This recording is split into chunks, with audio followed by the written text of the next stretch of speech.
Pakistani openers are walking out there. Their task really would be to see off the new ball and not be static at the pitch. It's important how they approach this task. Occupying the crease is fine, but it has to be meaningful occupation. 219 wouldn't seem like a lot of runs, but the pitch that we're playing on is not one that you would say batting is easy on. Easier to bat the seamers rather than the spinners, and the West Indies are going to have to be very careful in that, not to pin all their hopes on Bishu, but that they get good support from the seamers. Mohammad Hafiz up front,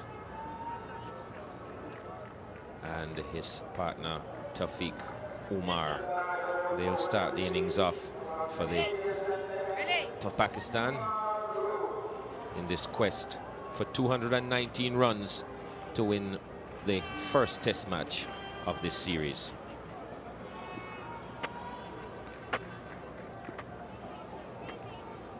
Kemar Roach picked up 1 wicket in the first innings. Very young, bubbly, energetic character.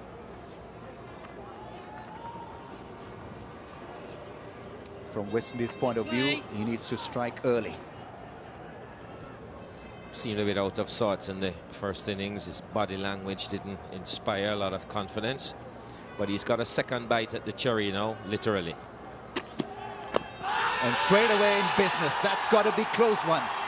West Indies are not going to make a referral. I think there's a little bit of bat involved, but sharp in-swinging delivery from Kemar Roach almost got West Indies off to a fantastic start here. And this was on a very good length as well.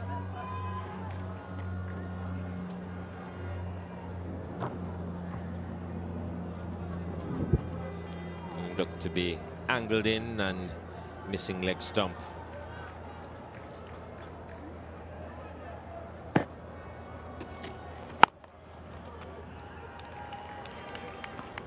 Not a nice time for the openers to bat, because Hafiz and company had been out there for a very long time, being irritated by the last wicket partnership, missing the stump. So good call from the umpire. The feet would be tired.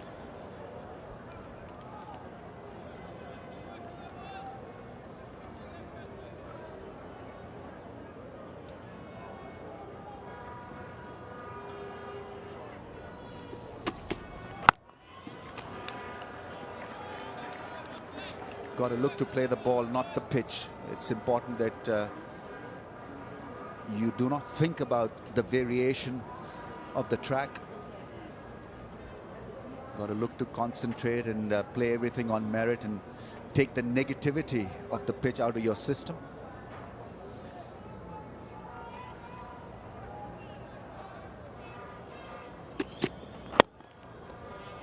He's off the mark with stylish on drive. Chase for Shivnarine Chanderpaul. Hafiz wants the third. His partner was not actually ready for it. Had a little problem outside and around off stump in the first innings. Looked to leave a delivery and got the inside edge. Bounced a little bit more than he expected and couldn't get the bat out of the line.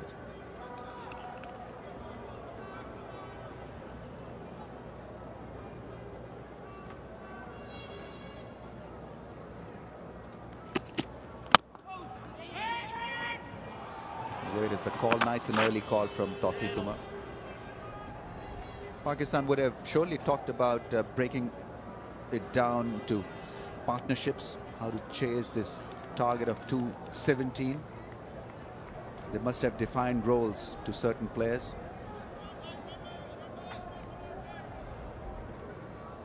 While the openers need to see off the new ball, I'm sure that Misbah ul-Haq would know his importance of occupying the crease and playing a Shivnarine Chanderpaul kind of a knock.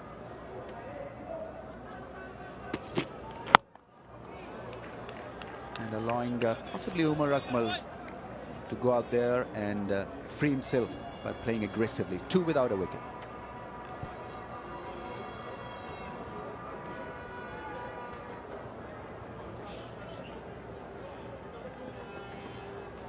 A lot of pressure on some of these players. Azhar Ali looked pretty composed at the crease in the first innings. Asad Shafiq was deceived by Devendra Bishu. Umar Akmal also was pretty decent before he tried to pull one and was caught by the keeper. And then it becomes just a little risky for Pakistan after Akmal.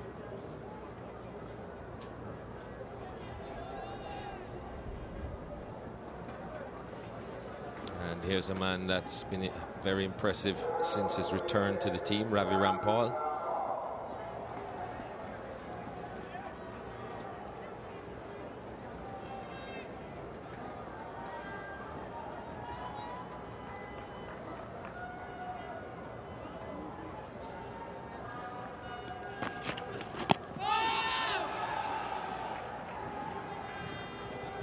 It's bowled with good rhythm, good pace throughout this test match.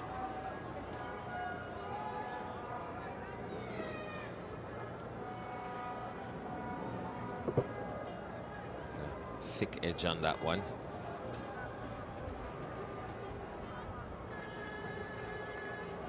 Three for 27 in the first innings. Came back strongly to pick up a couple of wickets in his last burst.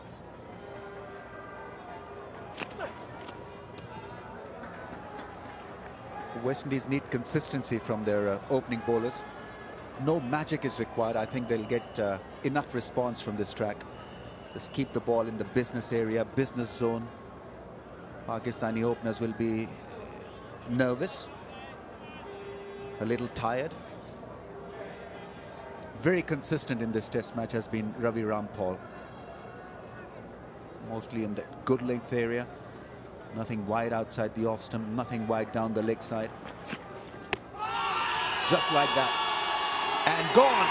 Tawfiq Umar has been given up, leg before wicket. It's Ravi Rampaul who's struck goal for West Indies. Just the kind of start that West Indies needed. Tawfiq Umar is in conversation with his partner. Pakistan must be careful here. Whereas his partner has suggested to him that he needs to walk back to the hutch because it looked a pretty decent shout and a pretty decent decision from the umpire as well. Gone for naught. West Indies have struck early.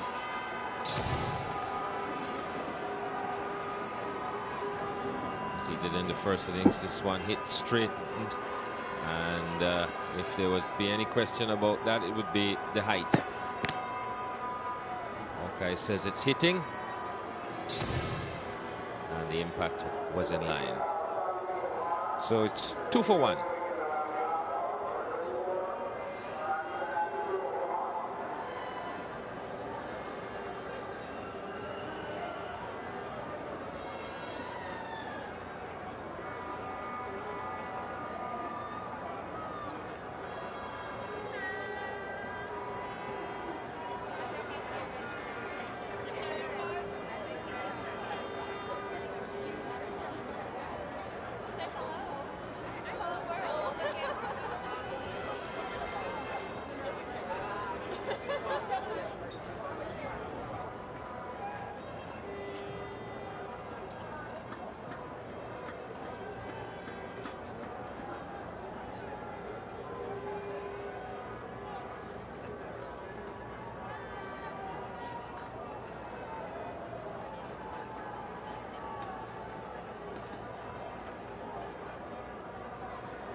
That's why number 3 is such a critical position, because you can be in against the new ball in the first over of the innings.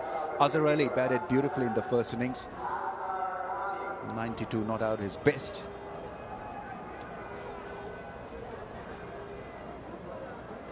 But it's all about pressure. It's all about showing your good technique. Oh, almost gets him with a beautiful outswinger. Good lines, good channel from Rampaul. And this is good bowling. Batsman just come in, wants to feel the ball on his bat. And what the fuller it is, the more likely he is to have a go. Played far away from his body, that could easily have hit the outside edge. Bit of nerves maybe. Caught behind, gone, yes! West Indies celebrate another wicket. Terrific bowling from Rampaul. Azhar Ali had to play at that one. Had a nervous go at the first ball that he faced, but this time it was a big nick and gleefully accepted by the keeper. First one was wide, this one was closer. And looked as if he played and then took the bat away at the last minute, or tried to. Clean edge, and Baugh did the rest. Azhar Ali gone for naught. It's 2 for 2.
Two wickets for Rampaul. 2 for 2. West Indies off to a flying start here. Asad Shafiq, 25 years of age, in early against the new ball. Slip cordon has been strengthened. 4 slips and a gully away an outside edge. And almost gets another great result. What a terrific over from Rampaul. Comes to an end. West Indies 2 for 2.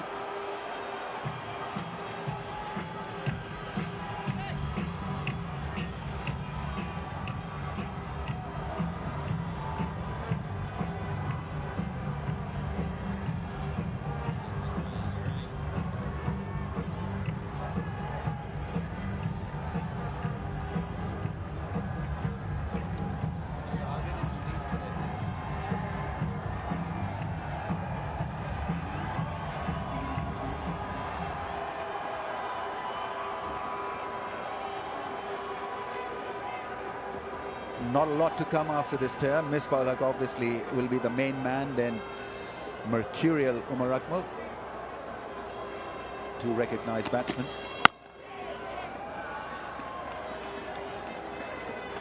How will he react to the mayhem that's been caused by Rampaul? 2 wickets in 1 over. What a good start from him. Getting it absolutely right with the new ball.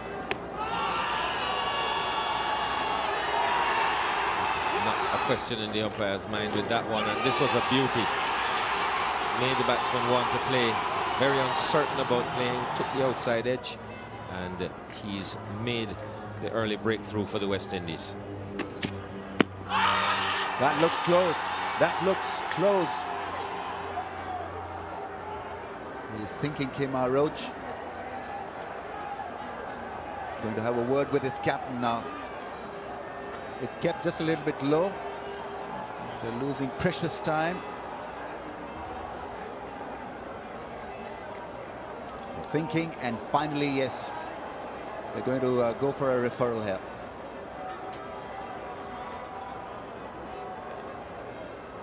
Good, sharp, in-swinging delivery. Hafiz was playing forward. Oh, I think that is a very close call.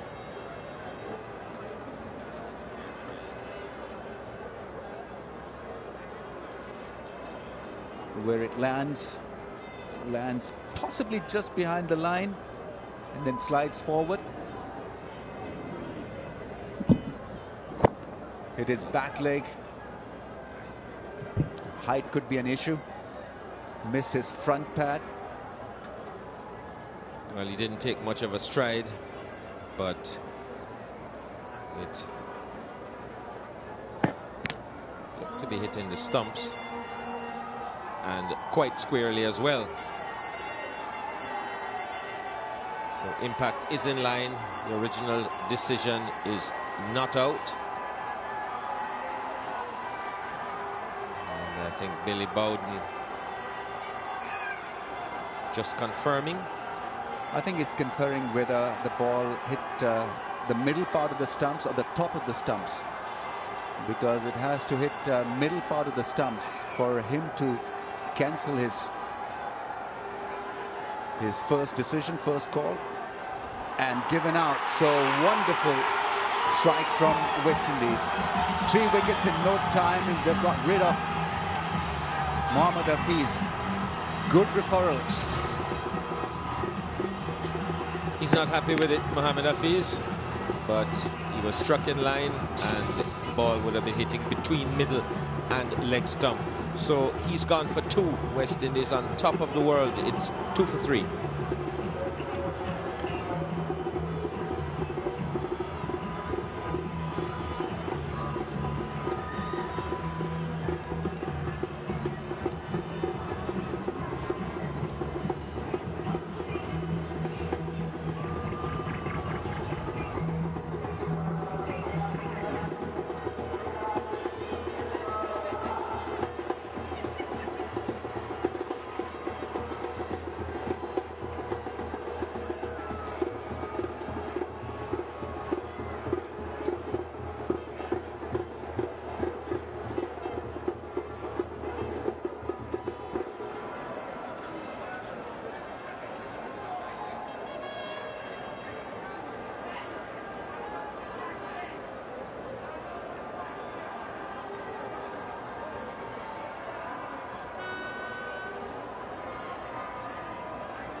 It now demands something substantial from Pakistani skipper to get Pakistan on the track.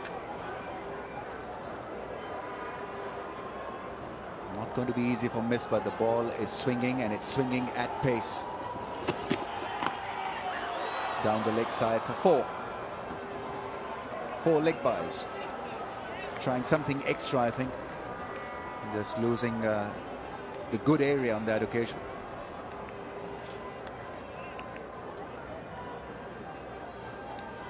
This is how Hafiz went. Didn't take much of a stride. Front foot just in front of the crease, and Kemar Roach seemed to want to query it. Quite rightly so.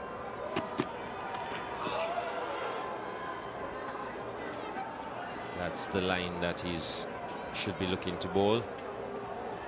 Close to that off stump, just back of a length. The pitch it gets a little bounce sometimes. The ball keeps a little bit low. And Hafiz's dismissal, the 16th leg before decision in the game so far. So the pitch is living up to its first day billing as not such a good one.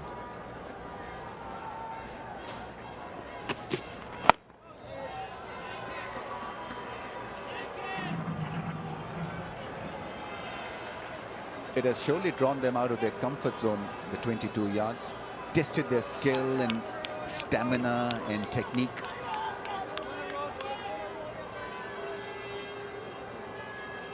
Batsmen these days usually get so many beautiful batting tracks that when they get a difficult one, then they're absolutely at sea on it. 6 for 3.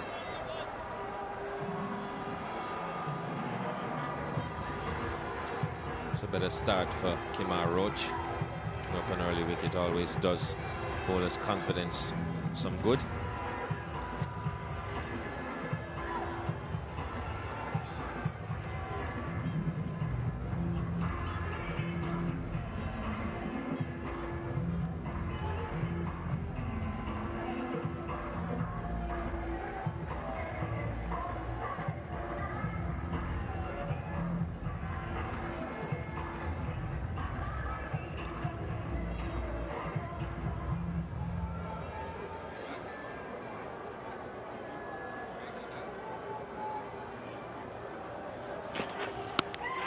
Edge and dropped. Darren Bravo spills one. Went straight to him. Went fast, but it was a catchable height. Should have been taken. Another good delivery from Rampaul, forcing the batsman to play. Carried at a nice, comfortable height, straight into the hands and back out again.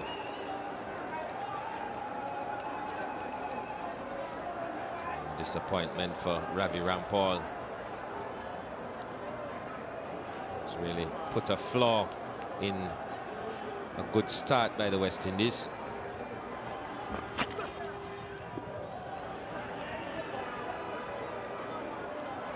Bowled the perfect delivery really to administer an edge, and really should have been taken. It was straightforward catch. Had time to see it, time to grab it and put it down. Just deflates the spirit of the team.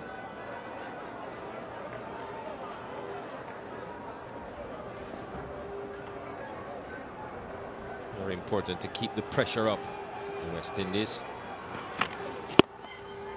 That is sweetly played. There's no question where that was going the moment it hit the bat.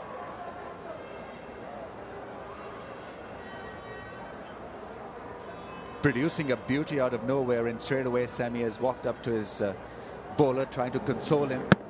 Catch had gone down, and then he's made a treatment through the leg side by the batsman. Never easy on the bowler. This is what it used to look like when you bowled in Ramiz Raja's legs.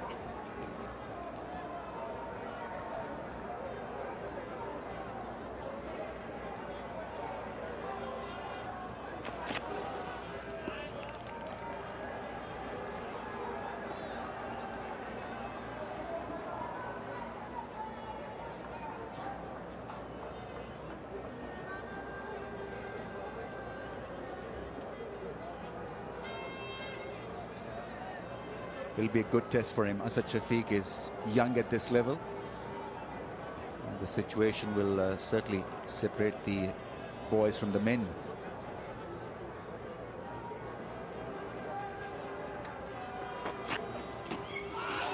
Almost edges that one to the keeper. Ravi Rampaul is bowling a splendid line here. His confidence is really up, Ravi Rampaul.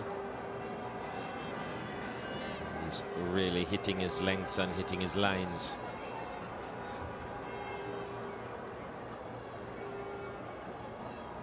Very consistent in terms of his line. That green one just straying to leg stump and being given the treatment, but everything else in a wicket-taking position.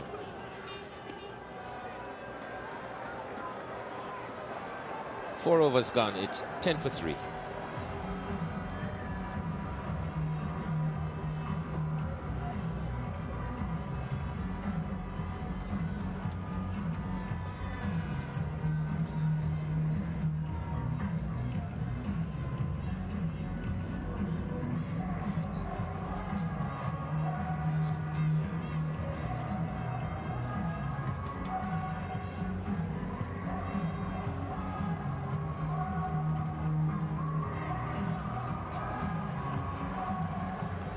It's been a tough pitch for the batsman,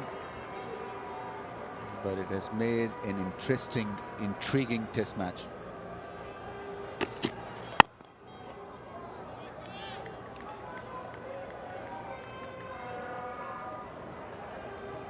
Misbah Hack, a very cool customer. Nothing really seems to bother him too much.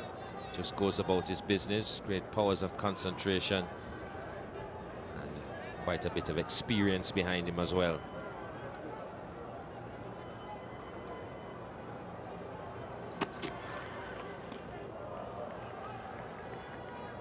You see, watches the ball closely and plays the ball late. May not be a technical giant, but he knows how to operate and operates well within his limits. Just a little bit conservative, Kemar Roach and his captain in the slips against Misbah Hack. 2 slips and a gully in place only for him. Blocks that one quite nicely, playing it tightly. As you say, Ramis is not a technical giant, to use your phrase, but he's got a test average of around 41.7, if I'm not mistaken, which is decent.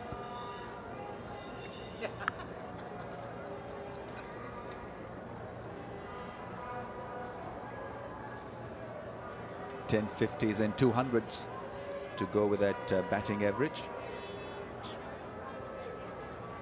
A late bloomer, Misbah Hack. Just 42 innings for him. Not a bad effort at all. That's a heavy punch. Ram Naresh Sarwan giving it a chase. Gets to the ball. Misbah will come back for the second. The throw is on the bounce. Asad Shafiq makes his ground at the other end. So finally they complete 3 runs with a bit of drama.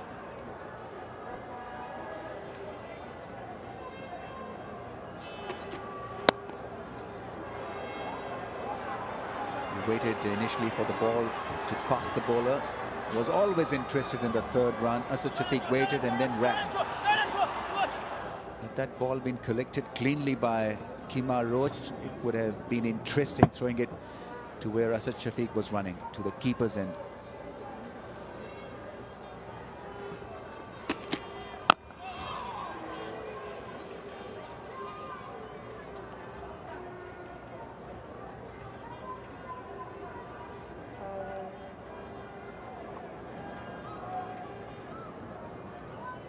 It's a nice stiff seam there, Kemar Roach. He just got onto Shafiq a little bit quicker than he expected. That's a good line to be bowling. Close or at that off stump. And maybe just a tad fuller than that last delivery. 13 for 3.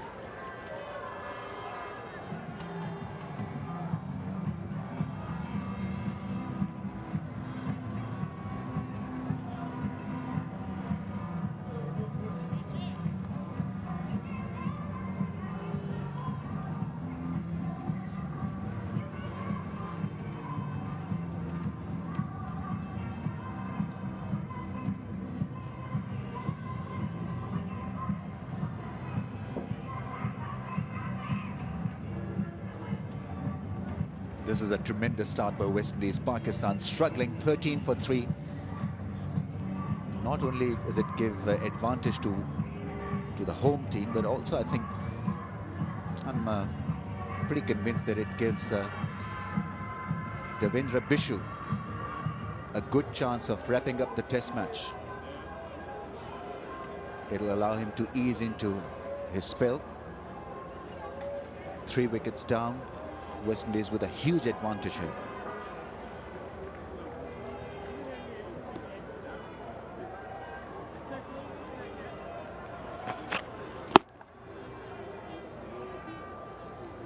Works it away on the leg side for 1, but Ravi Rampaul has been the star of the show so far in this innings. Knocking over 2. Getting it almost every time right in that area of good length, swinging the ball away from the right-hander, good grouping.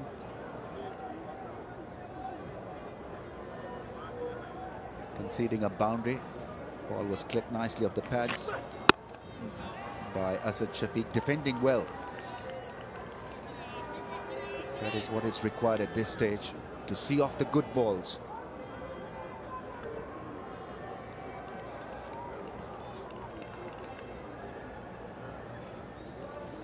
Well, there's no hurry to get these runs. There's more than enough time. So it's just going to be a matter of method.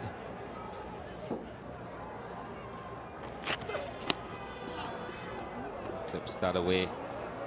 And it's fine enough to go for 4.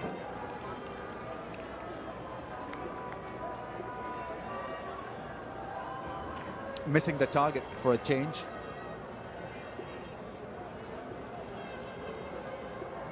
I think he wanted a straighter ball than this. Just came back with the angle, and nice glance by Asad Shafiq. He's a good player through the leg side.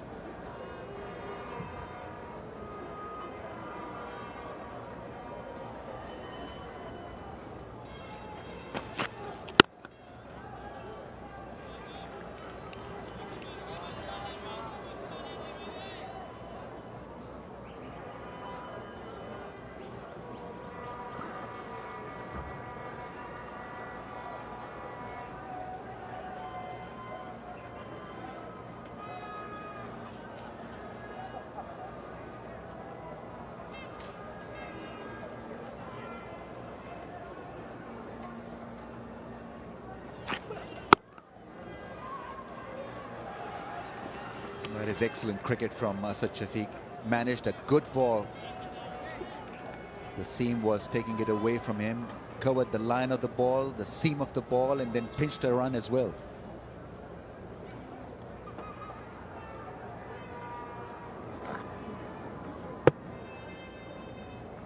Just gets everything in behind that. It's just the one man in the covers.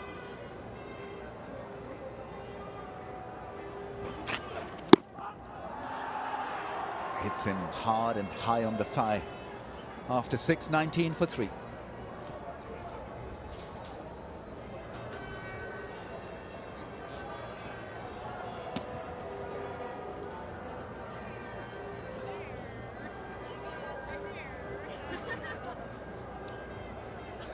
Nice way to enjoy cricket. I doubt whether they're watching cricket though. Swinging with the music.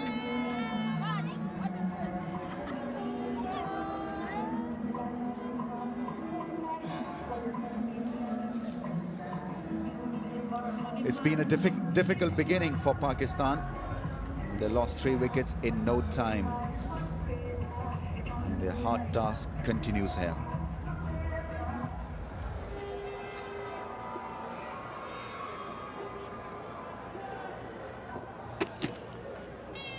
Kima Roach continues. He's picked up a wicket, 1 for 5. Take you further, Michael Holding and Tony Cozier.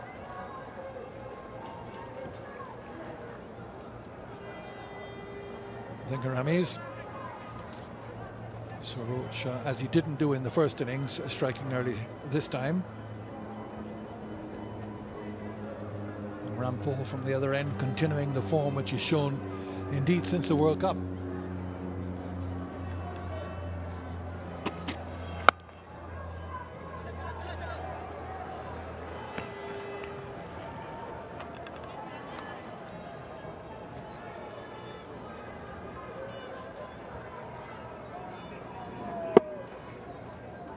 Nicely played, right up on his toes. Desperate work in the field by Devon Smith.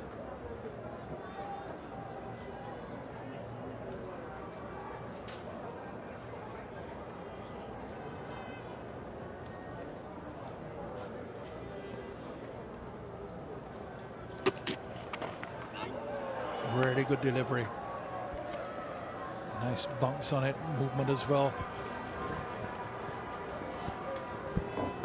Well, the hard new ball certainly is going through.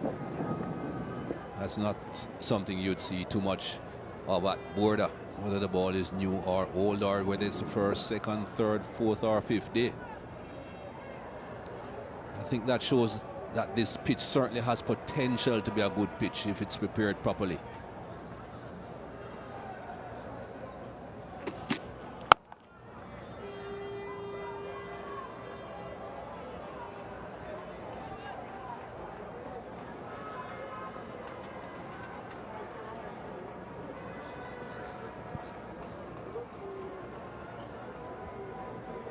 Yeah, we're going through some figures from the regional tournament this year, and the scores were good in the matches which were played here, certainly over the first couple of days.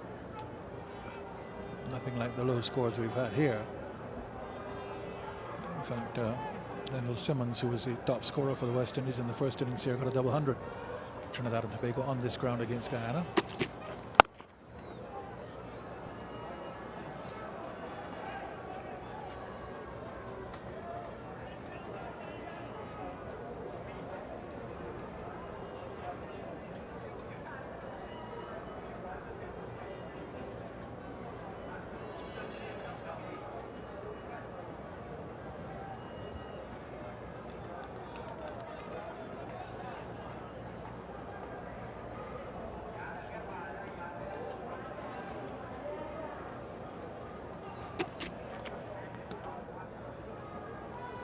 Ends the over 20 for 3.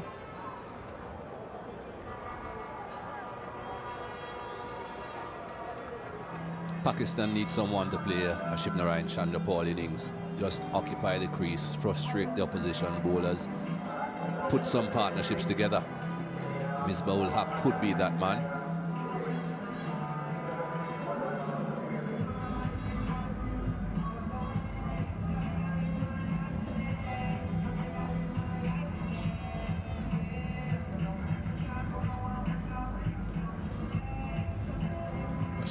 All out for 152, and Shivnarine Chandrapaul finishing again not out. Had very good support at the end from the Vendra Bishu. The order batsmen have contributed significantly to the West Indies effort here in a low-scoring match.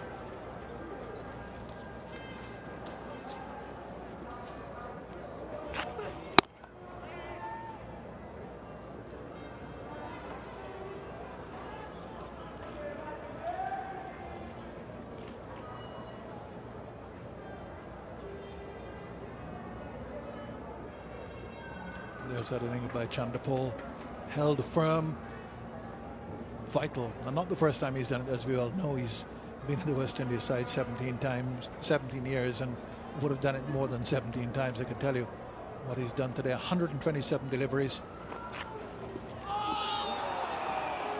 right through him.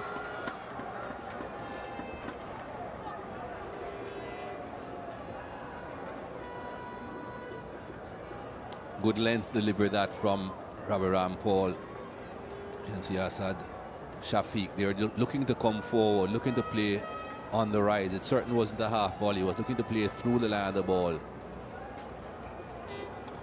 Could easily have been an outside edge.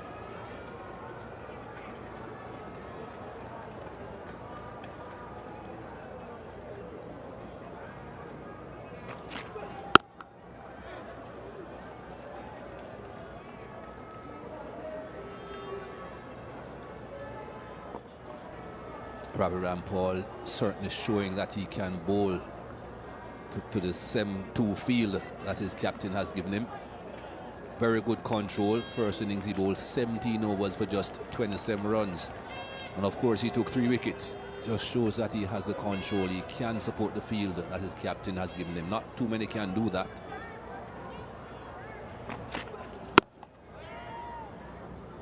Even when he's not just outside the off stump, he's no closer than mid stump, so mid on is the man that has to do the work on the onside. Pretty difficult to work it through the mid wicket region where there's a vacancy.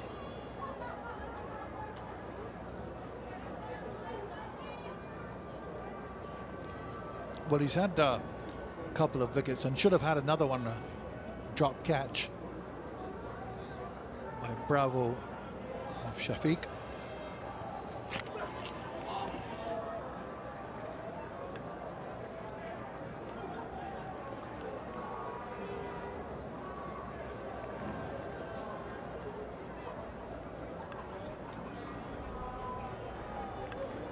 Dropped before he had scored. Shafiq to his right, outside edge found. Not a difficult slip catch. Put down all the same.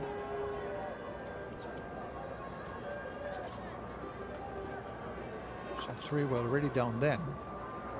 It would have been would have been 6 for 4.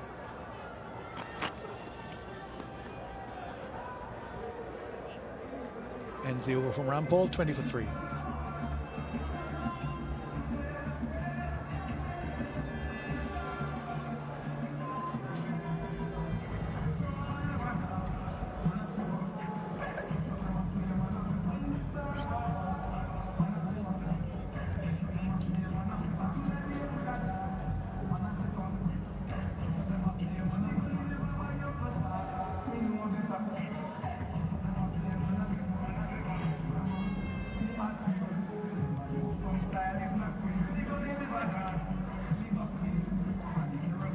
Fast bowlers continue here, having taken 3 very early wickets. Roll should continue.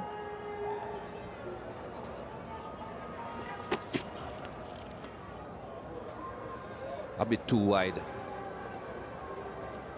Has a 6-3 field, not quite the 7-2 field that Rampaul has. But just have a look at this beehive here that Hawkeye has put together for Kimar Roach. The yellow balls are the balls of the last 2 overs that he has bowled before the start of this one, of course. The first 2 overs are the red. Red, he was a lot straighter.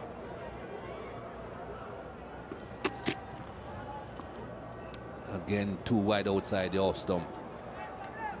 And you certainly don't want to be straying leg side, as some of those deliveries are there for the first 2 overs, but you certainly want to be as close as possible to the off stump and straight, because he has a slightly different field to Rampaul. He has 1 extra man on that onside, so he can afford to be slightly straighter than Rampaul. And you certainly don't want the batsmen to be leaving too many deliveries.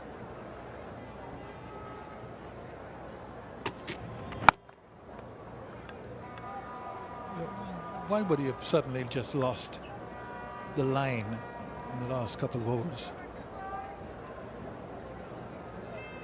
Just one of these things, or something with his action, technique, where he's landing? No, I don't think it's anything to do with his action. Perhaps it's just something that he himself is trying to do. So perhaps he's just thinking about the 3 slips and the gully. And of course, nothing wrong about thinking of the 3 slips and gully. Bishu again doing the fielding. But if you stray too wide of off stump, with the ball not really doing a great deal, not coming in a long way from outside off stump, the batsman will just let it go through.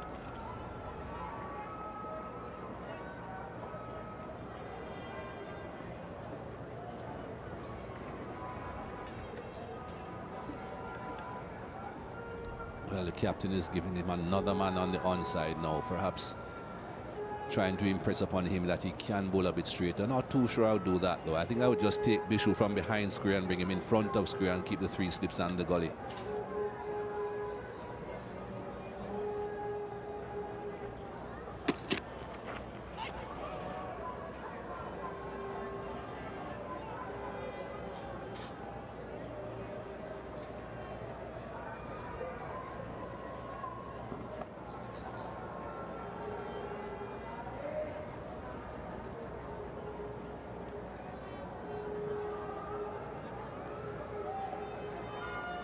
You can see the white ball is a wicket. You want to be bowling more in that general area, as straight as you possibly can. So many balls too wide of off stump.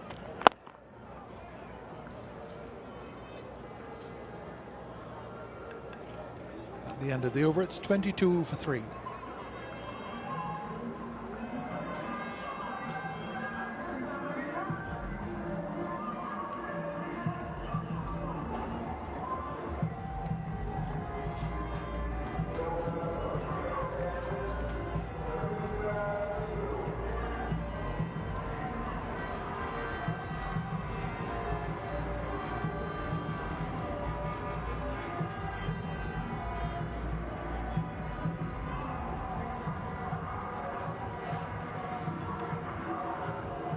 Just about coming up to 3:45 here in the afternoon in Georgetown.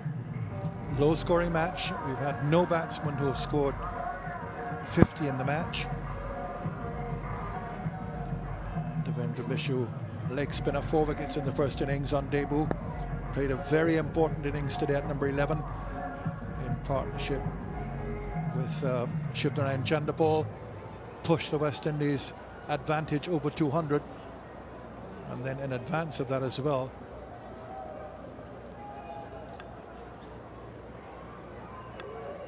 have a ball here which is 9 overs old, so it's going to be still pretty hard.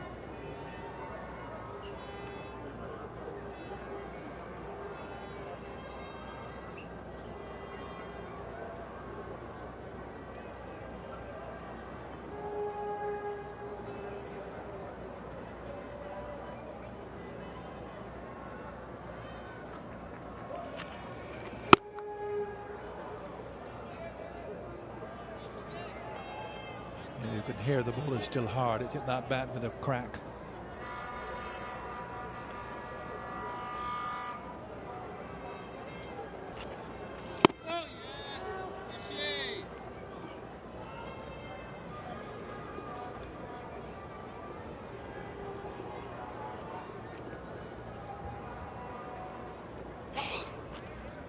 Oh yeah, Michelle! I mentioned the time. 5 o'clock is the cut-off, or the scheduled close, but still 29 overs after this to go. Get in that tonight before it gets dark enough for the umpires, as they did yesterday. Reckon that the light isn't good enough. I would have thought that there wouldn't have been that many overs remaining because of the fact that Pakistan had so many spinners. That's Marlon Samuels. He's on the field for Nash. He's just gone off.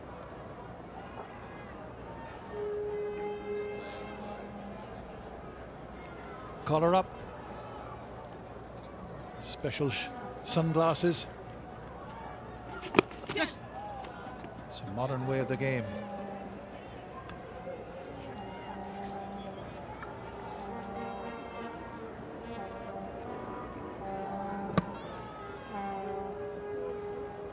Well, not too sure that's the way you should be fielding at forward short leg.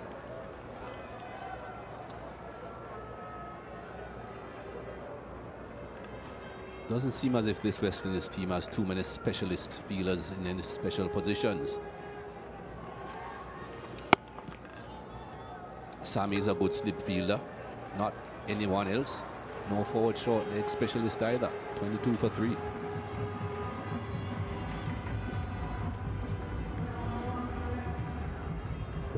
Perhaps that's something that the coaching staff will have to look at. Try and get some specialist training into some of these fielders so that they can go in the slip cordon, take the catches, go at the bad pad positions, slip point positions, and field well in those spots as well.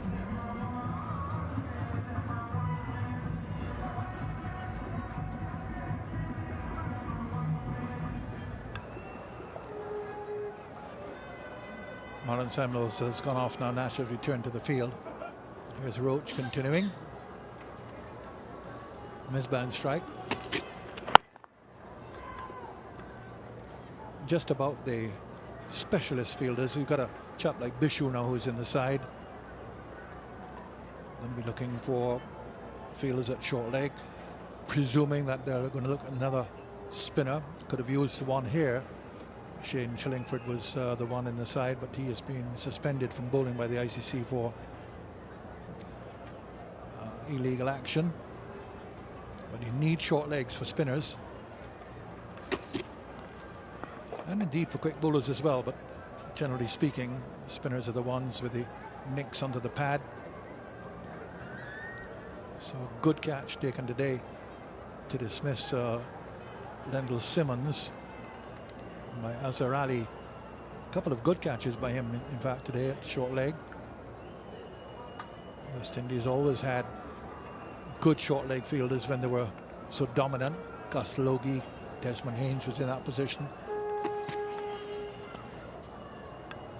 Never done a test match in St. Kitts, Tony, but I understand the pitch there could be not similar to this, but could also be good for the spinners. Well, looking at the 2 test matches played there so far, they've been big scores, really big scores. Last year, over 500 in the 2 innings that they were complete against South Africa. 300s by South Africa, 2 by the West Indies, Chanderpaul and Nash. Nice shot. Reach right up for it, so it won't go all the way. They'll come back for 2 and think of a third, but decide against it. And then the other one, other test match, which was the first one played, that was India. Number of hundreds then. The gentleman there made 1, Ramdana Shah 1, Darren Ganga made 1. I'm sure a couple of Indians might have made as well. So a high scoring ground. It is very small. There, of course, in the World Cup in 2007, Herschel Gibbs hit his 6 sixes. Matthew Hayden got the fastest 100 in Test cricket. Correction, World Cup cricket. That was, of course, until Kevin O'Brien broke it against England in India in the more recent World Cup. So I think you'll find that bowlers won't be appreciating conditions here as much as they have there and as much as they have here. So still the slant would be towards seamers or spinners for the West Indies, you think? Well, I think they've only got 4 bowlers, and you know they'll have to, if they want to bring in another bowler, they'll have to adjust the balance of the side by reducing the batting strength. End of the over, 24 for 3.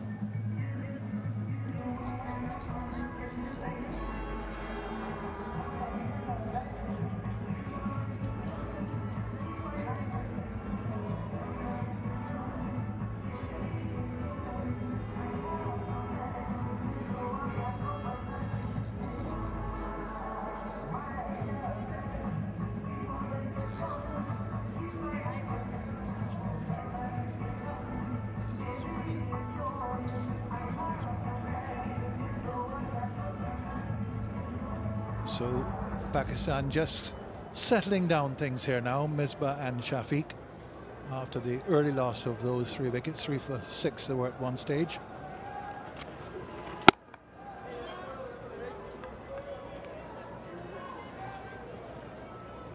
Three for 2 when the 3rd wicket fell, as Michael Holding points out to me. But they were 3 for 6 at one stage.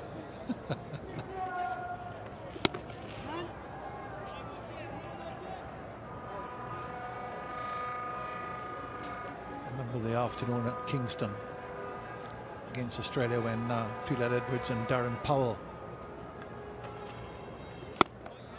had Australia 18 for 6 in the afternoon. Kind of situation here, only 3 wickets fell, but the crowd, and not all that bigger crowd, but certainly they were right into it. And then there was a drop catch which rather deflated things.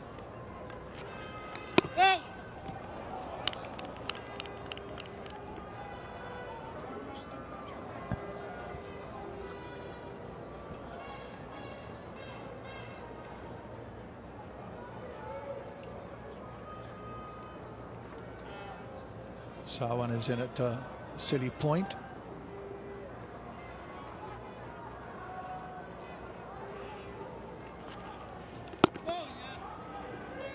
Well, he's accustomed to that position, Ramdana Sawan. He has fielded there in the past for the West Indies.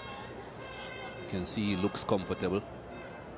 Stays down all the time. Not so with Darren Bravo. He's just not accustomed to that position. Very nearly chopped it on. Ends the over, 24 for 3.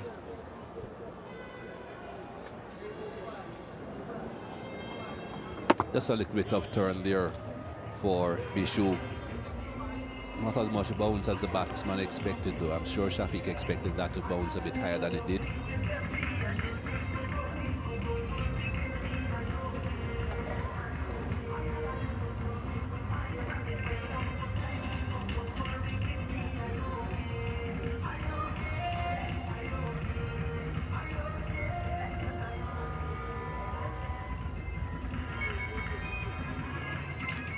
Longish spell here for Roach. Now starting his 7th over, 1 for 10.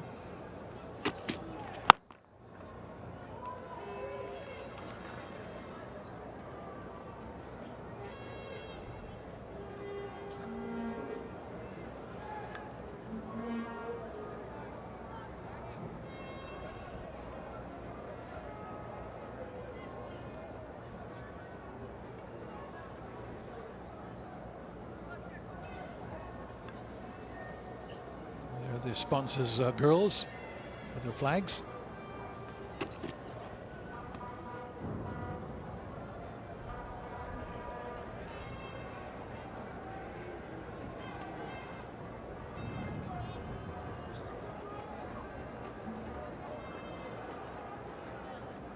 Huge responsibility now on Mesbah, the most experienced batsman, although even he is not all that experienced as far as Test cricket is concerned, but he's played a lot of cricket into his mid-30s.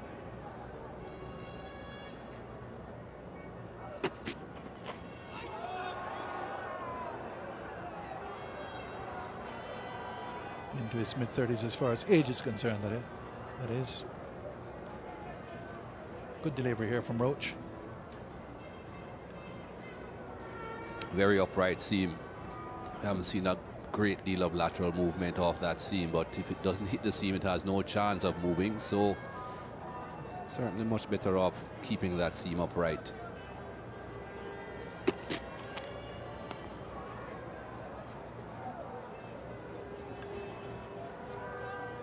Much better spell from Roach than it was in the first innings. He tended to overpitch in the first innings. It's just in the mid 80 miles an hour. Here, just about 135 kilometers an hour, generally speaking. Rampaul bowled with good pace.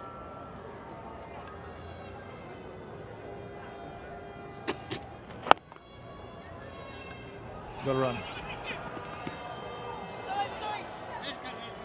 Shafiq getting in, seeing the opportunity. I reckon he was quick enough to get there. Roach had to come around to pick the ball up. So in all those factors, encourage him to come through for the run.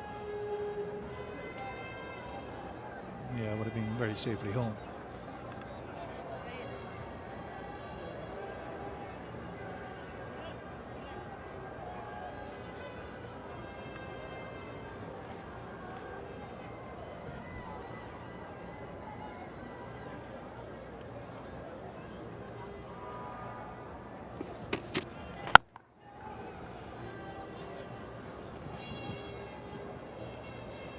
The end of the over, Pakistan 25 for 3, 194 away from their target.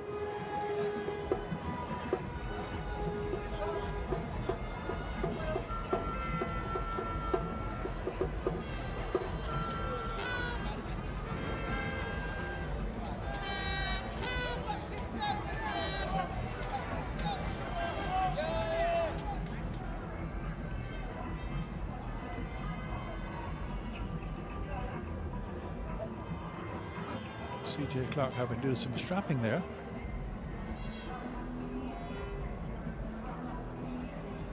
So Sawan, having had the shin guard strapped on, doesn't look as if the straps are working, so he had to get some medical strapping to put it in place. Yeah, there are the scores. It really tells a match which has been dominated by the bowlers and dominated by the pitch. Not ideal for Test cricket at the highest level, but certainly has produced some gripping, tense cricket.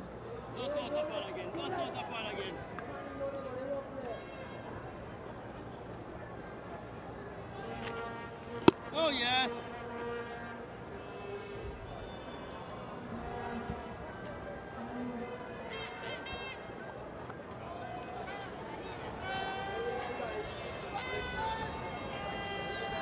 He's got the new ball, that youngster.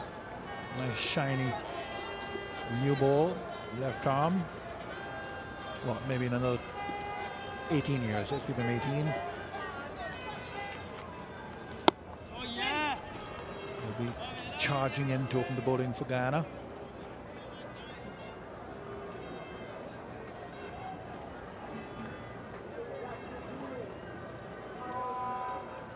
We haven't seen any ball misbehave too much in this innings so far.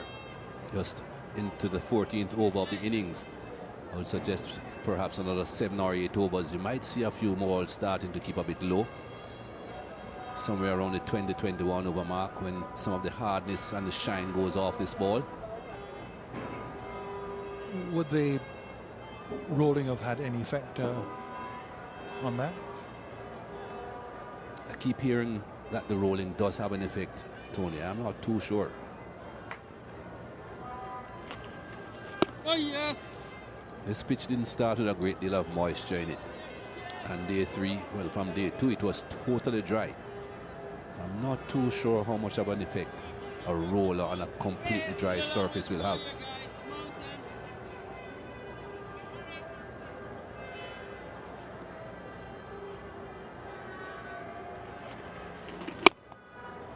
Yeah, too short. Plenty of time to go back and pull it down to the boundary for 4. Bad delivery from Bishop. Don't see too many of those, but that's good batting. Under these circumstances, you have got to make sure you punish the bad deliveries. Didn't bounce very high, but Misbah had kept his eyes on the ball. He didn't get too excited when he saw that short ball. Look how low that is. That's certainly not the height that you would have expected.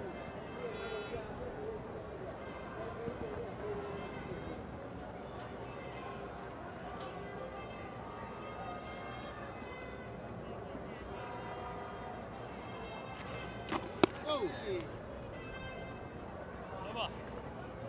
29 for 3.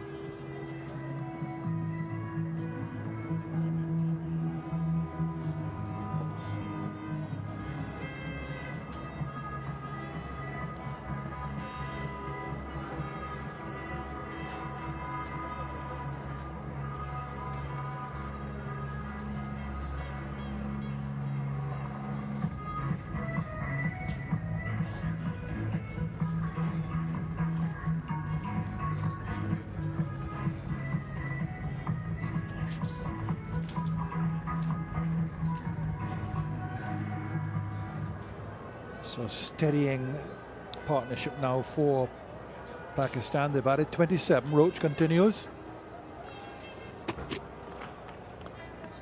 Away with delivery. You just seem to have lost some control, Roach.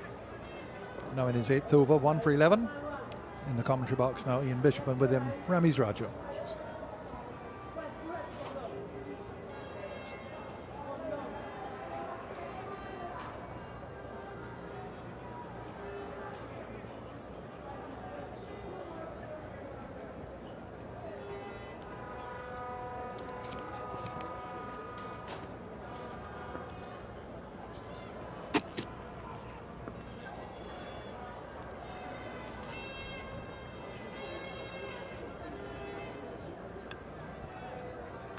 One or two good signs for Roach in this inning so far, 1 or 2 in different deliveries, but improvement is incremental in that he's hit better lengths. He's not over-pitched as much as he did in the first innings. Likes to bowl full, but you have to adjust to the conditions on which you're playing. More deliveries in that good length area. I said before, even if his body language is down, one of the things I mentioned to him this morning is that getting success is a process. You'll go through your lean patches, but if you consistently do the right things and assess conditions well, success is only a matter of time if you do the right things. And he has to know and understand that he's hugely talented.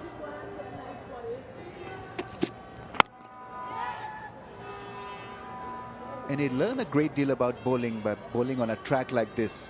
It demands a lot out of you. Character, stamina, concentration.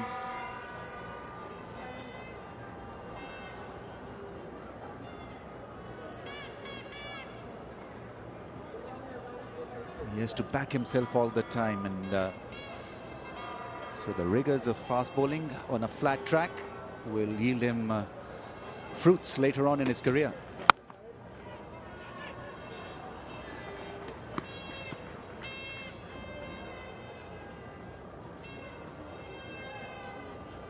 Quite enjoyed the way Asad Shafiq has targeted the bowlers. The task can never be easy for a young player to be at the crease so early against the new ball and to absorb the pressure of the situation. and to express himself. I think he's managed a nice balance where he's been technically efficient and yet he's been scoring runs as well. On the legs of Misbah-ul-Haq and played away nicely. And that's gone all the way. A beautifully timed shot. Every run is vital. A boundary is even more welcome by Pakistan. It's 34 for 3.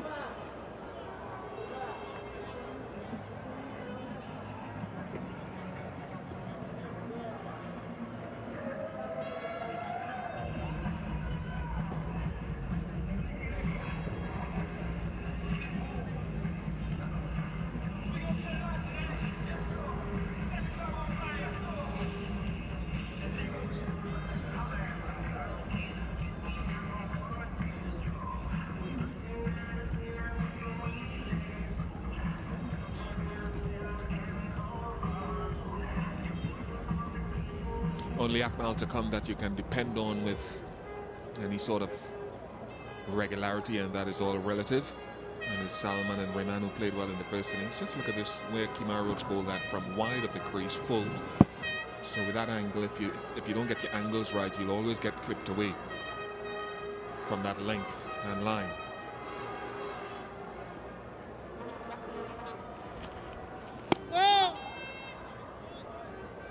That is exactly how he got him in the first innings.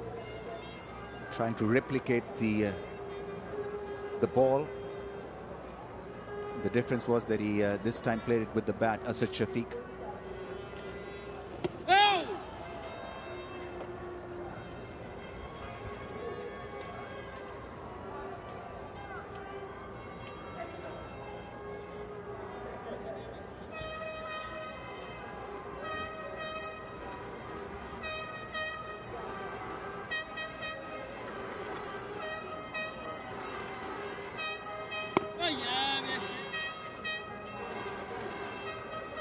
Keeping him quiet, keeping him honest.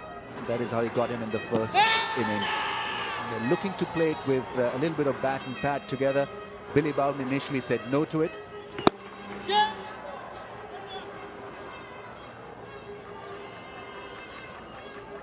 Didn't entirely meet it off the middle of the bat, and so the ball falling short of the man at mid-on. First innings dismissal, just a little bit hesitant in his approach. In this innings, a lot more assured of what he wants to do.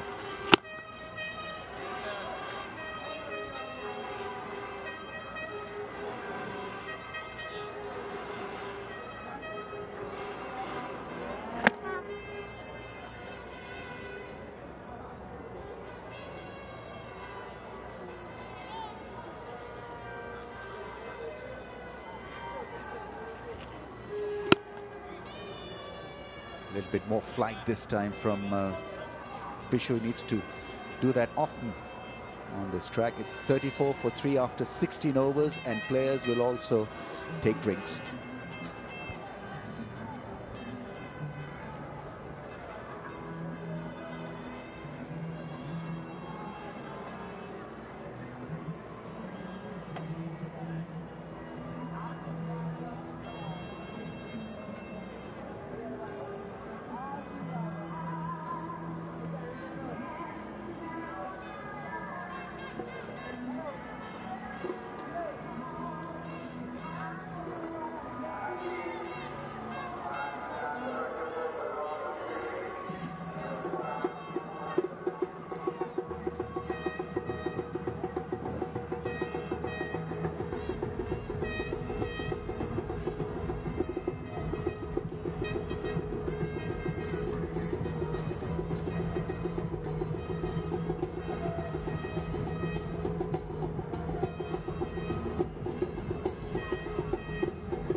34 for 3 Pakistan in pursuit of 219 in their attempt to win the game. Still 185 required to win.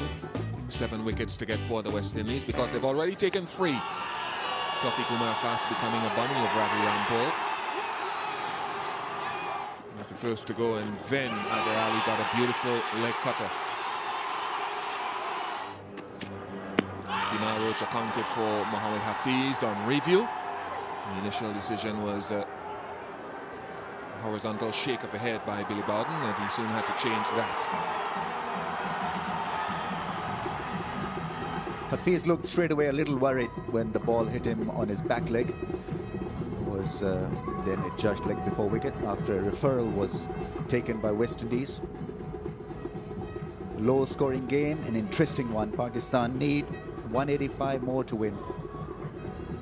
They're being tested here, 34 for 3.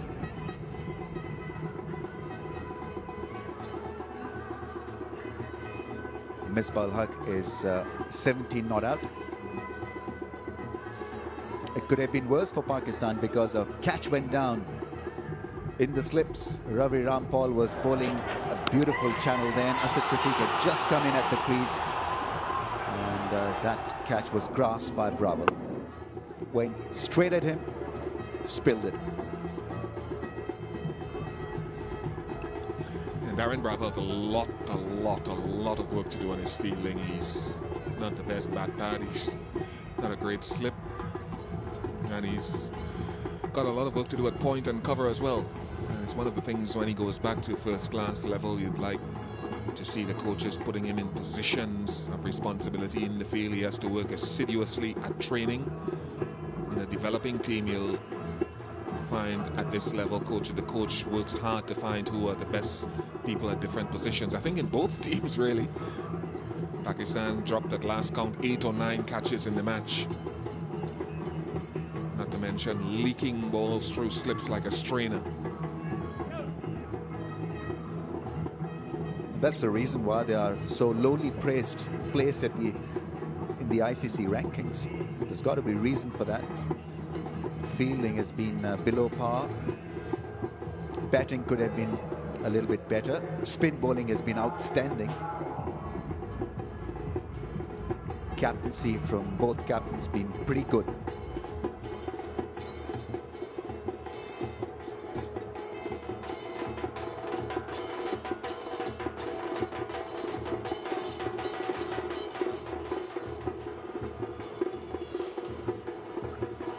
Ravi Rampaul will make use of this newish ball. 4 overs, 2 for 10. Still new enough, still hard enough to earn him a good result.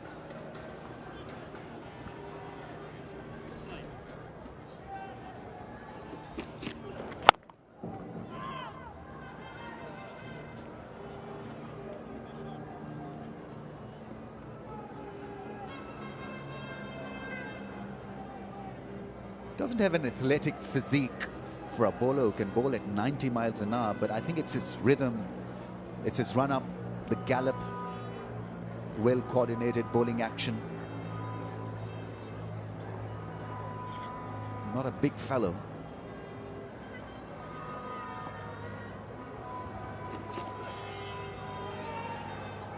Using the wider angle this time and beating Misbah-ul-Haq.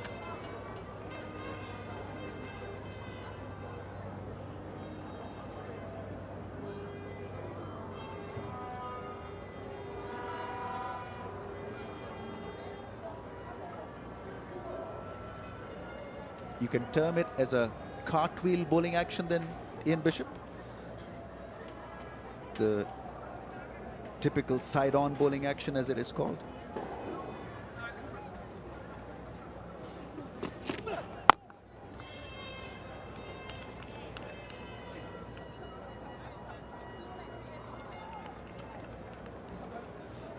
Don't worry, folks, he's thinking, Ian Bishop. Well, the cartwheel threw me off. Never heard it described as such. He's very close to that return crease with his back leg. He's got a decent action, a high action, a nice whippy arm. There's one issue that he still has to work on. Remember yesterday watching him bowl, his follow-through was very abbreviated and almost a struggle. And at times, like Roach, he tends to be very cautious in his approach to the stumps and thereby using a lot of shoulder at that delivery stride.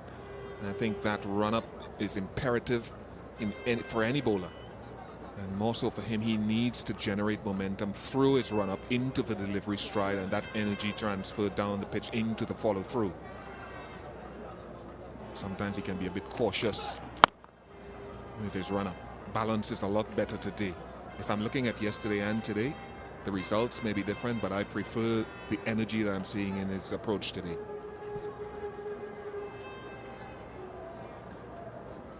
Not a very tall bowler, so he'll not get the extra bit of bounce that you normally got used to seeing West Indian bowlers have. Skiddy.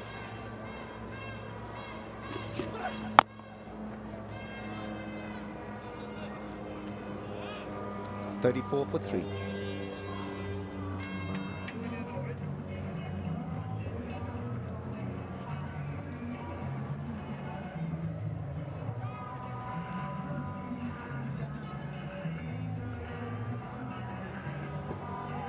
Still a long way to go, Pakistan.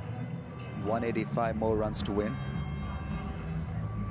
We need a big partnership, and this partnership is a good, decent one. 32 from 88 balls.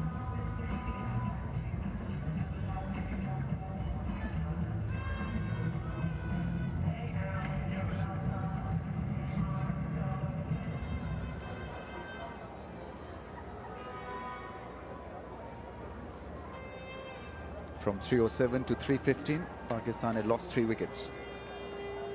In a matter of few minutes, the upper order was jolted by Ravi Rampaul and Roach.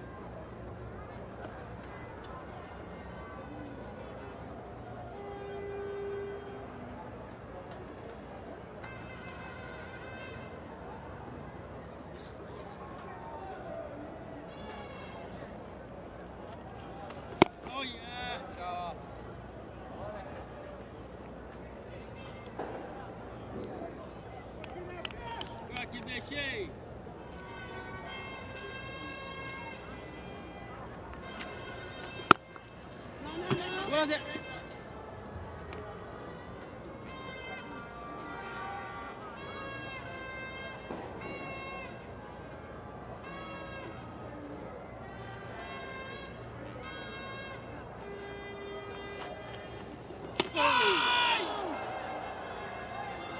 Slower was Bishu and allowed the ball to spin out of this track.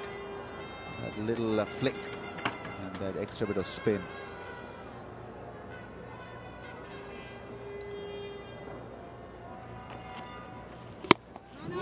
Well, his last 2 overs have been a lot slower through the air from my observation, Ramiz, and it's something that you mentioned this morning, something I observed yesterday, was begging for him to give it some flight, particularly when he bowled against a lower order. It's too short and it's put away by Hassan Shafiq. Shouldn't be worried with being hit for a 4, Bishu, because as you know, Ian, that leg spinners can be expensive. You can't expect them to operate like a left arm spinner. All he has to do is to make sure that he gets it right the next time. I think he'll learn a great deal about bowling if he continues to play test match cricket, because you then assess and reassess the pitch situation, the game situation, and bowl accordingly. Because he's played a lot of one-day cricket, that's why he only operates with a flatter trajectory. Test cricket will make him a better bowler. 38 for 3.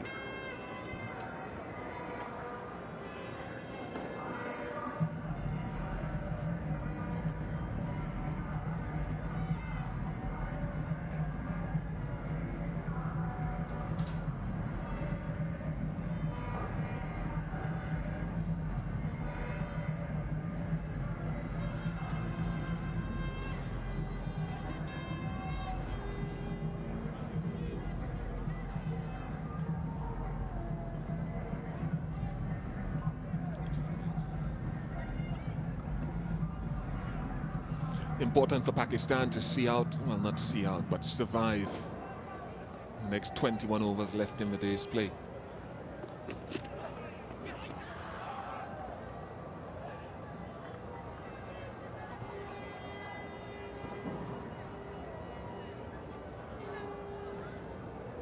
As a batsman, I think you've got to hope for the best, because that ball kicked, it seemed away, and Misbah Haq was lucky in the end, didn't hang his bat at that one.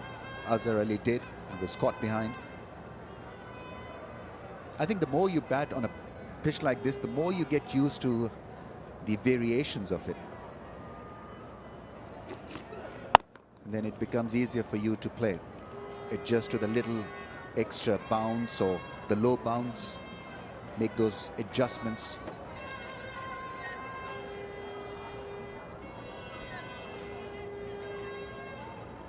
Very tough when you come in.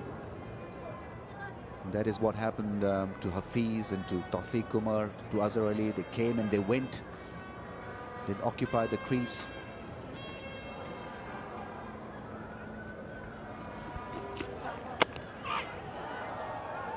Misbah didn't know too much about that.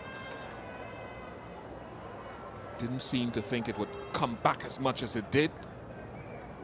And caught in no man's land. I think he took his eyes off the ball as well. I think he was trying to leave it and was surprised by the extravagant movement on the ball and a little bit of extra height as well. Lucky in the end, because he didn't edge it or glove it to the slips.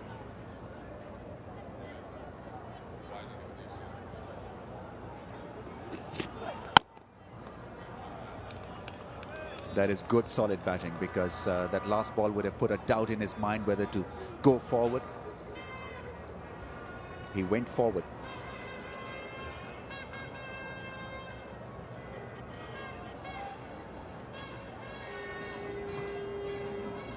Made sure that he came forward to that delivery. It was well read by Misbah.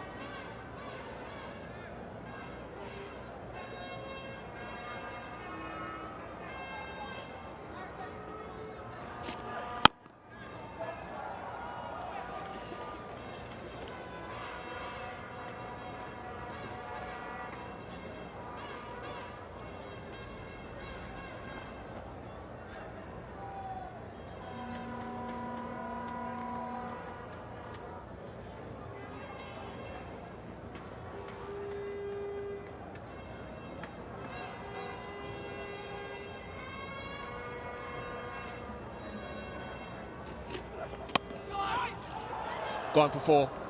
Controlled by Misbah Haq. 42 for 3. Yes, you've got to admire that shot, even though it went through the slip cordon, but as Ian Bishop mentioned, it was controlled shot, intentionally guiding it for 4.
I catch him.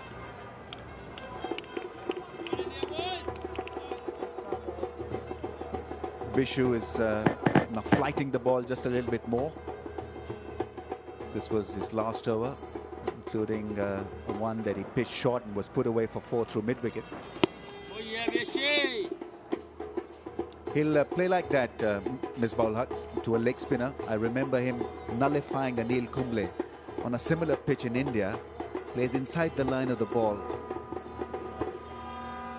Very different approach to playing leg spin.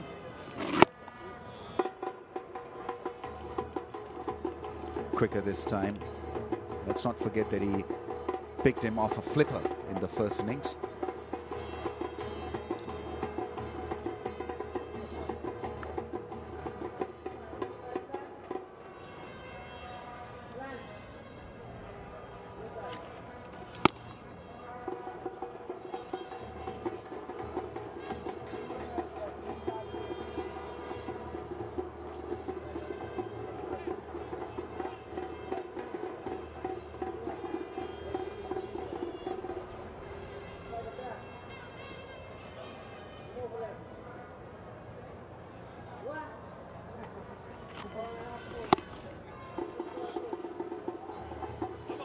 .43 for 3.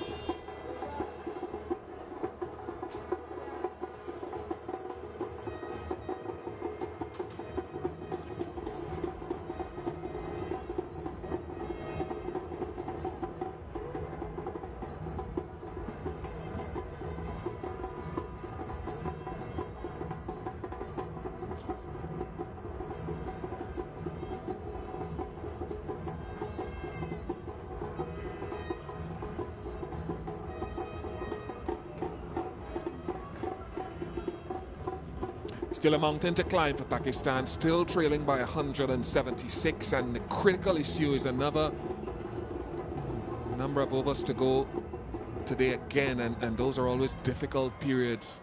And then the bowling side, of course, 19 overs to be bowled today. The bowling side can have a rest overnight and then come fresh at them in the morning, and hence the reason I said it's important that Shafiq and Misbah are there at the end when play is called. I'm not saying it will happen, but that's the theory. Rampaul.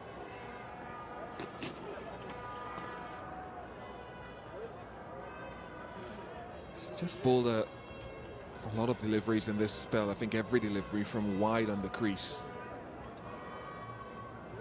Not sure if it has something to do with the footholds. It's quite unusual for him. And I'm talking about where Billy's kicking away in that area. Like to see him just get in a little bit closer occasionally.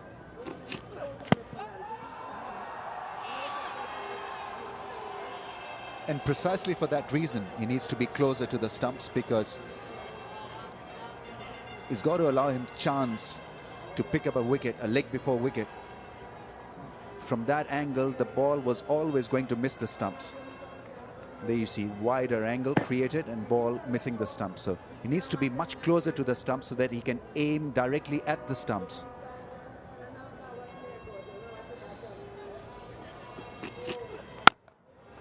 Lovely shot.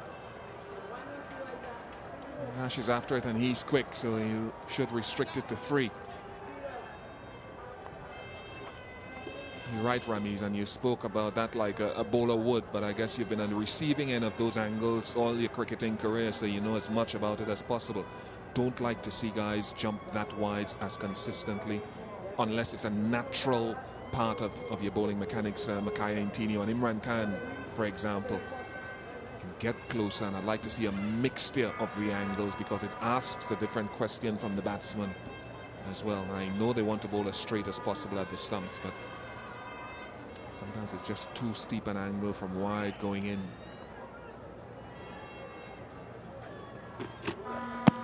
That was slightly better in terms of where he delivered from.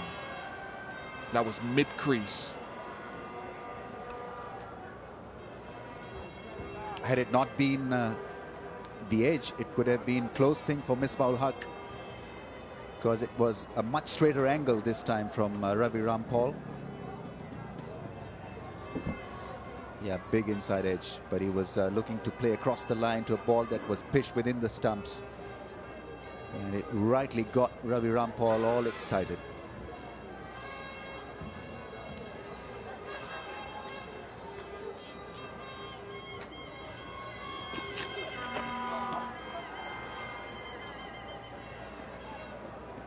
if he continues to do that, that last delivery was a fantastic delivery because he bowled wider of the stumps and got it to move away from the right-hander. Now that becomes such a difficult angle for the batsman to get behind to, because a little bit of movement from that angle appears to be a big movement, and Misbah-ul-Haq there had no chance of nicking that one.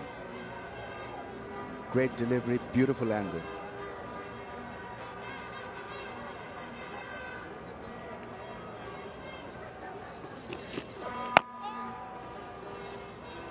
Three off the over, 46 for 3.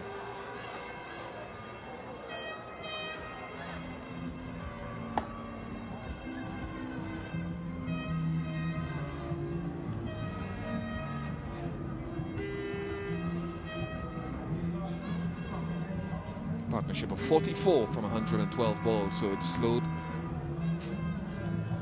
Never really got off to a fabulous start, to be quite honest, with the loss of early wickets, 3 quick wickets. It was 3 for 2.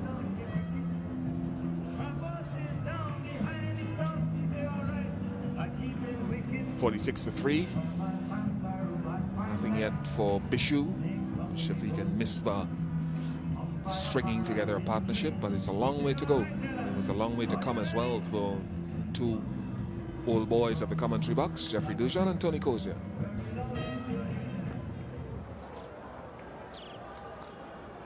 Thank you, Ian Bishop. Look at the board now. It states that there are another 18 overs to go for the day. And we are just past 4:30. But it's a lovely, bright, sunny afternoon as Bishu continues now. And a big leg spinner. Beats Shafiq on the outside edge, a long way away from the edge.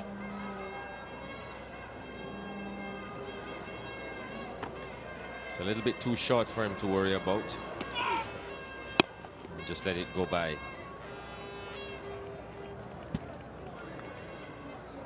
Good resistance by these two, Shafiq and Misbah. They've calmed things down after that initial burst by the West Indies, where they picked up 3 wickets. They're well aware that there's lots of time. It's a matter of just negotiating this pitch in order to get home. That's through, and will go all the way. She was short on that occasion, and Shafiq puts it away.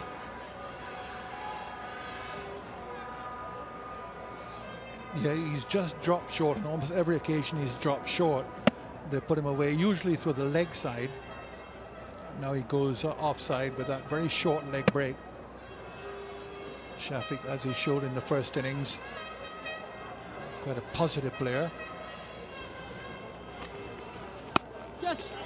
There he goes again, short and cut away, and that's another boundary. So Bishu just losing control here with these 2 short balls, having beaten the outside edge with a leg break. Now goes for 2 boundaries. Well, he's bowled a lot of overs in this game as Bishu. You see Shafiq with all the time in the world to put that one away behind point. Partnership coming up, 117 balls. It hasn't been easy, but they've stuck to it very well.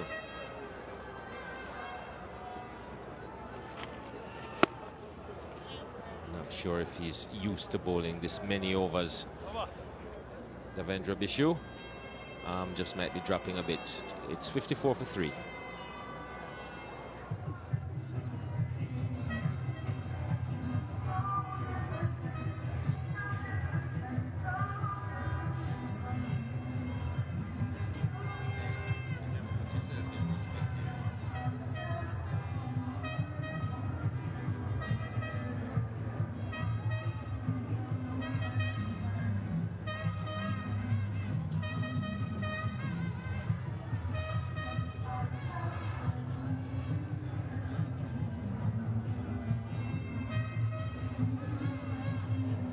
Somebody's got a lovely bunch of coconuts.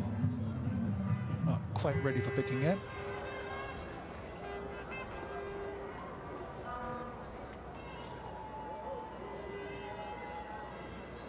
Rampaul now will continue. He's again bowled impressively. 2 early wickets. Since then, these two have settled in well.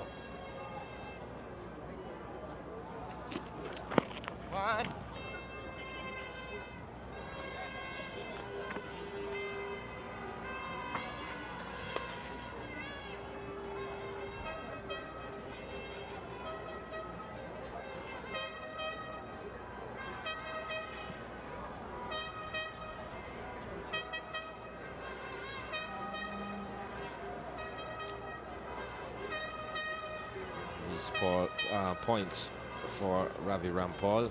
Appears to be running a little bit wider on the crease.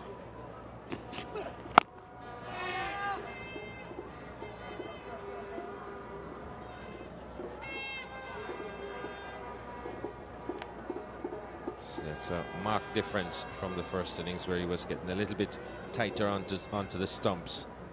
Running wider now and having to angle it in.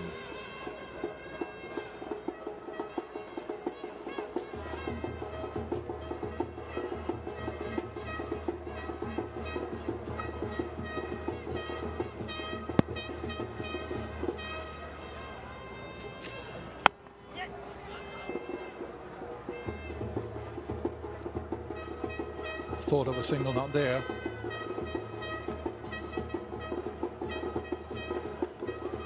Asad Shafiq, who's out there, not much known about him. Of course, Mesbah is the most experienced player and the captain.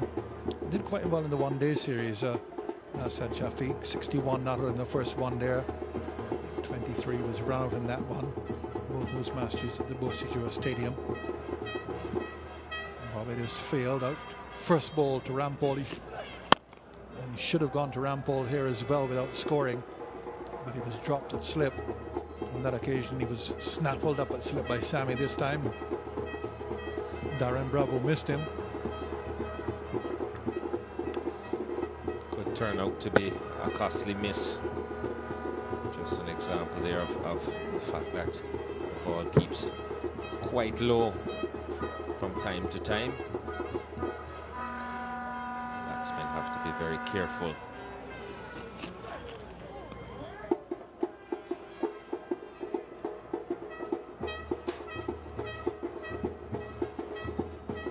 Just need a bit of patience and consistency for the seamers.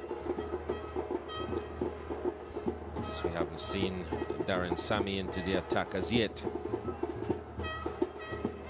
Thought Bishu may have been brought in a little bit too early. His lengths have varied somewhat in this over as Ravi Rampaul.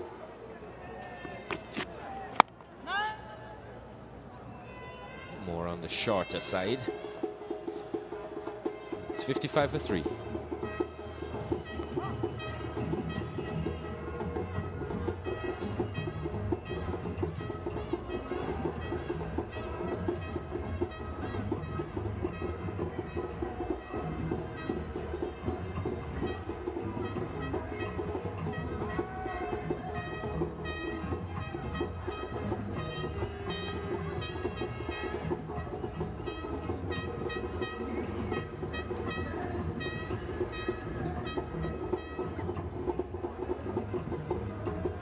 Overs remain for the day.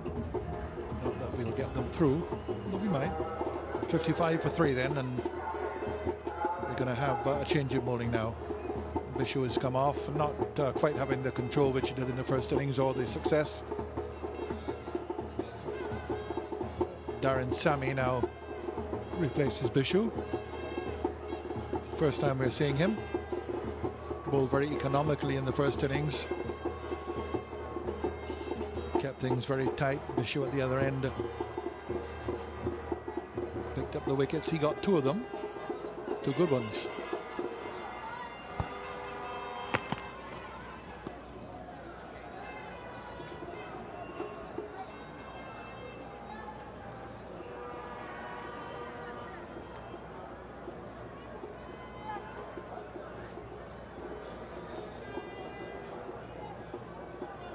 And there he was in the first innings. 12 overs, and 2 for 16, so very economical, just pegged away, good length at medium pace.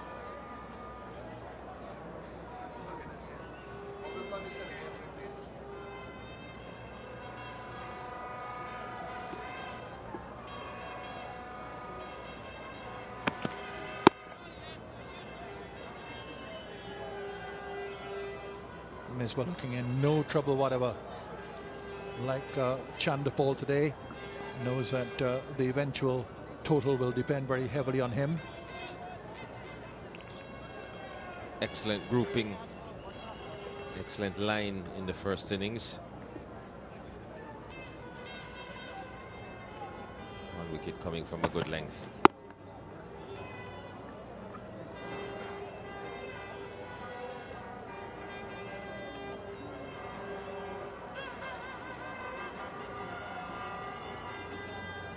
Both those 12 overs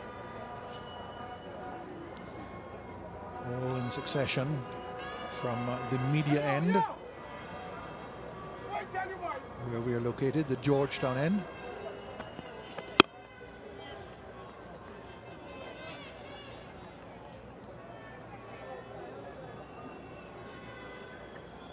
Yeah, behind us, so what, maybe 5 or 6 kilometers away is the city of Georgetown. When you go in the opposite direction on the road, carries you out to Mary Airport, International Airport. About 50-minute drive out.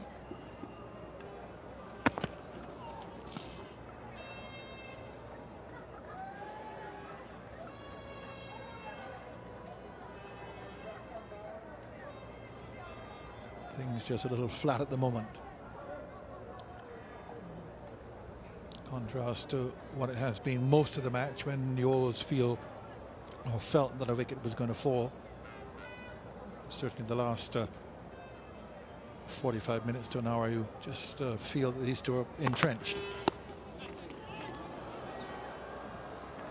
Guided down to third man, will get to the boundary, open the face of the bat, so that's another 4. 59 for 3, partnership now 57, the highest of the match.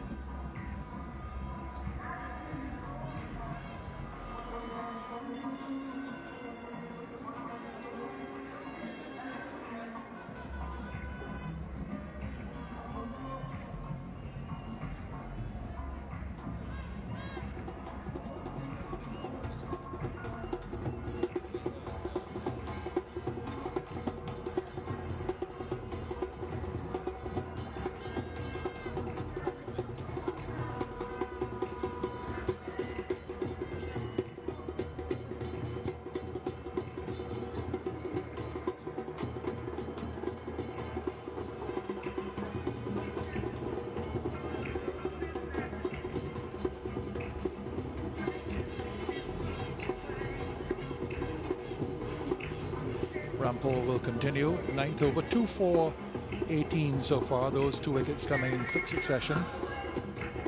That partnership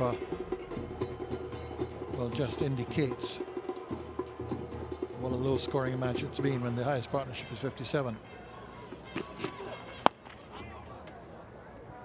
Still directed.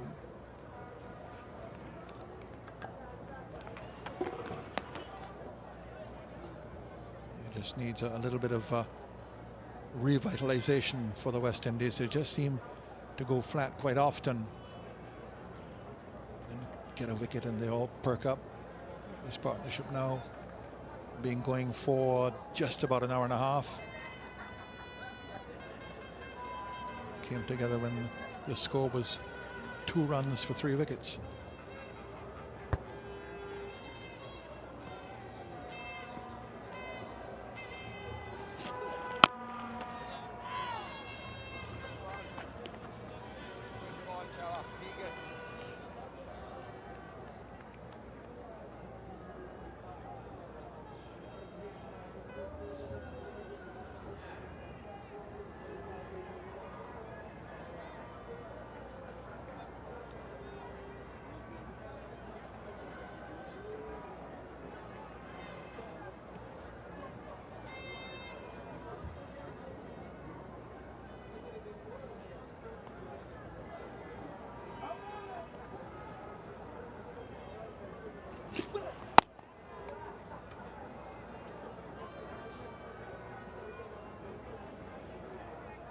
So far, we haven't seen the ball misbehave as it did with frequency.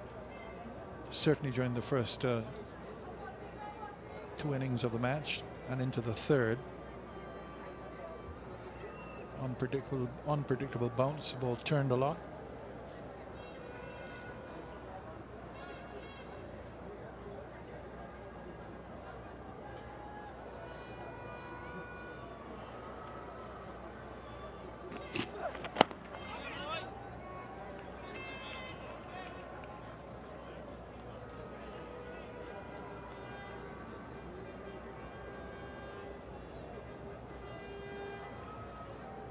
Still another 159 to get. 7 wickets in hand. So we always felt in a match such as this that tense, gripping, and leading up to a gripping finish.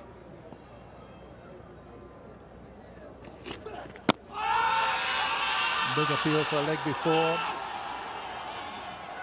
Not out, says Billy Bowden. Now they're all looking to see if they're going to go and ask. Yes, he's asked for the review. Misbah Huq was up, coming forward, hit on the front pad. They go for it now. Well, there may be a question as to whether it hit the bat first. No question that it was not a no ball. And that hit the pad first. Question is, was he hit outside the line? No question that it hit the pad first. Could be a little bit outside the line, but Hawkeye will give us a better view of that.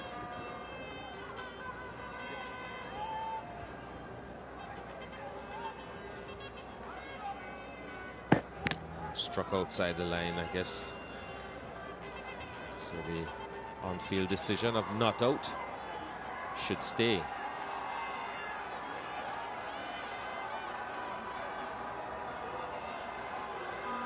There we go. So that's one review gone. But I think that was worth it.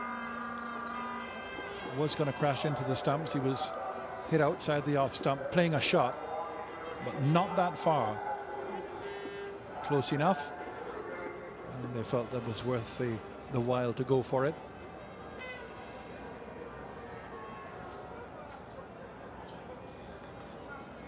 So the West Indies have one of their 2 reviews remaining. I see that the ICC Cricket Committee just considering or suggesting that in future only 1 review will be allowed per innings, 1 failed review, that is.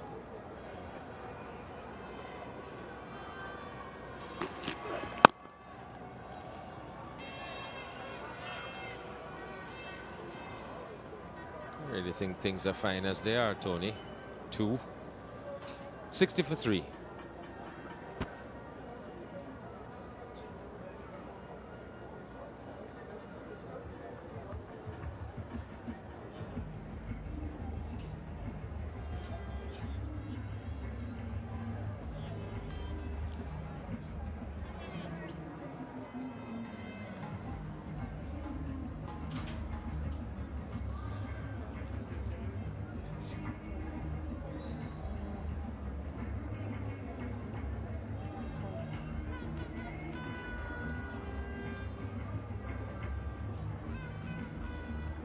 So partnership of 58.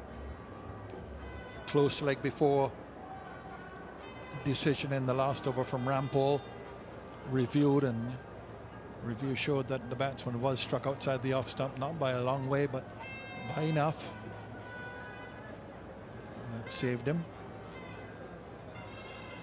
And certainly Misbah left the left leg, or the left pad, just to show the umpire. The umpire said not out, and he proved correct.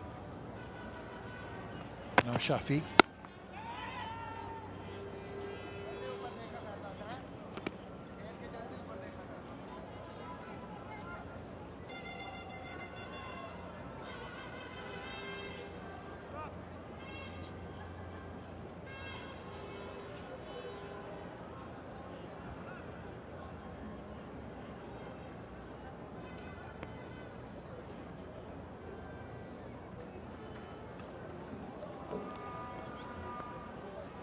and he wants a field adjustment, wants the third slip just to come a little bit finer.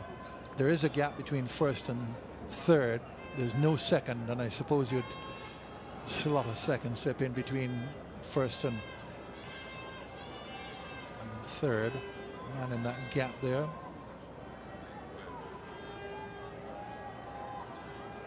And he's put in a third man now.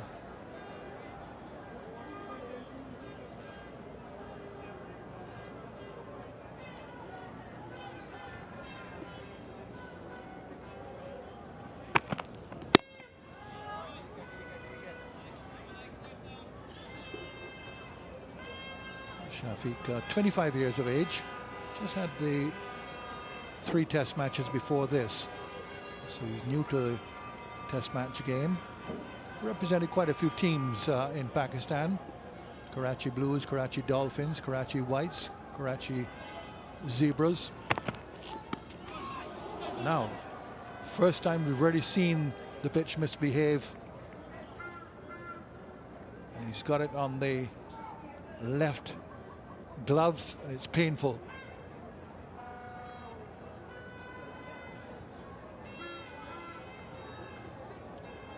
This could have hit one of those pock marks that we saw this morning. And, just took off. Don't normally see this from the seamers. Be used to seeing Ajmal pitch in that area and get the ball to turn and bounce.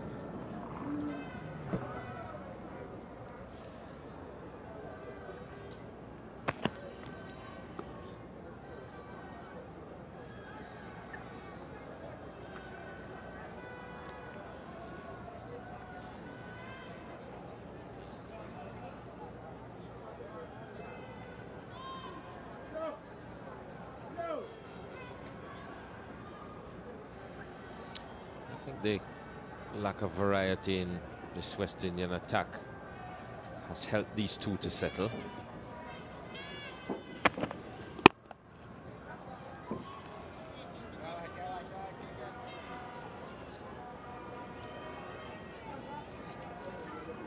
of course, the pitch is a lot harder work for the seamers, a lot easier to negotiate.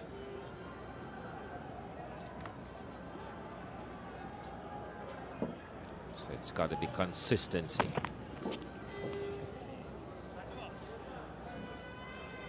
And it's the end of the over, maiden over, 60 for 3.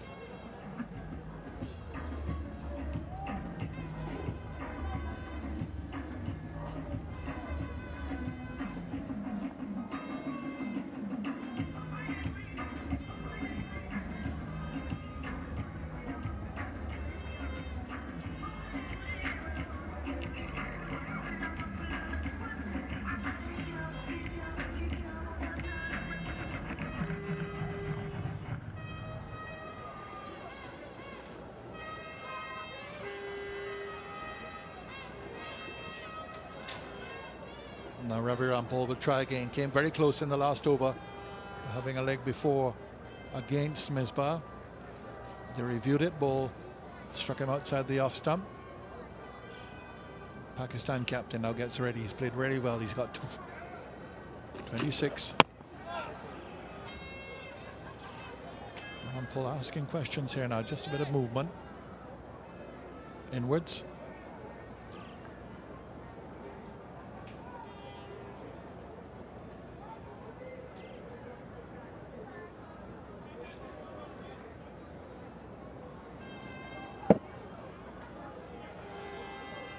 So good length delivery from Ravi Rampaul.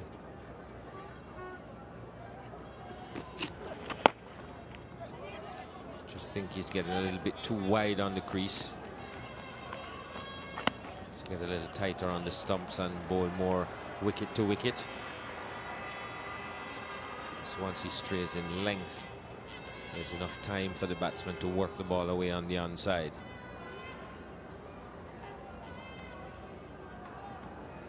It's a lot tighter to the stumps in the first innings.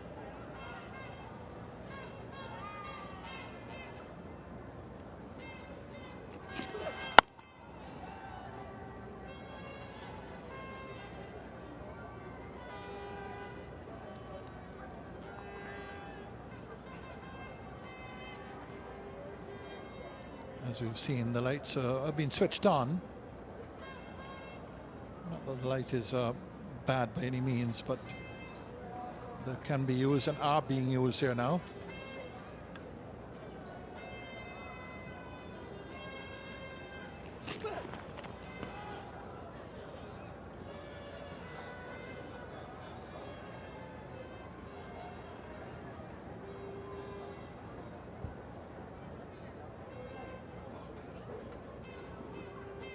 Scheduled closes 5:30.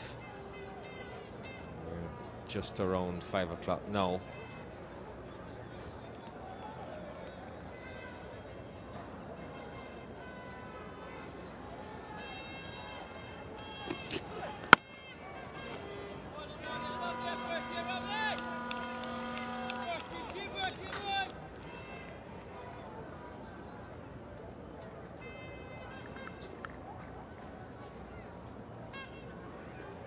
Good dogged innings here by Shafiq.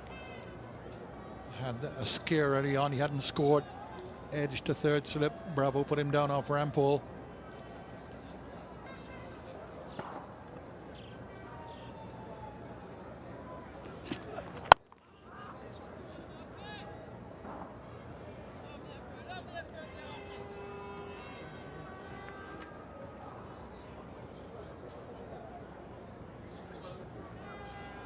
It's 61 for 3.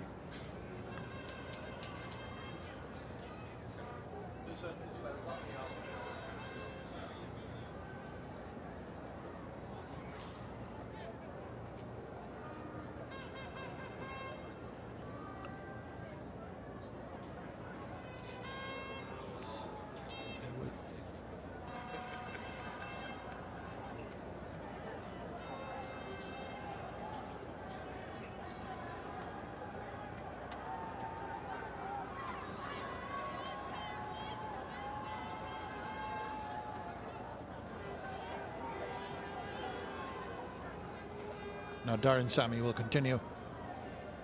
Ball to Misbah.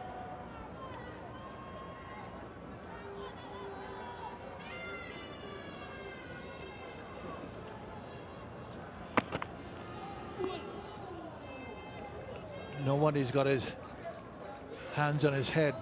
Darren Sammy very close to the off stump. Misbah seems entirely unconcerned. Nothing seems to bother him. That was very close to the off stump. Well, he got a batsman like that in the first innings, offering no shot. Azarali went for 34.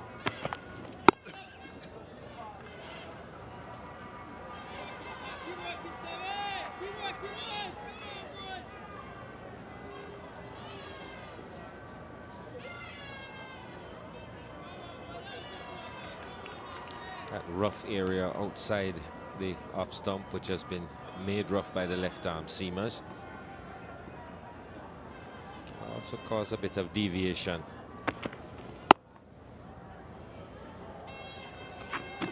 Misbah just waits on it and plays it late. Very cool character is Misbah Haq. Uncomplicated is technique. Watches a ball and plays it very late. Well, that judgment there wasn't so great, and that was what Darren Sammy was trying to do again. Very nearly did. Passed close to that off stump.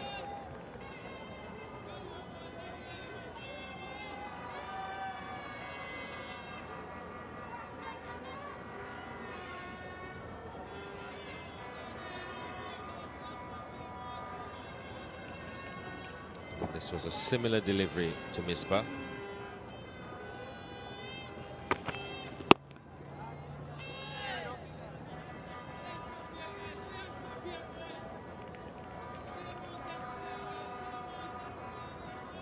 This will give us a better look at how close it passed to that off stump.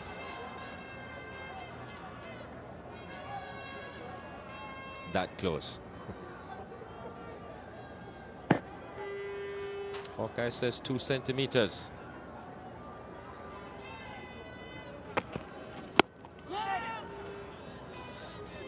Over. 62 for 3.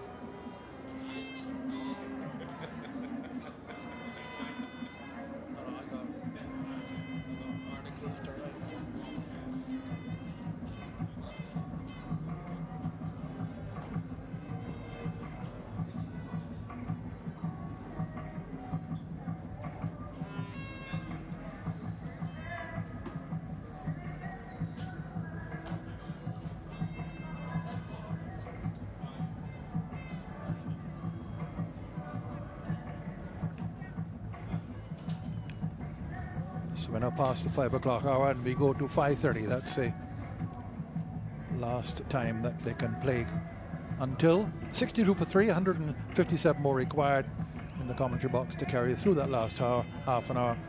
Michael Holding and Ian Bishop.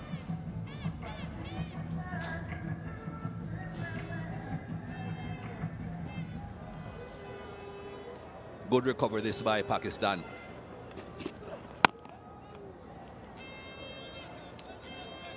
But they will know that they are not out of the woods as yet. A famous commentator who isn't in this commentary box once said, if you want to know how good a position you are as a batting team, add 2 wickets to your current situation and see what you think. So 62 for 5 would not be a very good position for Pakistan. So they know they are still a long way away. Lots of hard work to be done. Another couple of runs at least. Well, it's 4. That will certainly help Misbah-ul Haq and Pakistan, help their confidence. Rampaul, one of the few balls that he's delivered from close to the stumps, and he didn't make the adjustment with his angle. You're bowling wide of the crease and slanting in towards the stumps. When you run close, you have to go a little more off stump. Well played, though.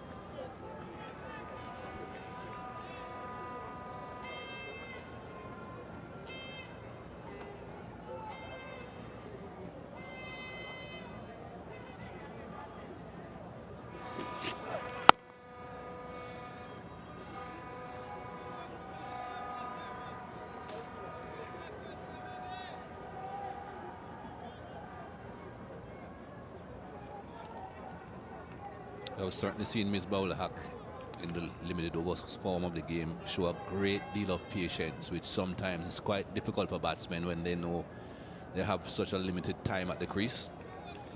Well, he certainly knows the capabilities of spending a long time are in this game. So he'll be in no hurry. All you look for is a bit of support at the other end, and at the moment Shafiq is providing that.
.66 for 3.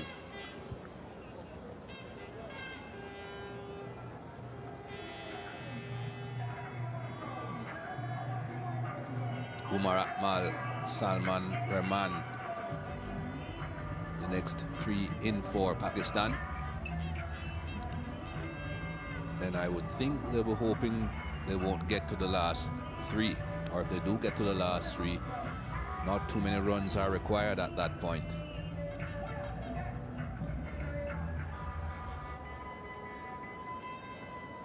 29 overs bowled.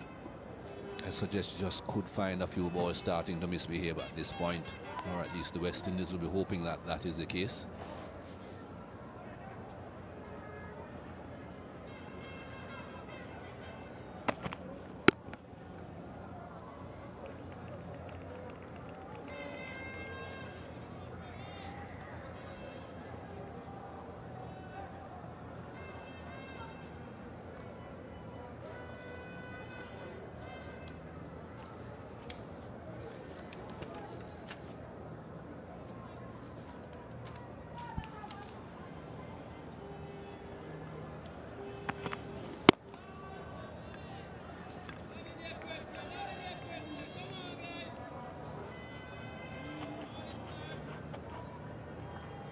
Carlton Ball Jr. trying to lift his team.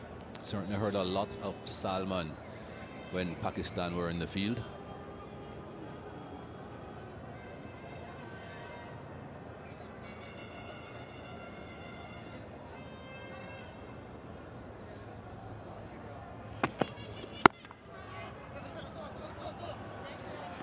Won't get a boundary for that, but not too many boundaries have been struck in this test match anyway.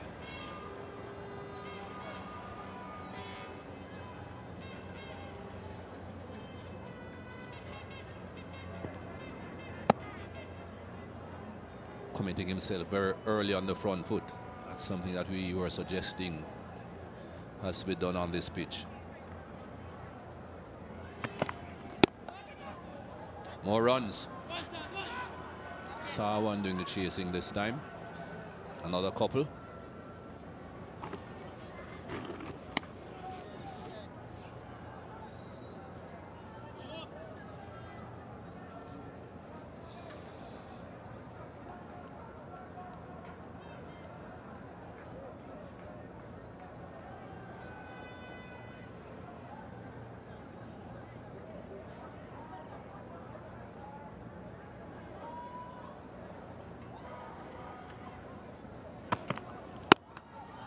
Oh, that's a good shot.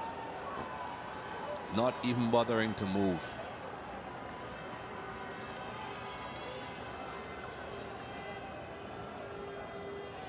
Yeah, that shot wouldn't be out of place in West Indian context. An attractive looking shot hit on the up. And as Michael Oling said before, he's propping himself onto the front foot on each occasion because it's an easy pace pitch where Darren Sammy is concerned. It's very attractive to watch that shot.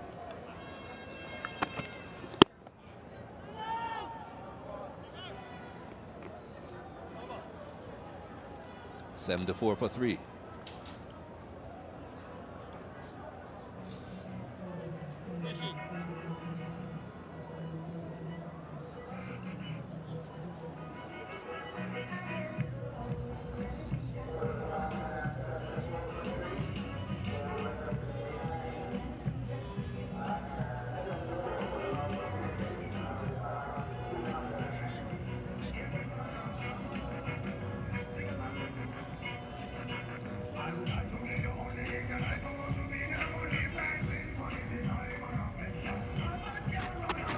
Overs bowled in this innings so far, and the run rate for Pakistan 2.47.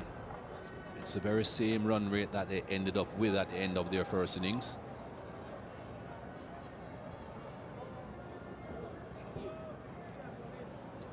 Changing the bowling again. Devendra Bishu comes into the attack from the media center end.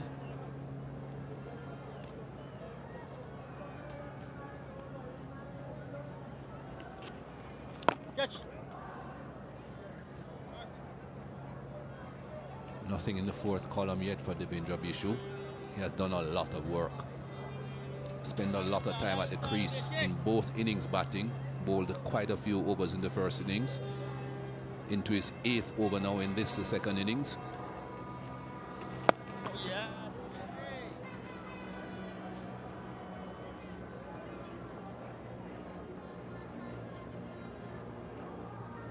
25 overs in the first innings.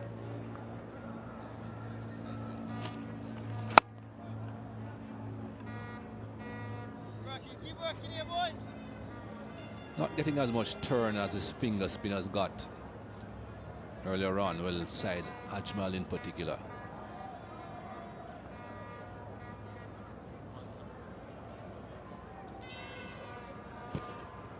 Oh, yes. Harold Eastman, our statistician, come scorers, just informed me, but he batted 135 minutes in total. Bishu. Oh, yeah. And as you can see, he's not a big, powerful man. He'll need the extra day's rest that he'll be getting from this test match before St. Kitts.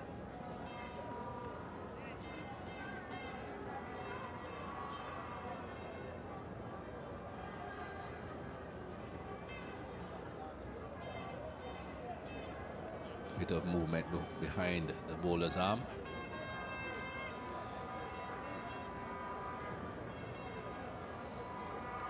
Drawing attention to the sponsor's sign.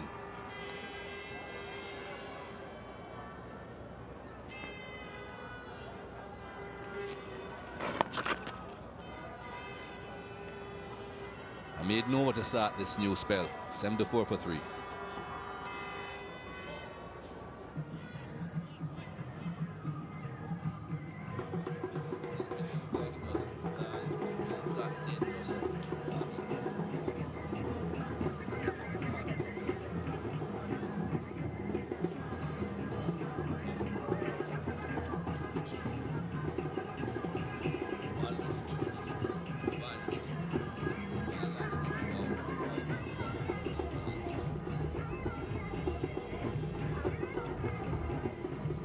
Excellent partnership this between Misbah-ul Haq and Shafiq.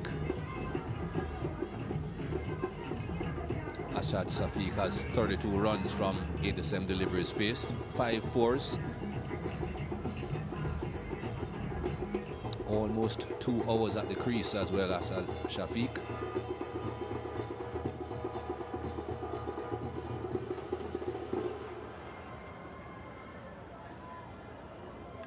Sammy continues.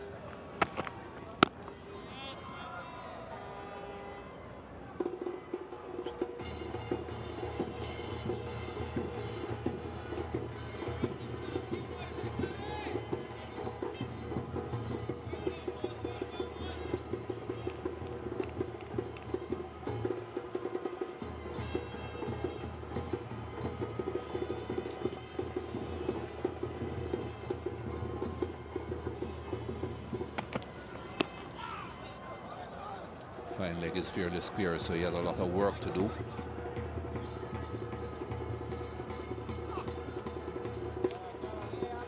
No signal coming from the umpire, so runs to Shafiq.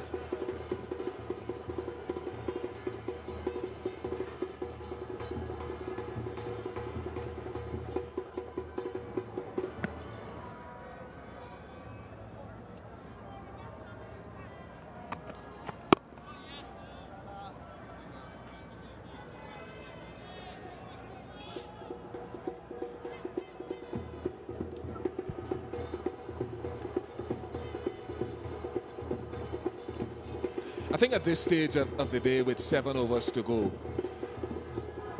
fielder in a short extra cover.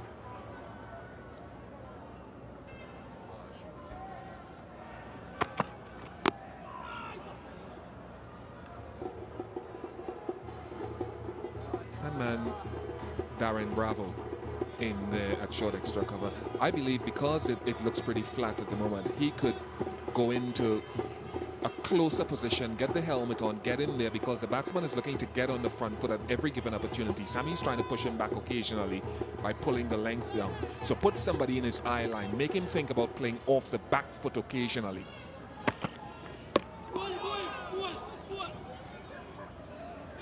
I heard something there, and everyone is a bit excited. Did that ball just ricochet off the stumps?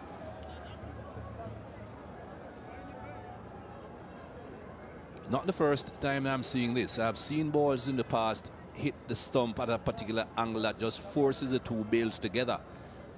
And the force of one against the other keeps them both in place. Let's have a look. certainly did just brush the stump, but the bails, as you notice, haven't moved. The stump itself moved, but the bails are forcing against each other has kept everything in place.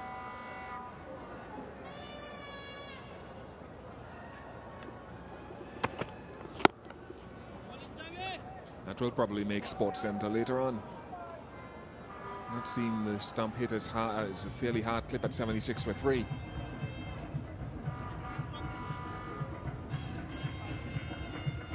Look at the stump moving. The wheels haven't been dislodged. The ball even changed its angle slightly.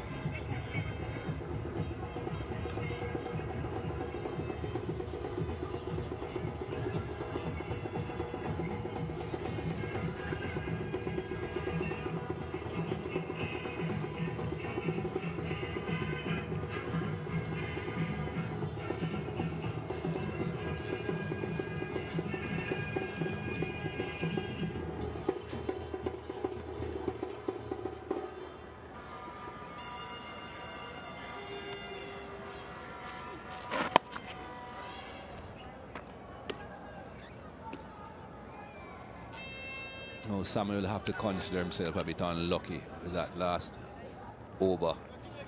He did everything he had to do. He did it right. Deceived the batsman with movement off the seam. Hit the stumps. What more can you ask for? Carlton Boyd Jr. there just checking to see why the bails didn't fall.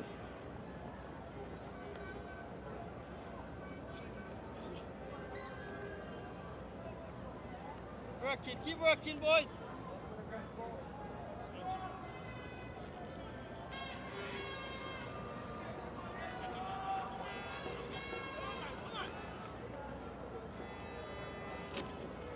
Oh yeah.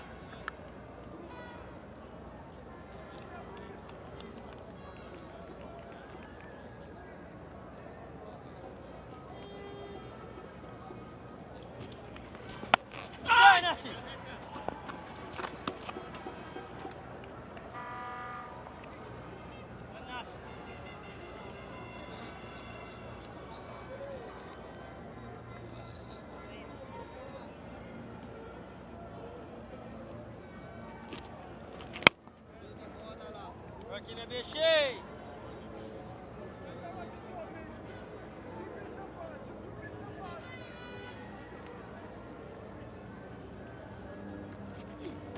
Oh yeah, boy. Just a single from the over. 77 for 3.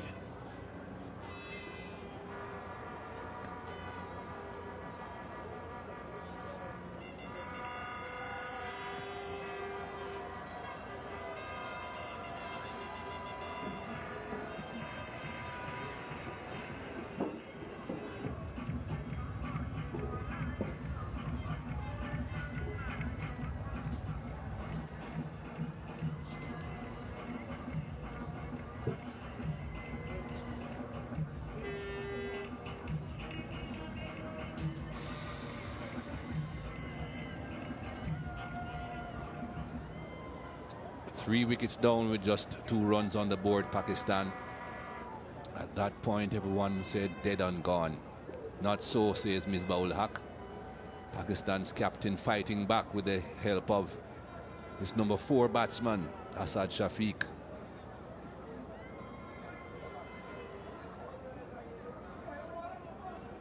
Darren Sammy will continue. 5 overs, none for 15 so far, Darren Sammy.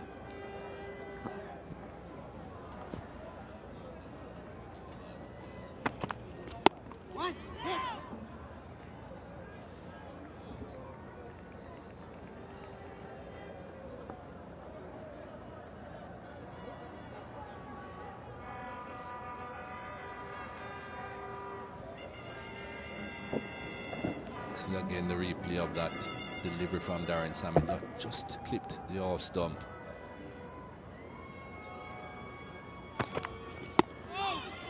Still don't understand why these batsmen don't cover their stumps when they are leaving the ball alone, just to make sure that the ball cannot hit the stumps. And this is what Hawkeye saw. Well, not quite the bails coming off, but ball was just clipping the off stump. That's why when Hawkeye shows the ball clipping the stumps, it shouldn't be given out. It's not always out.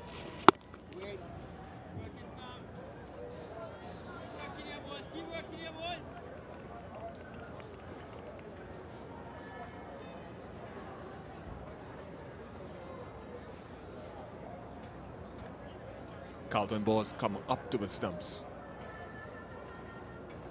Not too sure that Misbah was initially out of his crease for previous deliveries. By out of his crease, I mean batting out of his crease, getting into a stance over the line. Certainly wasn't advancing. Balls come up to put a little bit of pressure. I think that pressure would be better served if Darren Bravo, as I said, comes in a little closer, so that the batsman thinks, well, I won't push forward as easily. If I get an inside edge, there's a man short in on the offside. Not too sure the advantage of being that far out there if a guy isn't driving at the ball on the up.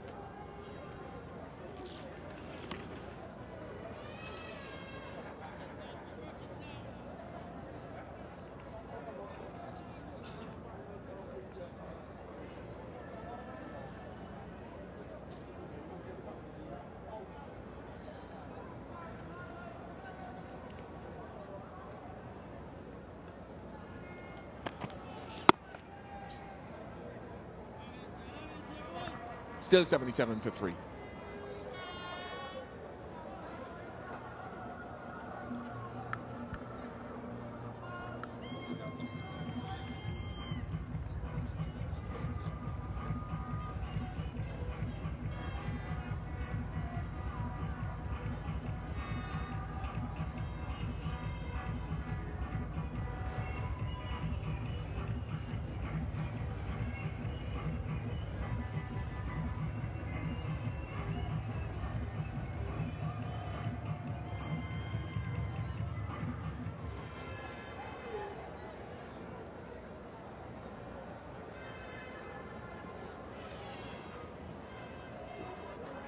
Two runs per over being scored off Bishu at the moment.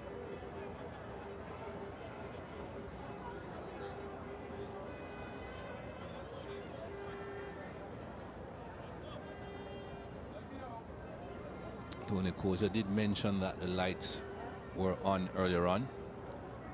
Just starting to take effect now, actually. You can see the shadows by each player. Barely, that is. 5 minutes to go for me, Mikey, and for our viewers. 5 minutes to go in this match. It won't be a case of getting through the overs, I don't think, if we understand the rules. And it's a crucial 5 minutes. Okay. Because as I mentioned about an hour and a half ago, Pakistan would be looking for these two guys to see out the day so that they can come with a little buffer tomorrow morning. The West Indies know that they get a rest overnight, so if they can prize one of them out, it leaves Umar Akmal. And really the rest of the batting is inexperienced and not as skillful thereafter.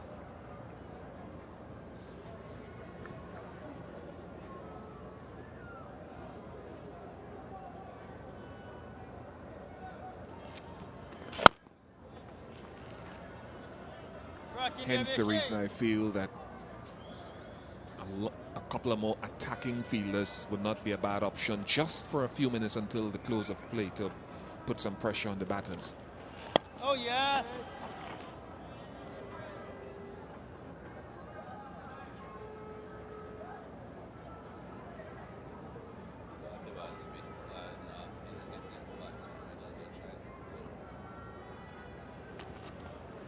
Oh yeah, boy. Up your effort here, guys.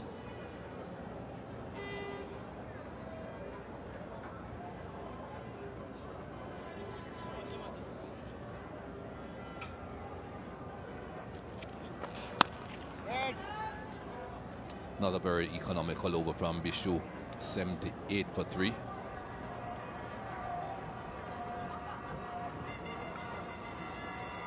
Could be an interesting day tomorrow if Pakistan go to the end of play at 3 wickets down. 141 more required as it stands at the moment, and West Indies looking reasonably flat, pitch looking flat. Light meter out.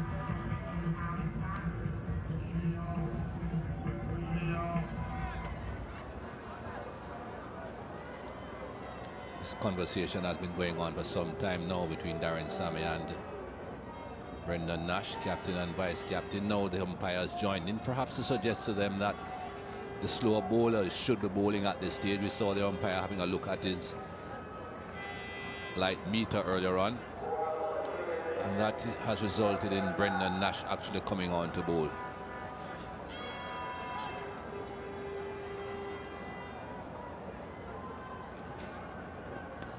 West Indies started well when Pakistan started their second innings, got 3 quick wickets. That was the first.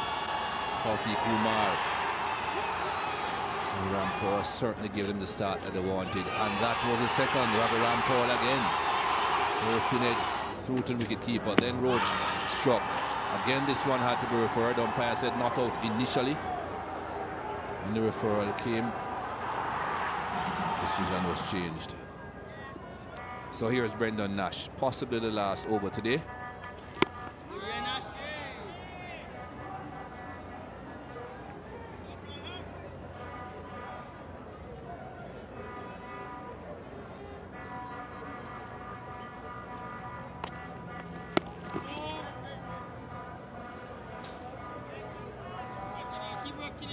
I think with the look of this West Indies attack, with the makeup of it, the balance of it, they badly need one of their batsmen, one of their top 6 batsmen, to be able to bowl decent, either medium pace or much more effectively some off spin or some type of spin, some type of slow bowling. Brendan Nash's forte, I wouldn't think. Both a decent left arm spin, but he's probably better known for his medium pace. Light meter out again.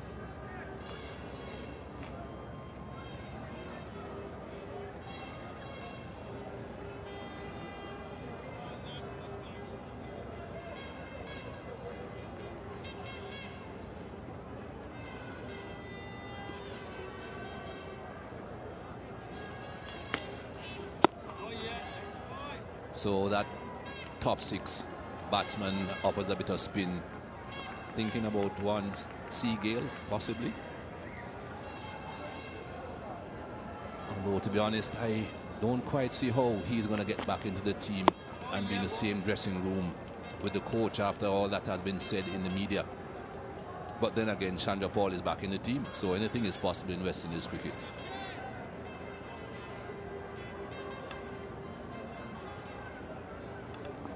So possibly the last ball of the day.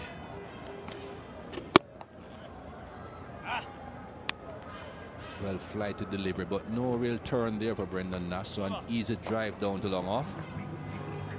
Umpire Tony Hill just waiting to see Billy Bowden walk towards the stumps to see if he'll get there before 5:30. Well, with this conversation now, he certainly won't get to the stumps before 5:30. So they're off.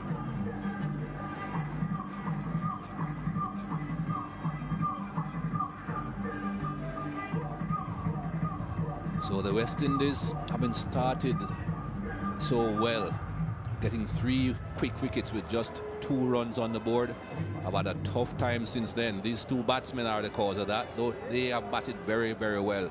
Asad Shafiq and Misbah-ul Haq. Partnership of 78 runs.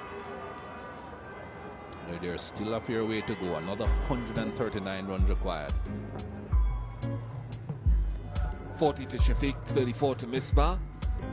They'll have to start tomorrow morning again, and takes a great deal of effort for 2 middle-order players to come out and start on a fresh day, but they've done a wonderful job this afternoon. Only one partnership of note there. Misbah-ul Haq and Asad Shafiq, 202 deliveries. Roach and Rampaul got the first 3 wickets, no wickets since then. Bishu has bowled very economically. Sammy, not bad either, 6 overs, 2 maidens, none for 15. Brendan Nash just the last over before close of play. So that's the story. West Indies won the toss, batted first. Everyone thought mediocre performance, that 226 runs. So far, it's the highest. As Shafiq and Pakistan skipper Misbah Haq make their way onto the field. So we're all set for this tense and thrilling fourth day's play. And one question to Michael Holding and Ramiz Raja. The ball is now 36 overs old. Does it present an advantage or disadvantage to anyone? Let's hear what they think.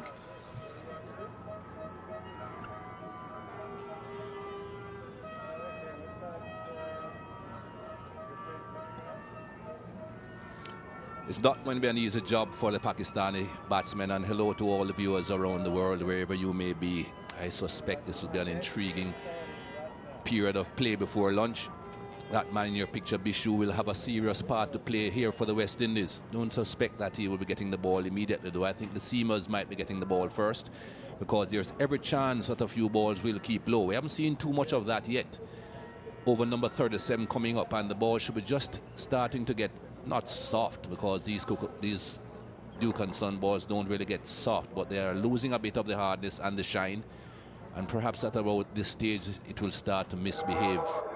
Misbah Haq has batted well, captain leading the way, showing exactly what is required, application, and just eking out these runs.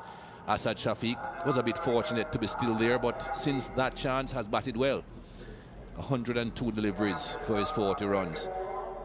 And everyone will say, well, this is a low-scoring game, this is a turgid game, run rates below 2.5 runs per over, but it has been intriguing. No one can say it has been boring. 2 for 24 in his 11 overs, Ravi Rampaul. The West Indies need him to start just as well as he started in the top of the innings. Umpire Tony Hill, the man at square leg, standing in his 23rd test, and his partner, similar Kiwi, Billy Bowden. I think this is the second test match that the two Kiwis have standed together. First one was at Lord's in 2010. Here's Ravi Rampaul. Just one slip, Ramiz. Would you have had a bit more than that?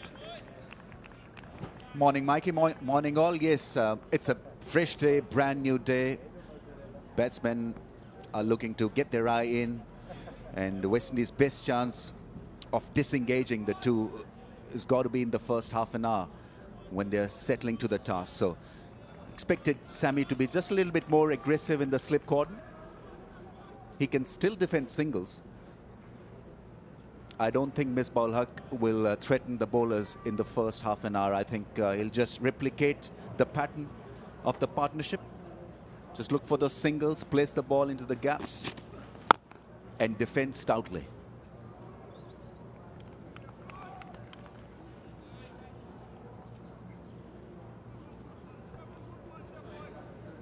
This ball, 36 overs old, and it is highly likely that Pakistan will, if they are to win this game, 5 for 51 for Ravi Rampaul.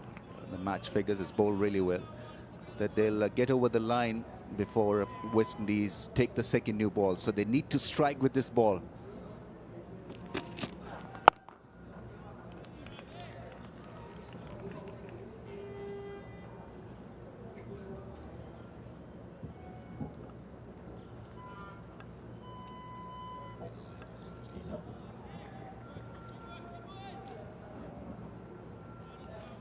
Ravi Rampaul has looked the most potent fast bowler out of two teams.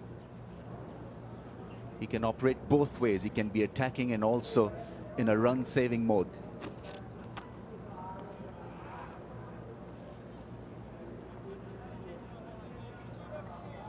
Two men in the deep.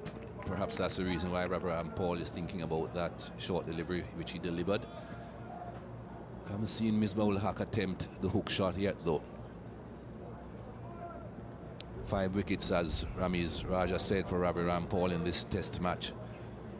Great improvement on what he has done in the past. This is his 6th test, and in his first 5 test matches, he took only 4 wickets in all 5. Again, I would love to make the point that it's good to see when young cricketers get selected, do not perform up to scratch, go away, and then they come back, they show improvement. Test career, again, nothing to write home about, but he's early in his career. 6 test matches, that's the very beginning. My first 5 test matches, Rambo, I took 10 wickets for 642 runs. I don't believe it, Mikey. You serious? Absolutely serious. First test match, Brisbane, no wickets, 0. Effected a run out from fine leg though. Made Nova, 80 for 3.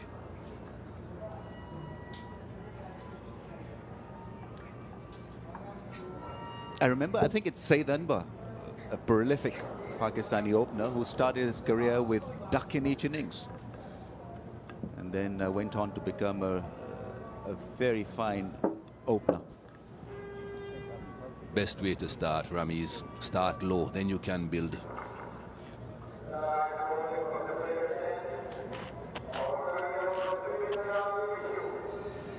Partnership of 78 runs between these two, Shafiq and Misbah. Those runs were scored yesterday, though. They have to start all over today. Best partnership of the match.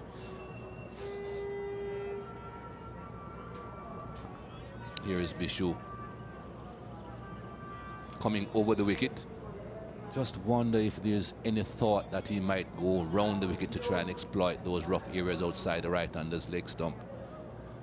Batsman might offer no stroke when he pitches it there, but find out.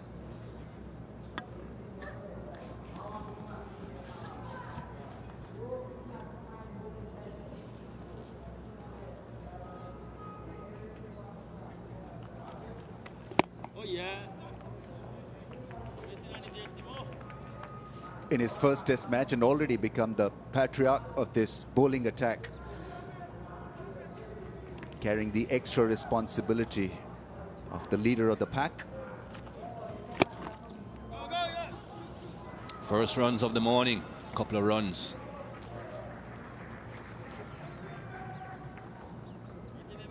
I've quite enjoyed the way Asad Shafiq has managed his innings. He's young and he was under a lot of pressure when 3 wickets had gone down for about 10 runs. He was dropped in the first over that he faced. And then it's all about calmness and about arranging his innings. Oh yeah, boy. Not at all worried about playing that defensive shot. Remember, he was picked up by Bishu playing a defensive shot in the same way, but that knock has forced him to change his method against Bishu. Speaks of his temperament and his concentration and ability to play spin.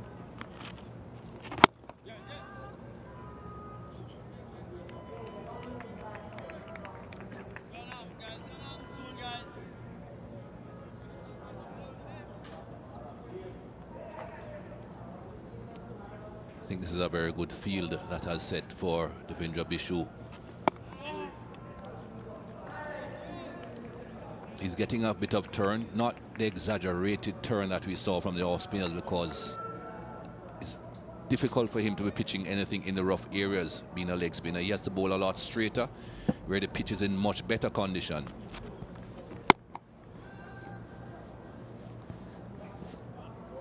Couple of runs from the over, it's 82 for 3.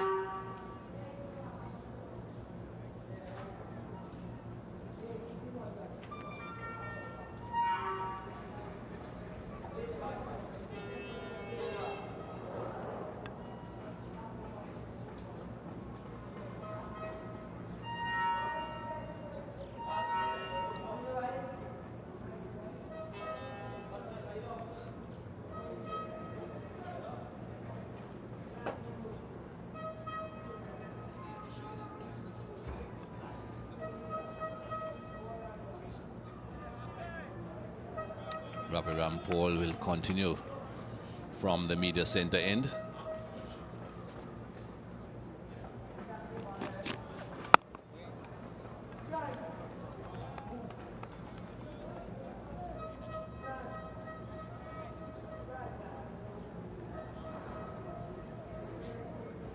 Ravi Rampaul would be expecting some disconcerting bounce from somewhere around that good length area to unnerve Misbah-ul Haq. He's been quite content in playing him just the one way, back and across with a defensive bat.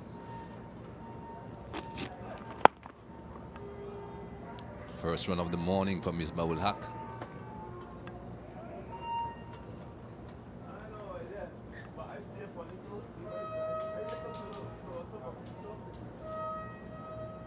Plenty of cracks, plenty of rough patches. It's only a day 4 pitch.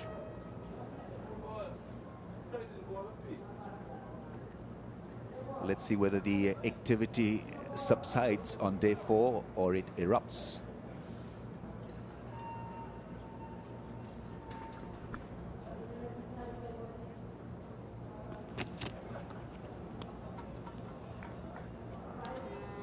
Interesting to see the difference between Saeed Ajmal and Bishu. Ajmal obviously a different bowler, more variations I guess. Got the ball to turn and bounce, and his mode of dismissals were very dissimilar to Bishu's. He got the ball to bounce from the good length area, that is Saeed Ajmal, and involved the short leg fielders more than Bishu. Bishu's 3 dismissals were leg before victims. Bowled him. They needed an early wicket, the West Indies. Ravi Rampaul has given it to them. What a big strike this is. Asad Shafiq was looking good. Ball came back sharply. He closed the face of his blade on that ball. And Ravi Rampaul has given West Indies a potent breakthrough here. Yes, came back a mile and hit the pad and then got rid of the middle stump. Asad Shafiq goes back after scoring 42. It's 83 for 4.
So the partnership has been broken.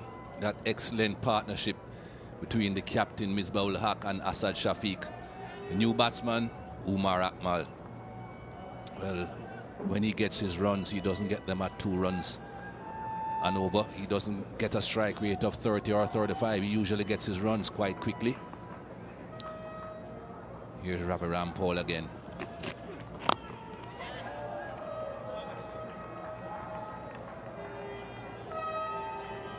Lovely piece of bowling from Ravi Rampaul. That ball came back strongly. Initially I felt it hit one of the cracks, but no explosion off the track. Simply was a fantastic ball. Artistic stuff. Came back with the angle, and Asad Shafiq should have been forward to it. Just was caught on the crease.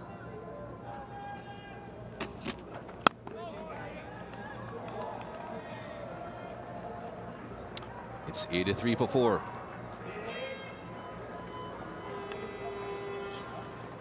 That wicket has certainly made this game more interesting for West Indies. Another wicket in the tail. Salman, Rahman, Gul, Wahab, Ajmal to follow.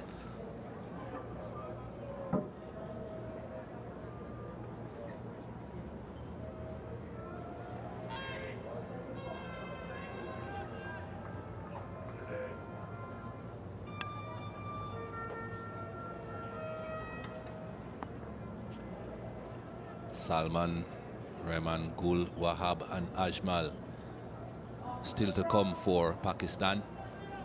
They need another 136 runs. They need another partnership between Umar Akmal and Misbah-ul Haq. 136 runs is a long way away on this pitch.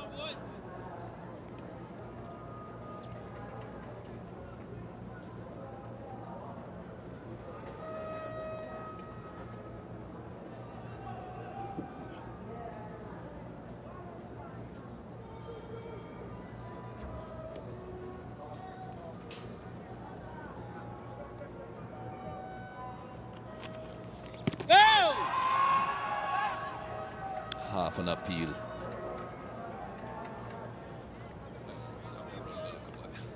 West Indies are capitalizing on the fact of a loss or a gain of a wicket by putting pressure on Misbah-ul Haq.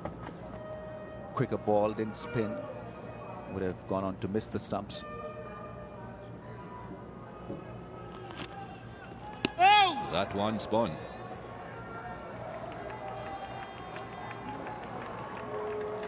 Didn't fully commit to it, Misbah-ul Haq. They're just a tentative portion, then looking to withdraw the bat. Extravagant spin from Bishu. Good ball, pressure ball.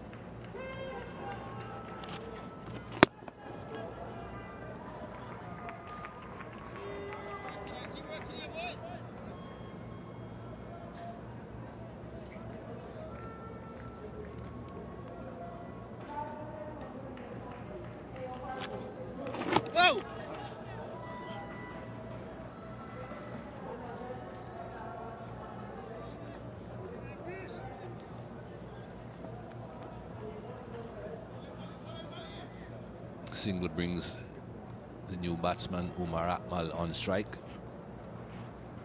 No change in the field placing for the new batsman. Love to see another man in that slip cord and a gully. Can well afford to take out the mid-wicket to have another man on the offside. Oh yeah, boy! Ball is certainly turning enough for that.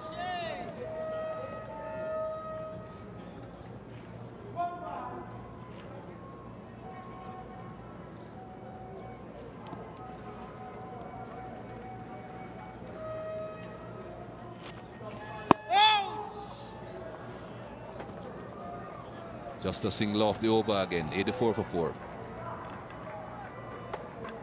You can see what he's trying to do. Bishu is bowling a flatter trajectory and bowling within the stump so that he can hit the pad before the batsman's bat comes in his way.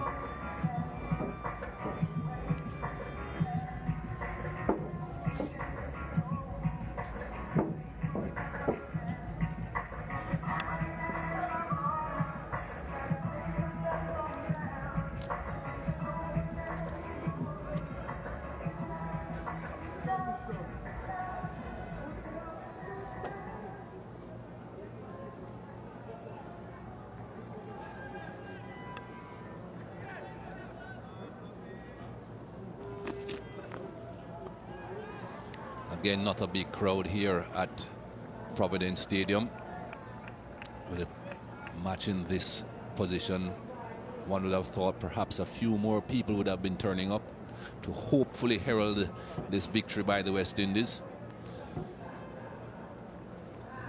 You'd certainly have to say the West Indies are favourites from this position, but not too many people in the stands.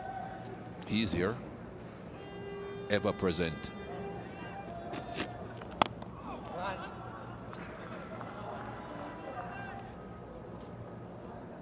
Playing the ball late is Misbah-ul Haq. But Ravi Rampaul has already produced a beauty. Look at that angle that was created by him from wider of the crease. Middle stump was down, uprooted. A very fine performance from Ravi Rampaul on a flat track.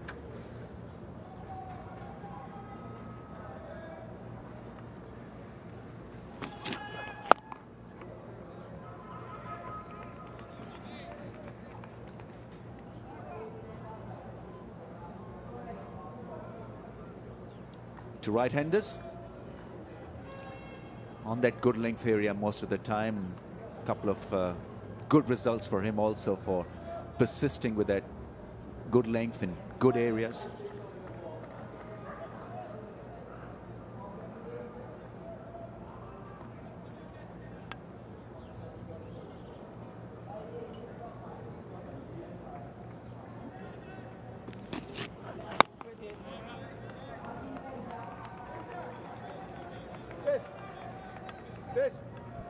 Where's your mom?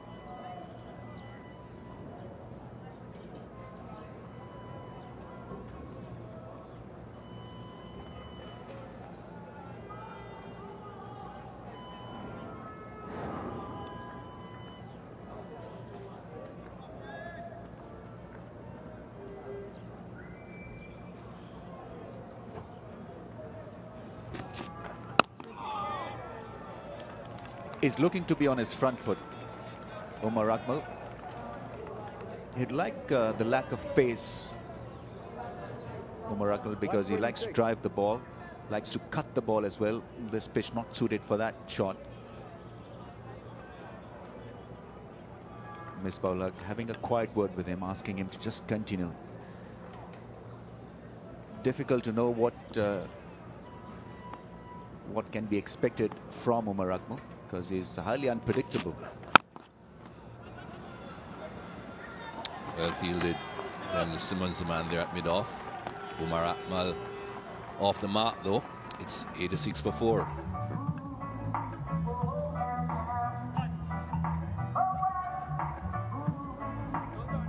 That'll ease some nerves. Umar Akmal off the mark of the 8th ball that he faced. West Indies with a clear advantage at this stage. On this track, 133. It's got to appear like 233.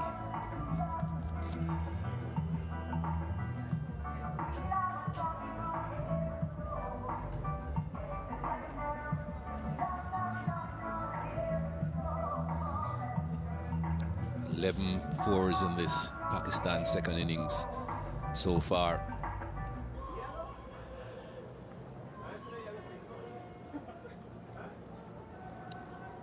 Not going to be getting too many deliveries on this pitch that you can easily put away. Even when you get bad deliveries, sometimes you have to be a bit careful on this surface.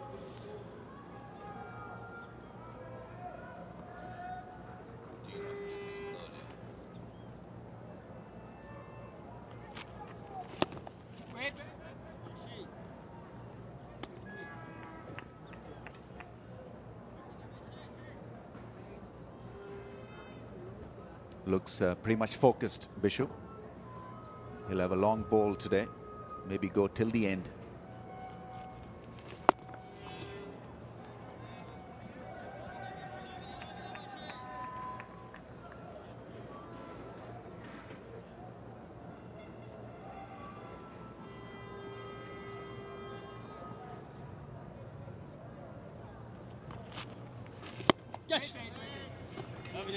Well flighted. Good change of pace from Bishu.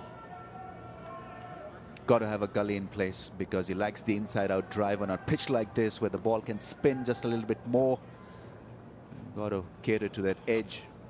Oh yes, oh yeah, boy. Once again, that front leg coming down the leg stump. It's not trying to cover the line of the spin. When he drives from that area through the offside, then there's a possibility that he can edge it in that gully position.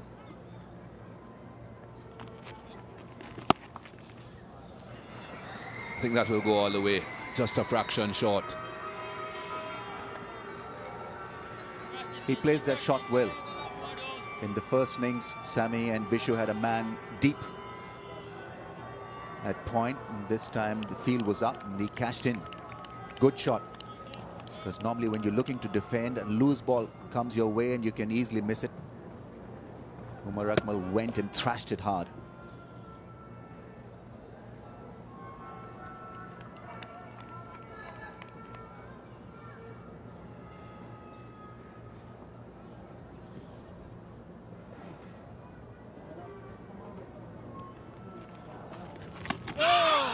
Big sound. Not out, says the umpire. West Indies don't seem too perturbed, so they are not worried. It's 90 for 4. They only have one review left.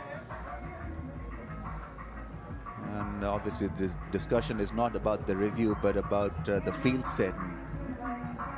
Maybe asking Bishu to have a deep point in place for Umar Akmal next time he comes on to bowl to him.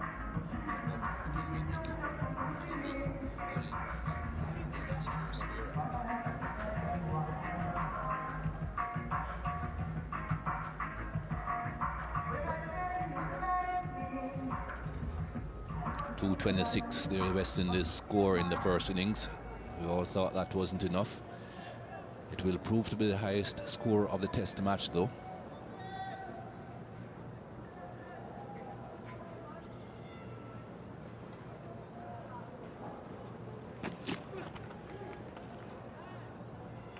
Just not interested in those short balls, Misbah-ul-Haq. So that would appear that the man at deep backward square isn't really needed. Let's have a look at that last delivery again in the previous over from Bishu. Living dangerously, went back to a ball that was pitched up. It spun across quite brightly for Bishu, making room. The balance was out. Didn't get an edge.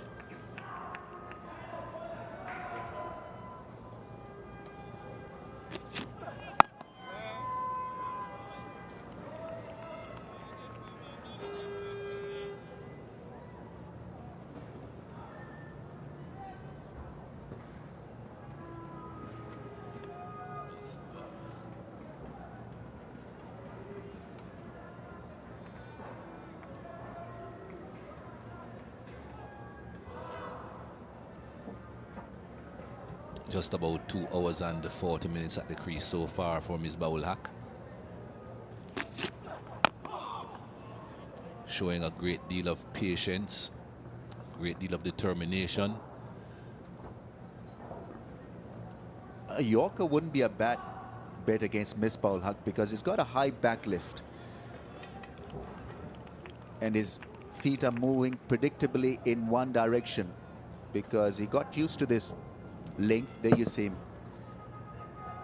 with a movement that is continued to back right throughout this innings against the fast bowlers. Once again on that front foot, not fully forward, but half stretched. He's tried a few bounces. That really hasn't worked for Ravi Rampaul. Maybe a Yorker could do the job.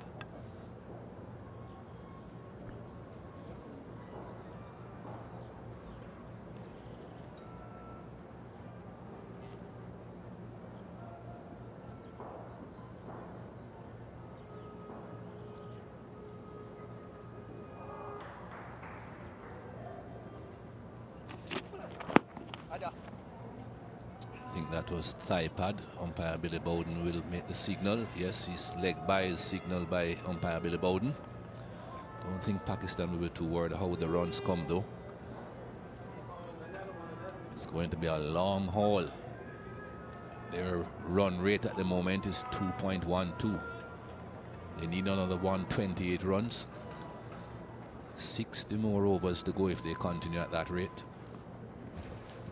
Then the West Indies will have a chance of taking that second new ball, Ramiz.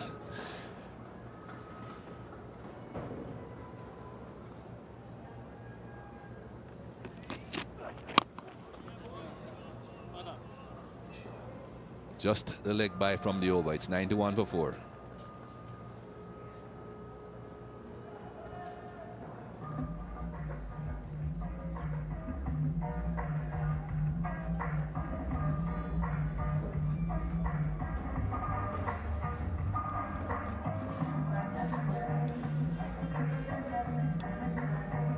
Never been able to understand how people buy things like that in a shop for all the money that they sell them for. It's eye-catching. That's why they wear it.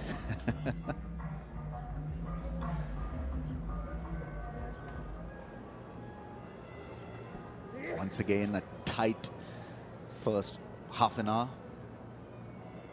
wicket has gone down. Pakistan looking to consolidate, re-establish themselves at the crease. It's been a fascinating battle between bat and ball. Oh yeah. Working, Rishi. That mid-wicket that I suggested might not be necessary. Ramiz has been moved. There's no longer mid-wicket, but I would have hoped that he would have been put in the gully region, but instead he's on the point boundary. Just to make sure that whenever anything is short from Bishu, that it isn't cut away for 4.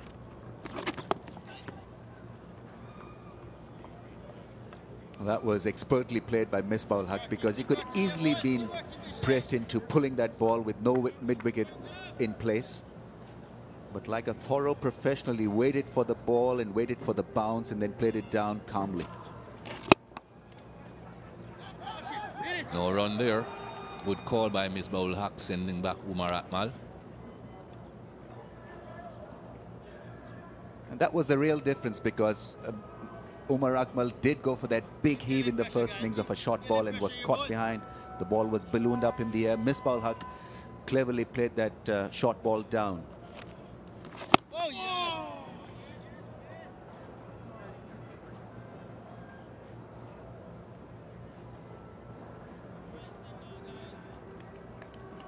All the balls that have been hit for boundaries have been on the shorter side, but obviously he has a plan, because he's got a flipper. Oh, beautifully bowled. Ideal leg spin ball. That's why I would prefer the gully, Ramiz. He has bowled the occasional short ball, as we have seen, but he has bowled quite a few deliveries like that, and I would hate, as a West Indian supporter if you are, to see one of those edges go unpunished. Another maiden over, 91 for 4.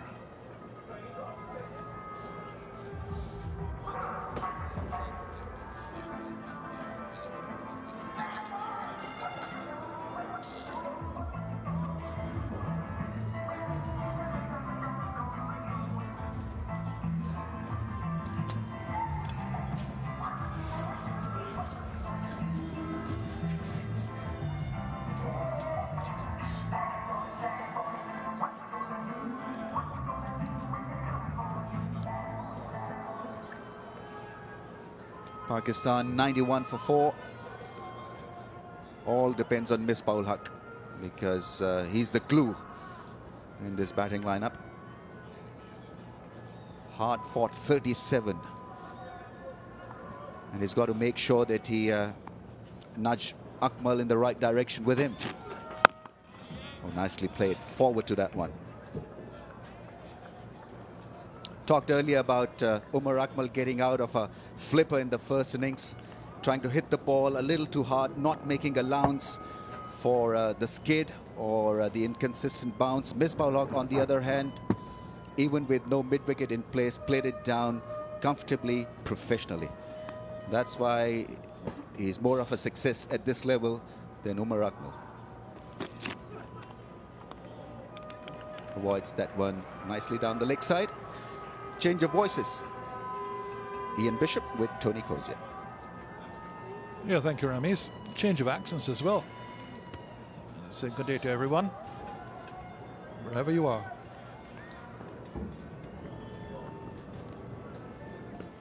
Surely, I think viewers who have tuned in from the start would have expected a really tense last day. It's been 3 days of tense cricket, in fact, gripping.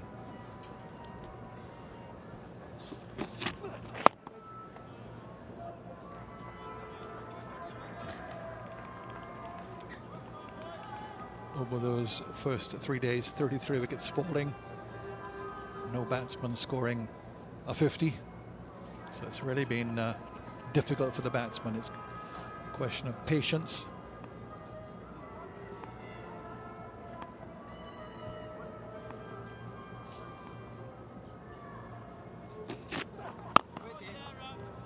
And it's welcome to the commentary box to Ian Bishop. Thank you, Tony. Hello, everyone.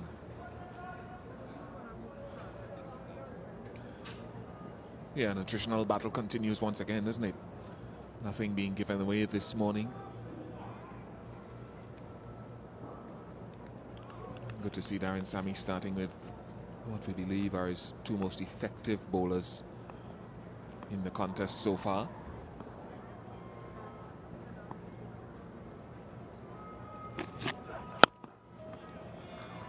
Rampaul's bowled a lot more deliveries today from closer to the stumps or mid-crease, which I think is a good variation in addition to the ones where he delivers from wide on the crease. He was worried, my understanding, about those footholds yesterday. It gives a more direct line at the stumps and you deliver from that close.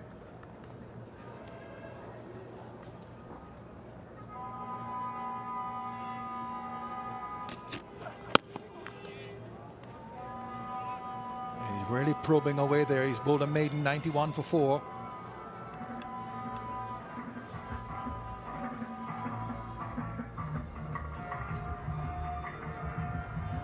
Will call for a great effort from a full complement of West Indian bowlers. It's not going to be down to one man or two men. Kemar Roach has to come in and do his part. And Darren Sammy has to find himself bowling more overs. He can't leave it up to the rest of the bowling attack. There are only 4 frontline bowlers.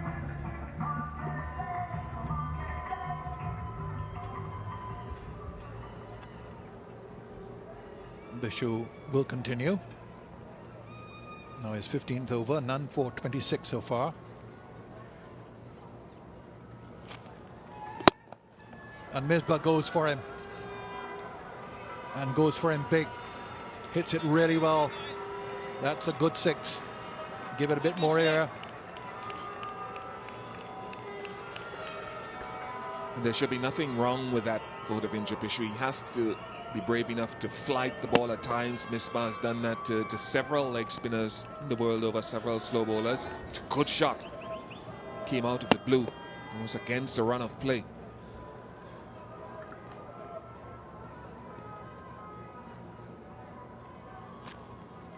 Oh! Through the keeper. Chase here for Sammy. Looks back. They're running, captain. But I suppose that's a habit that you get into on the field of play when you're chasing a ball, looking back to see what's happening, maybe to find out, well, which end to throw it to before you get onto the ball. Just the outside edge passed. Good response from Bishu. He went up again, having been spanked for a 6 the previous delivery. Showed the courage not to push the next one through and beat the outside edge.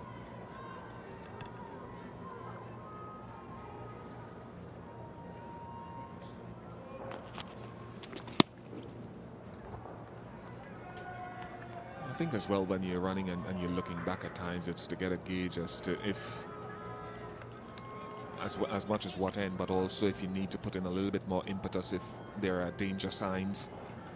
Oh yeah! Sometimes you'll chase after it and chase within yourself, because you know there's not going to be a chance to stop more than the 1 or more than the 2 or more than the 3.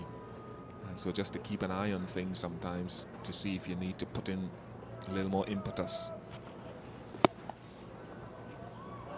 No ball from Bishu. He's quite a small man. He's not got a big step. But he's just gone over there to raise the 100 for Pakistan. 119 now more needed.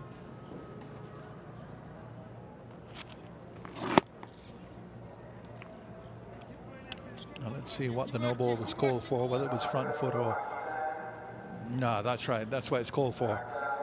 That he went very, very wide there, cut the outside crease, the return crease with his back foot. Oh! End of the over, 100 for 4.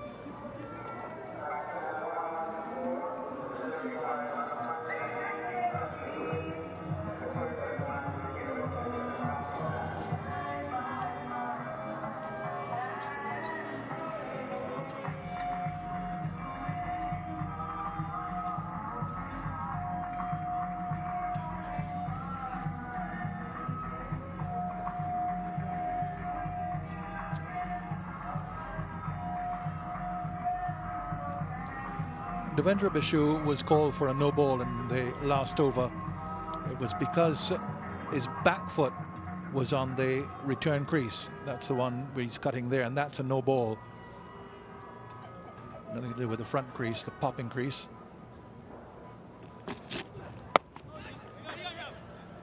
And yet, the front foot does not matter as far as the return crease is concerned. Colin Croft, the West Indies fast bowler, very successful West Indies fast bowler as well in the 1970s and 80s, used to play that left foot way out, but his back foot was within the box, so it was fair. Now change in field now. Deep square leg is going around to long leg. There's a short leg being brought in.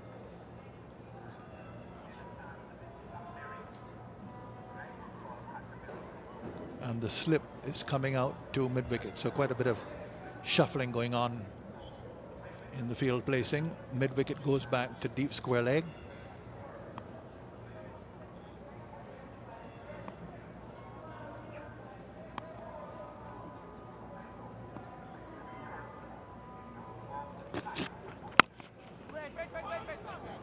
Nice shot and a nice save. And Sharwan going around and making the two-handed save, prevents a run.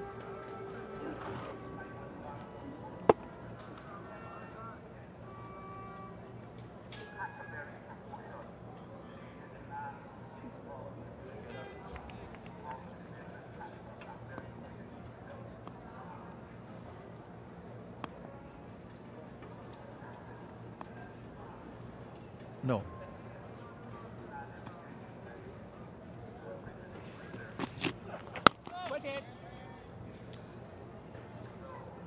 Ravi Rampaul has picked up another wicket today, 3 in the first innings, now 3 in this one. Really has been in excellent form this season. Picked up the early wicket today. Here it is, on the stumps.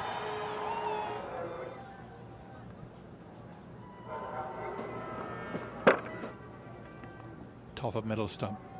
Cutting back, beating the defensive shot.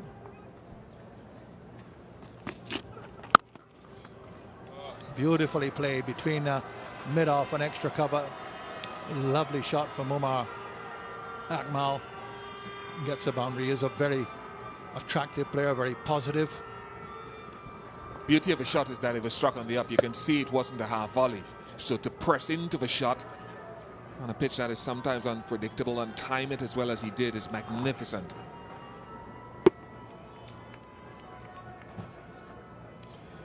I think to follow that, because he's looking to get onto the front foot so much, it won't be surprised to see a short ball come his way. He will, I think, or he's inclined to go for the pull or the hook shot a lot. He's a man at deep square.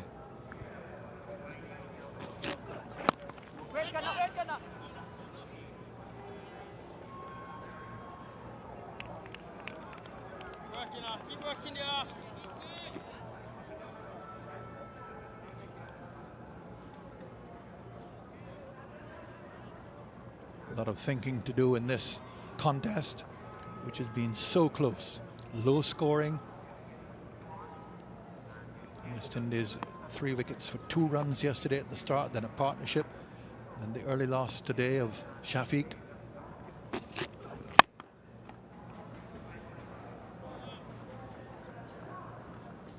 At the end of the over, it's 104 for 4.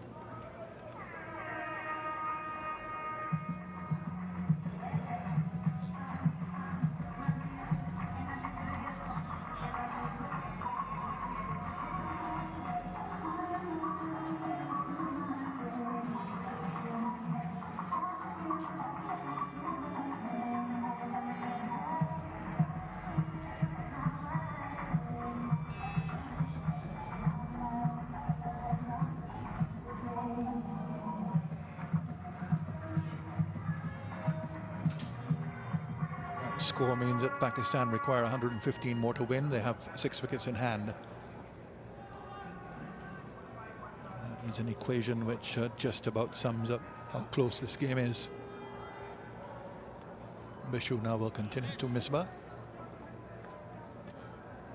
clouded him for a 6 in the last over, and then next ball beaten past the outside edge. Oh!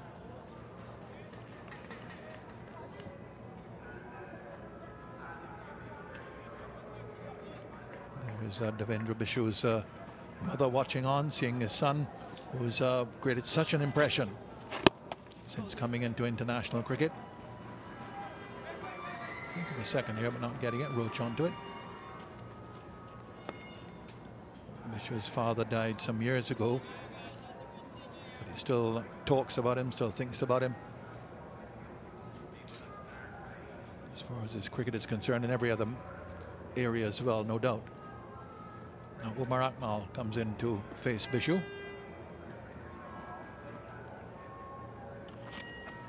Oh, go, go, go, go, go, go, go. And get the single, the ball running away from the short leg fielder.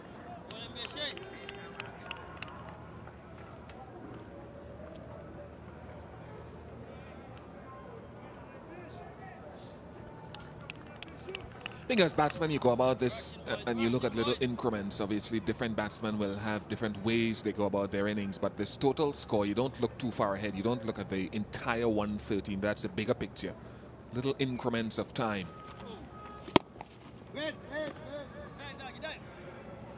Little targets you set yourself, and they know that if they get this 113 down to below 100, from the time you hit 99, it has two effects. It makes the range of scoring a little bit easier in terms of the way the batting team looks at it. But also from the fielding side, from the West Indies point of view, they'll recognize that yes, they need to attack to get wickets, but they also have to keep an eye on the runs being scored, so it puts additional pressure on this man. At no point in this match has the last 6 wickets added more than 105. There he goes again. Very, very positive when he has the opportunity. He's mainly defensive. He's very, very watchful. But when the opportunity comes along, Misbah will put it away. 6 in the last over, 4 here now. End of the over, 110 for 4.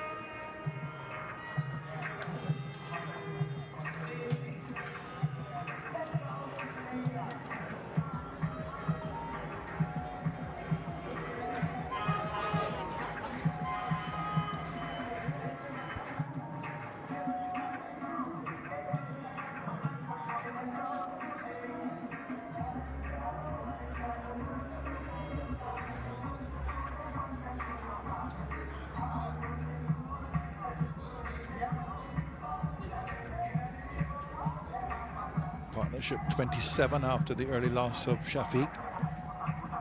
Bowled by Rampaul. But they have a change in bowling now. Expected. Rampaul went for just about an hour and correction, just about 40 minutes in that early spell. Bowled 5 overs in that spell.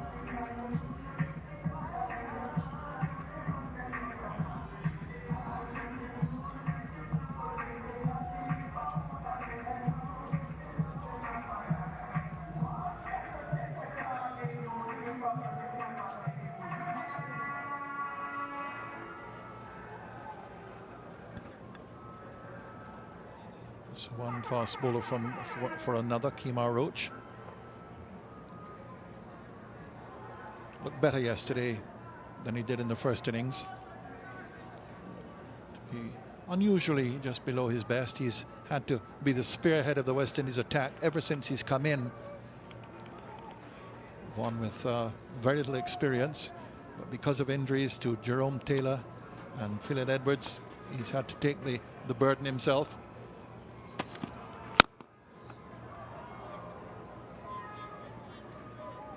Shared the new ball in test with 6 different bowlers.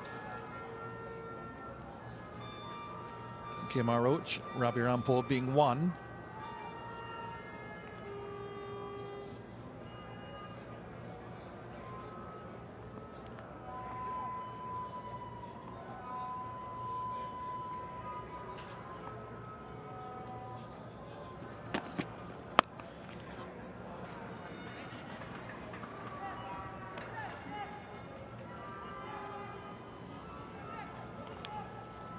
Roach now in his 11th Test match, and so sharing the new ball with 6 bowlers, different bowlers. Rampaul I mentioned, Nilan Pascoe, Brandon Best, I should say, B-double-S from here rather than Best as in Tino. Andre Russell just had the 1 Test match in Sri Lanka, and Darren Sammy, the captain. And also Tino Best. So 1 Best and 1 Best.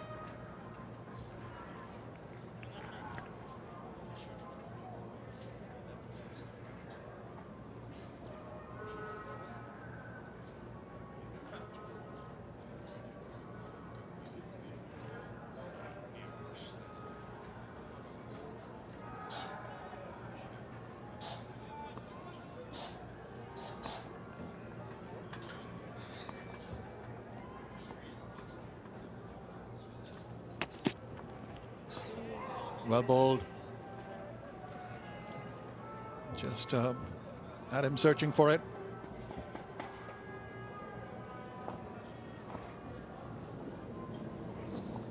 As much as it kept low, it's a good delivery for a couple of reasons. 1, because of the length of it, it's not too full. And 2, because it held its line, apparently. Something that Roach manages to do well from wide of the crease with a strong wrist position.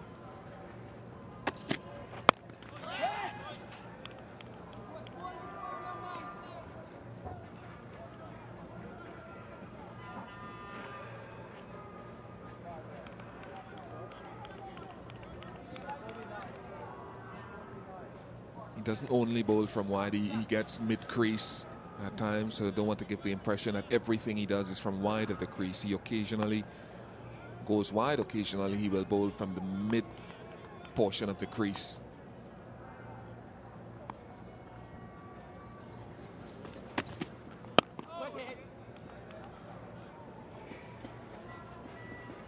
.112 for 4.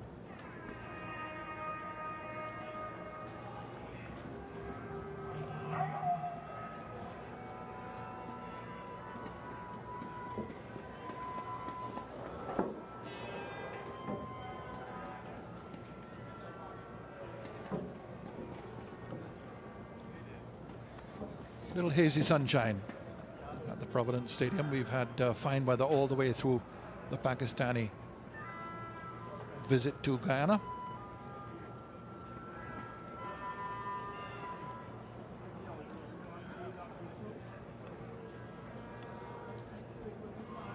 We've been going for about 51 minutes for the day.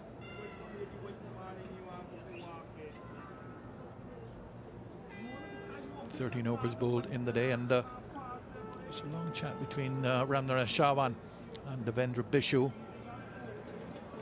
Shawan is captain for Guyana when he's available, and Bishu would have come through under him and Shubnaran Chanderpaul, the 2 very experienced Guyanese players.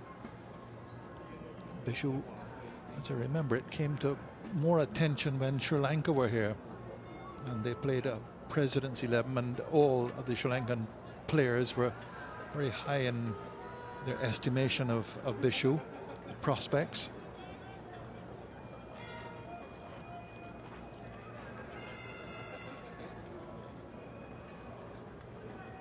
It was in 2008 when Sri Lanka were in the Caribbean. Now Bishu decides to come around the wicket.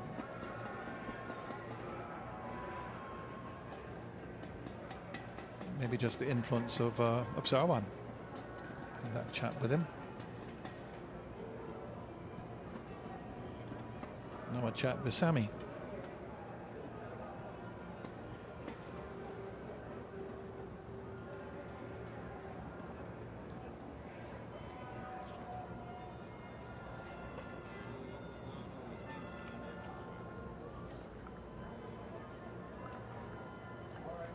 Well, he goes back over now, so he must be a bit confused. Bishu.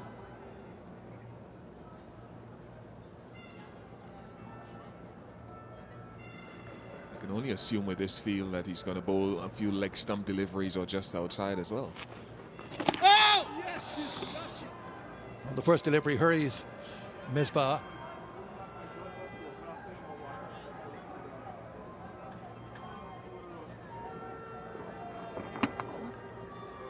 dissimilar to the way he got out in the first innings. Missed it in the first innings, it was the leg before. Just got the bat onto it this time.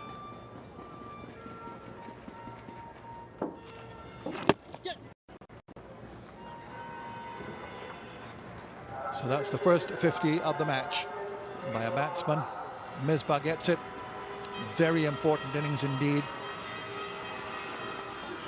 Chanceless. And I suppose just emphasizing the old term, a captain's knot. Pushes the score up to 113 for 4. 141 deliveries to get there.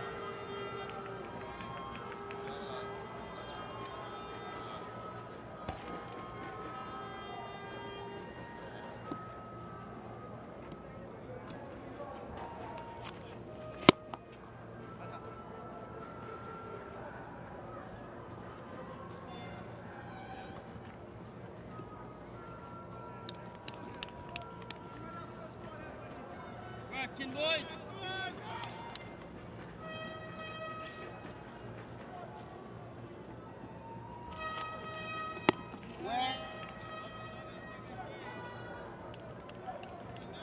Keep working here, boys.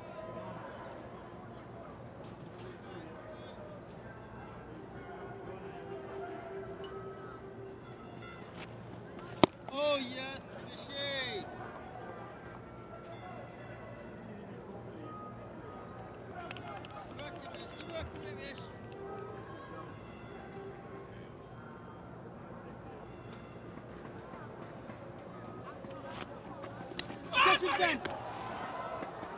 Just short of Sammy at slip.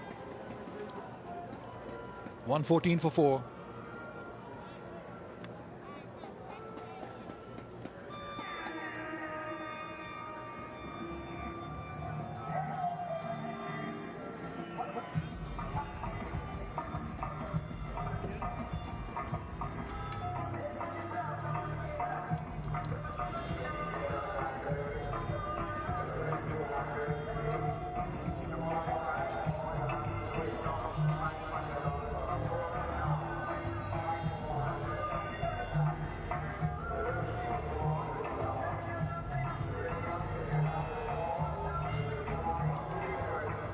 Pakistan have lost 1 wicket today, early on.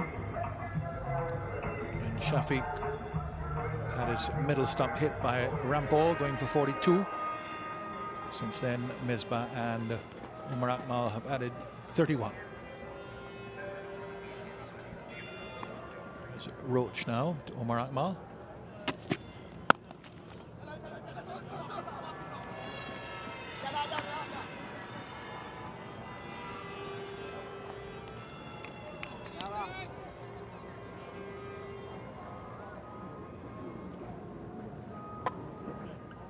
Playing across it, which is unlike Misbah, and just didn't carry.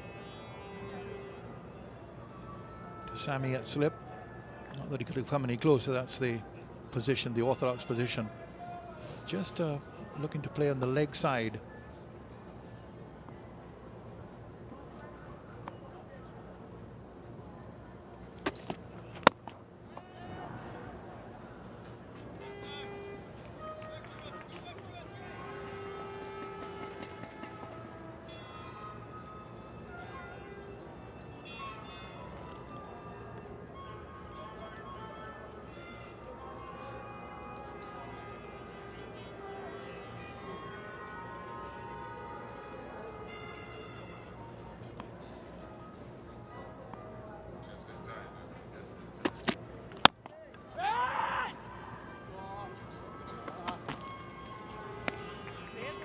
It's a natural length that every bowler has.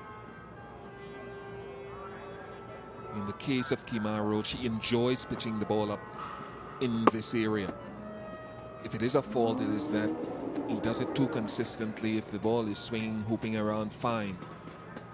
But on this surface, he has to pull his length back a couple of feet and use that pitched up ball as a surprise, build up around more of a good length area. Punched off the back foot for a couple.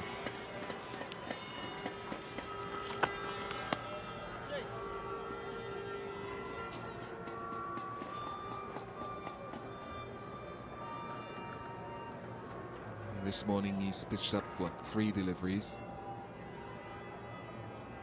4 of them in that good length area. And that's where I'd like to see a base of deliveries around the good length on this surface.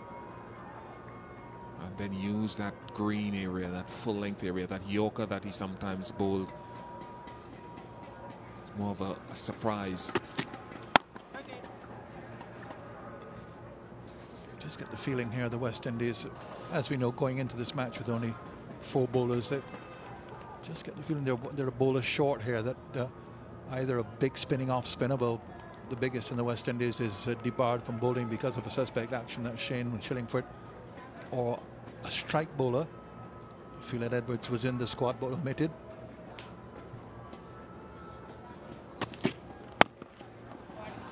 Beautifully played. Well, again, 2 full lengths in that. And Umar Akmal takes every advantage of it. It's 122 for 4. And the target now reduced to double figures. 97 more required. 6 wickets standing. Drinks break here for the first time on this, the 4th day of the first test at Providence.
It's a fascinating battle, a seesaw battle between bat and ball. West Indies 226, Pakistan bowled out for 160, conceded a lead.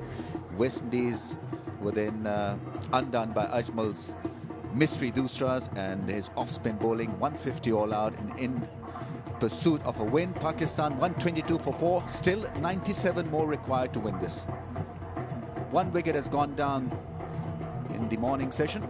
Ravi Rampaul produced a beauty to get rid of Asad Shafiq. That ball knifed in and rattled his middle stump.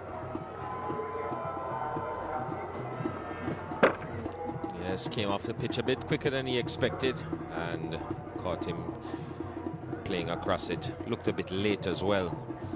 But this is the man who has really held things together, Misbah-ul Haq. He's gotten to 50 and done so in very dogged style. He's just waited for anything that's loose, played very tight, really hasn't given any chances.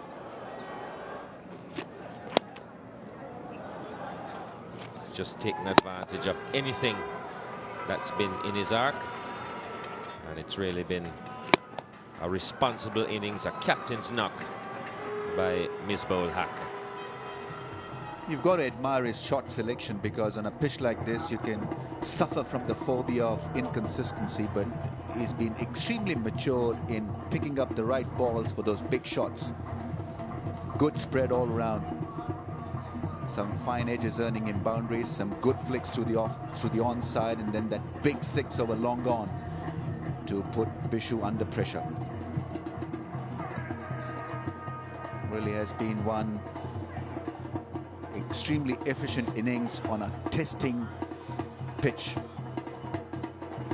Good support from Umar Akmal on 40. Misbah has allowed him to be the more aggressive of the two. He's just made sure that things remain safe at one end and batting like a man who wants to be there at the end. Bowling for the West Indies, Rampaul has picked up 3. Another impressive performance for him, and 1 for Kimar Roach.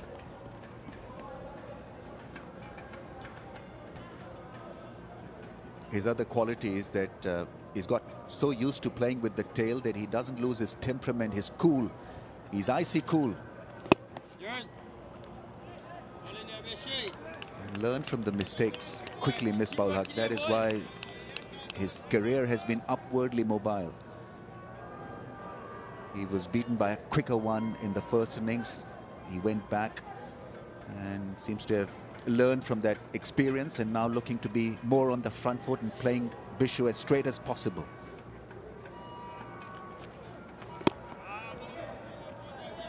He's worked out that as long as he's there at the end, Pakistan should get home. He knows there's lots of time, and showing great powers of concentration.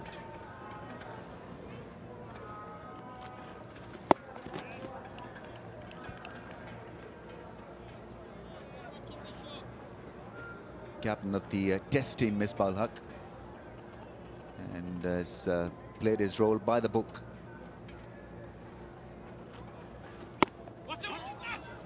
The pinch a run. This is good running, very good running. Every run is vital. Playing it down away from the fielder was just a little deep. It was Nash at point. Just took off immediately. Nothing risky in that. And there's no reason to take any chances. Lots of time. Oh, yeah. Working there, Bish. Keep working there, Bish. Yeah, he could have easily upstaged Shahid Afridi Working here, boys. for the leadership role in the one-days, but he wasn't interested. He said he's concentrated on being the test match captain. Nicely played. More controlled mid-wicket push this time from Umar Akmal. Once again, expertly done between the wickets. 125 for 4.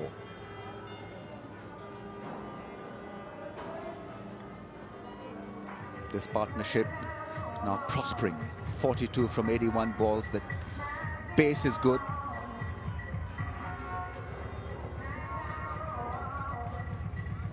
And small partnerships can mean a great deal. I'm sure the message back to the dressing room would be not to throw your wicket away and look to knit small partnerships, and let's take it to the end.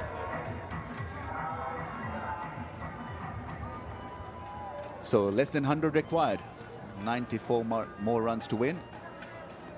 2 well-settled batsmen out there as a pair.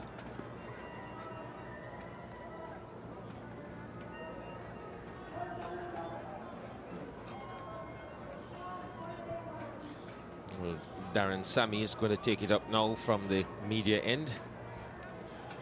Good figures from his first spell, but no reward really. The West Indian attack maybe just suffering from being a bit too same-ish.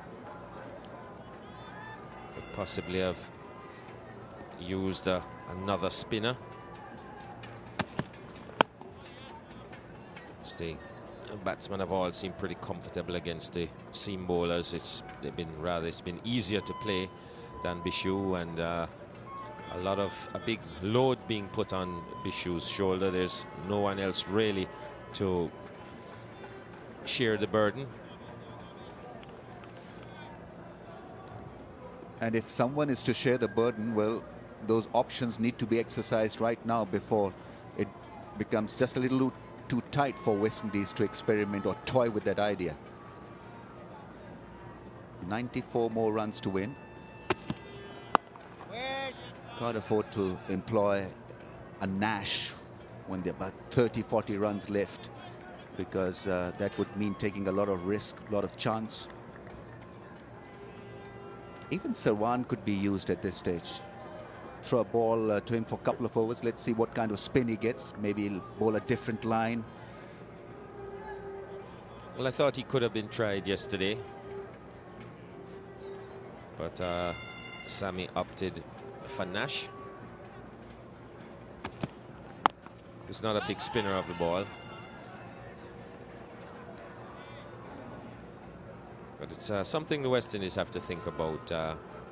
Bishu bowled some 20 overs, I believe, on the trot yesterday, and that's a whole lot for his sleight of build, and I'm not sure if that's something that he, in his short first-class career, would be used to.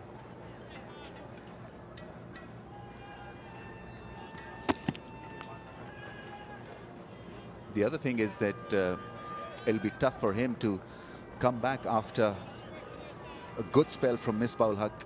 He hit him for a 6 and a 4. This is his only first test match. How he deals with the pressure of certain situations. Simmons can also bowl. He's picked up a test wicket.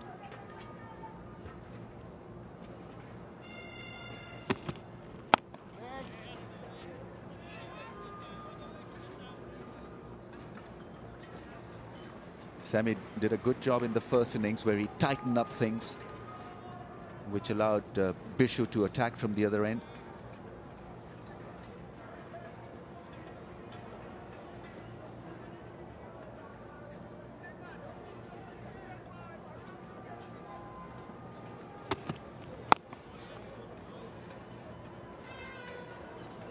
.125 for 4.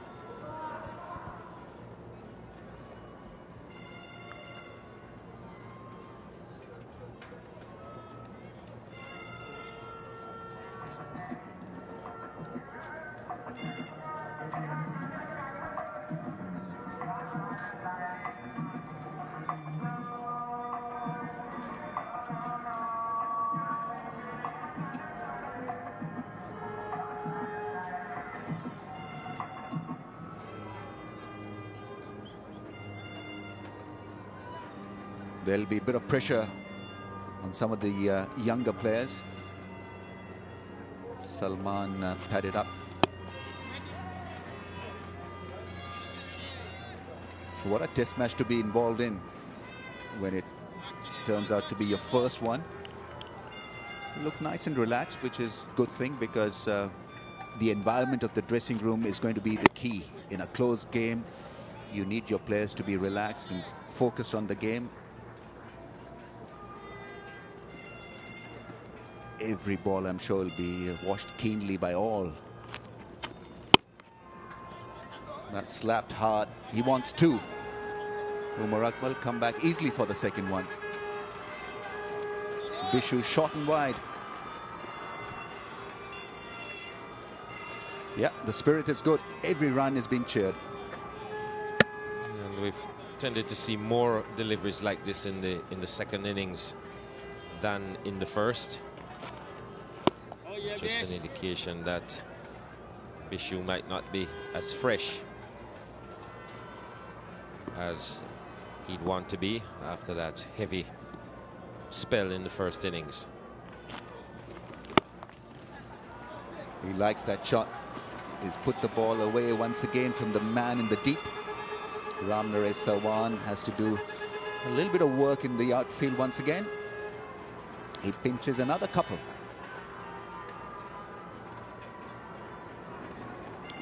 So another short one. On this pitch, you'd really need the batsman to be on the front foot. Another short delivery.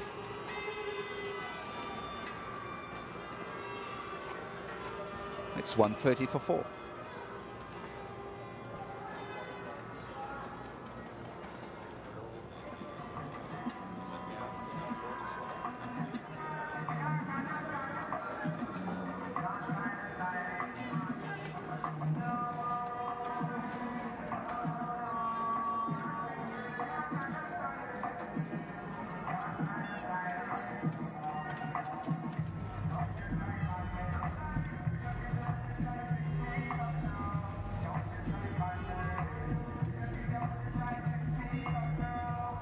89 more runs required. West Indies need 6 more wickets. And they're having a bit of a problem in the sense that Bishu may be tiring a little bit, and he's really the attacking man. So it's important now for the seamers to tighten things up. Nicely stroked away by Akmal. Picks himself up another 2. He's scored at a decent clip since he's come in. He's 29, he's just 49 deliveries. Misbah has allowed him to express himself. Yeah, it's a value that he carries at the crease. Strike rate is good, considering that most of these batsmen from both sides have struggled with the scoring rate. His has been really good, almost touching 60. Goes for the cut shot, and he'll pick up a single, and that also raises 50 partnership. So another solid performance from a Pakistani pair, just when runs were required, just when Misbah wanted another partner in the act. He's got one in Umar Akmal.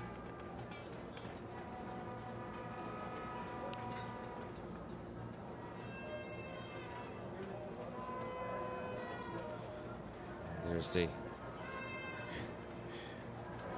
partnership itself, and 30 from 50 deliveries for Umar Akmal. So he's dominated that partnership.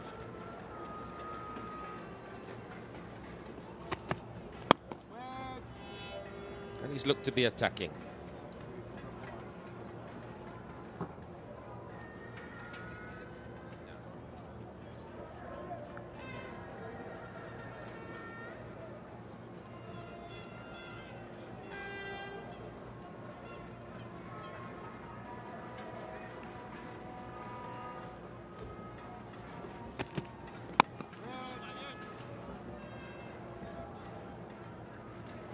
Cautiously approaching this challenge from Darren Sammy, Misbah-ul-Haq.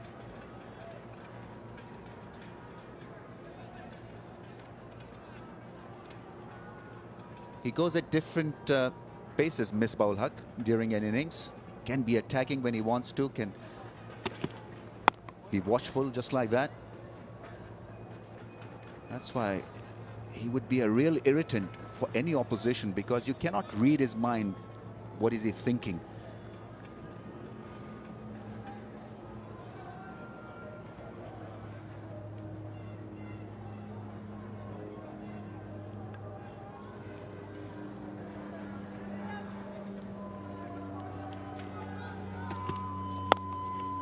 Blocks, and blocks well. 133 for 4.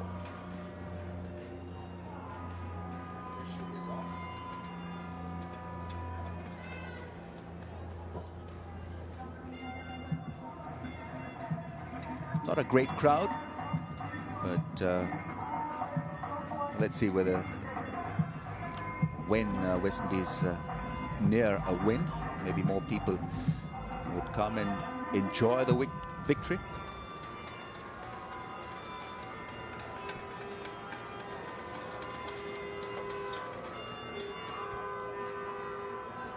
"86 more runs required." That is the equation. Pakistan 133 for 4. It was disaster at the start. Wickets went down in no time. Then good resistance from Misbah and Asad Shafiq, and another one between Misbah and Akmal. Bishu's resting now. Kemar Roach is coming on to bowl.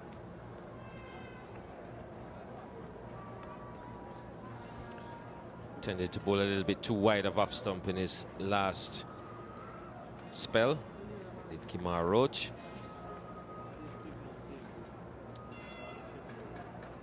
Not really making good use of the conditions. You want to be bowling a bit straighter, a bit closer to off stump. And as Ian Bishop was saying earlier, just back of a length. Tended to be a little bit too wide and too full.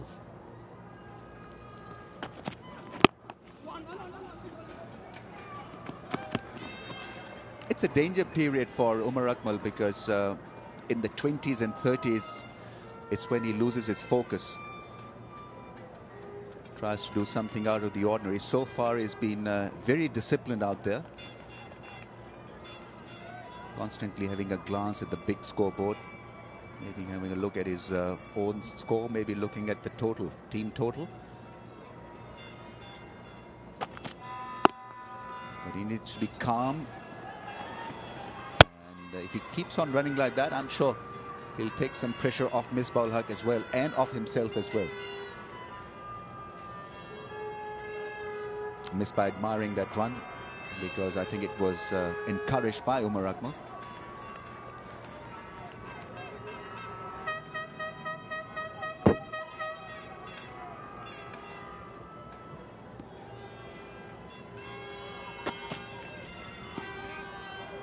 There's that bit of rashness creeping in.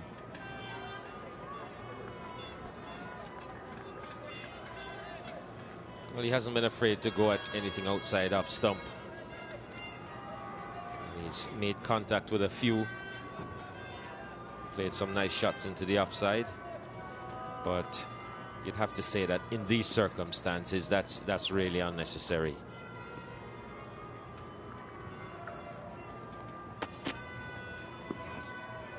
That's more like it. Situation demands him to fight. Fight against Kemar Roach, and he's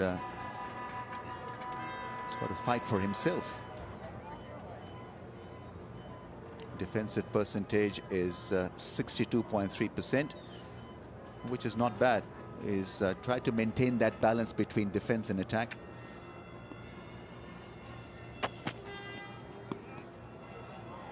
Trying to lure him into driving through the offside. There's a slip waiting for an edge. I just think he needs to be a little bit closer to off stump. That's a good length.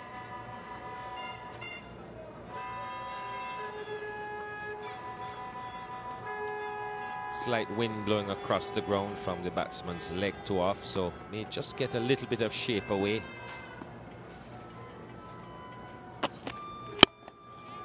Goes for the drive, finds the fielder.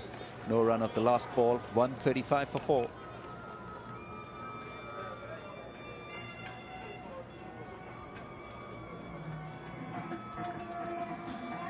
So another partnership forming for Pakistan as they creep closer.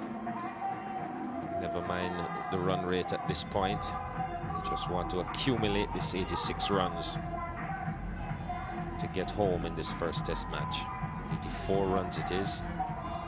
Good partnership by these two. 52.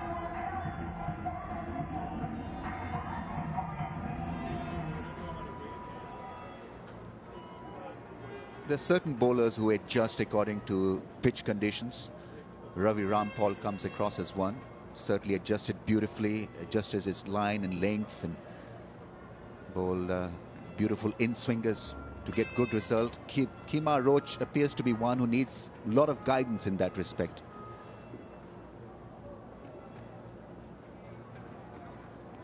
Sammy also appears to be clever in that department. Knows exactly his strengths and what he needs to do to adapt and adjust on a track like this, which is slow. He's looked to bowl as straight as possible, and at his pace, that's just the best ploy. You'd have to say that Ravi Rampaul has been the most impressive of the West Indian seamers. His spell this morning, 6 overs for just 7 runs. He's been extremely consistent with his line and his length, and seems to be getting better with every innings that he bowls in. That's a good delivery. Thought about having a little nudge at that, did Misbah. And just held its own.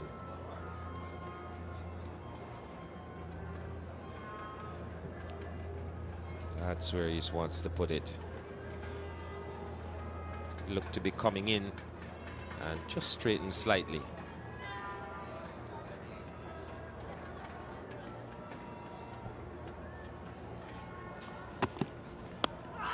Oh, that's got to be a close one. Yes, gone. Beautifully done by Sammy. Just when West Indies were looking to disengage this pair. Misbah Haq has been adjudged leg before wicket. Is gone for a referral. Let's see where the impact was. Outside the off stump or within the stumps. This is an important wicket. Crucial for Pakistan. Vital for the West Indies. It's a confident appeal. Legal delivery.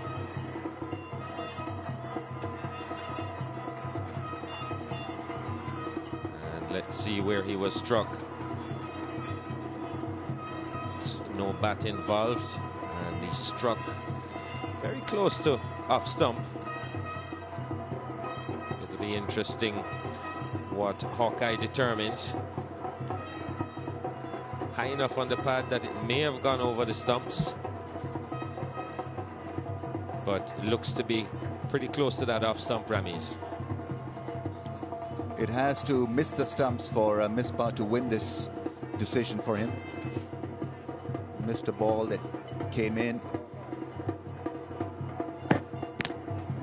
and he's gone wickets. On field decision, so the decision will stay with West Indies and with the umpire. That is just the kind of result that will lift West Indies closer to a win. Billy Bowden will raise his crooked finger again. Yes. Sammy turns out to be a real hero for West Indies. He was plugging away Pakistani skipper in the end. He was deceived by a good ball that came back and would have gone on to hit the stumps. Good decision by the umpire as well. But credit to Misbah for fighting it out. The captain goes after playing a good innings of 52, 135 for 5.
The keeper is in, the captain is out. Mohammad Salman playing for the first time in a test match for Pakistan, and well, here's a chance for him to become a hero. Highest score, 126 not out in a first-class game. But this is test match cricket pressure. Didn't look too comfortable in the first innings against Bishu. Now is to deal with Sammy, who's just uprooted Pakistan's skipper.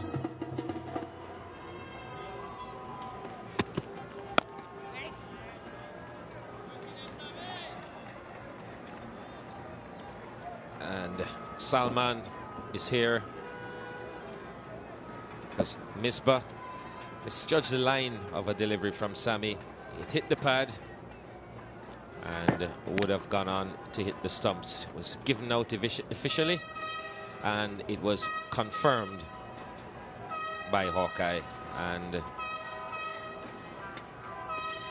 Sammy's reaction tells you everything. You're going to ask for this one as well, and he's given him. And Salman has got to go. And a little record has been achieved. The 18th leg before decision, which is a record. And that one looked pretty adjacent, Ramis. Yes, the moment that ball hit the pad, it appeared to be a close one. Came back and yes, would have gone on to hit the stump. Sammy knew it straight away.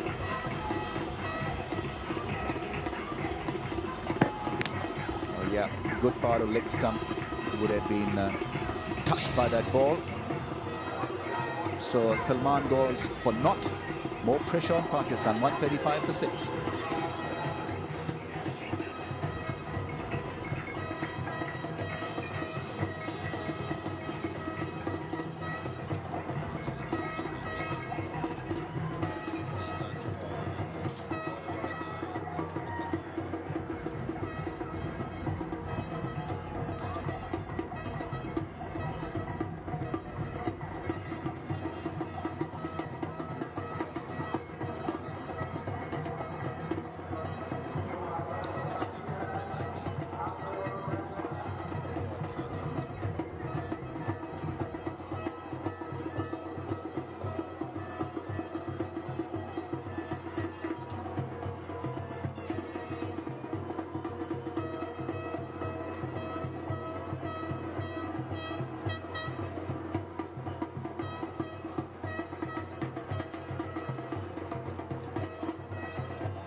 What an over this is turning out to be for the Windies captain. 2 wickets. Abdur Rahman is the new man in. Played well in the first innings, got 40 not out. Mohammad Salman was keen to just come forward, missing the line of the ball, not reading the swing or the seam on it. Caught plumb in front of the stumps.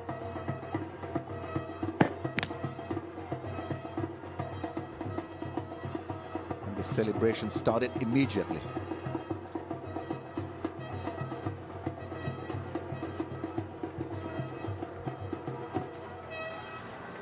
Now they'll have to adjust to the left-handed Rahman. Batted very stubbornly in the first innings. 135 for 6.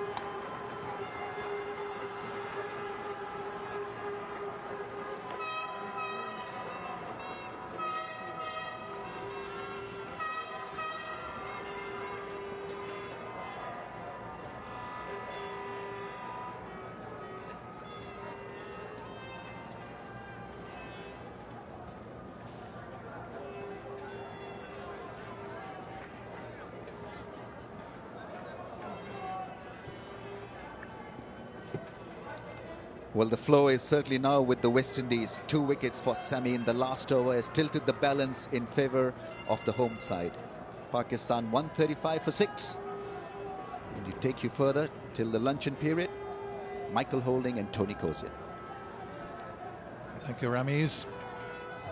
I think most people would agree with your comments, but the balance has shifted so frequently in this game. Who's to say that we've seen it shift for the last time?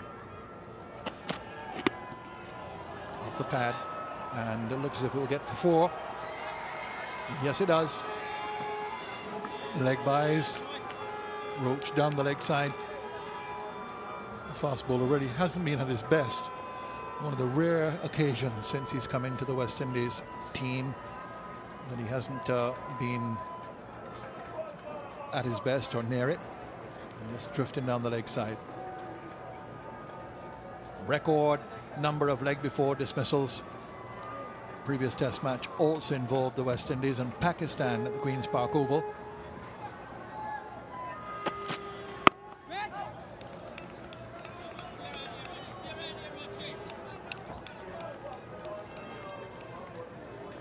Coach of the Pakistan team at present, Waka Yunus, was involved in that test match back in 1993.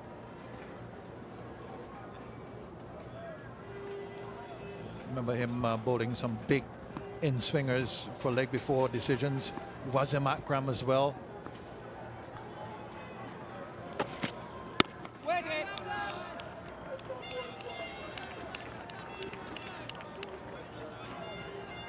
Roach has just tended to overpitch in this spell, in this match, in fact. Those 2 gentlemen that you referred to, Tony Waka Yunus and Wasim Akram, they were able to get those LBW decision because of the fact that they bowl close to the stumps. They get close, bowl wicket to wicket, and of course they move the ball around. But you have got to make sure you get close to the stumps on these sort of pitches. And that is why Darren Sammy should bowl well on this surface. Few balls are keeping low, as we have seen, and you want to give yourself every opportunity of hitting the stumps or hitting those pads in front of the stumps when it does keep low. And you don't want to be bowling at such an angle that is missing leg. So as close to the stumps as you possibly can get, wicket to wicket.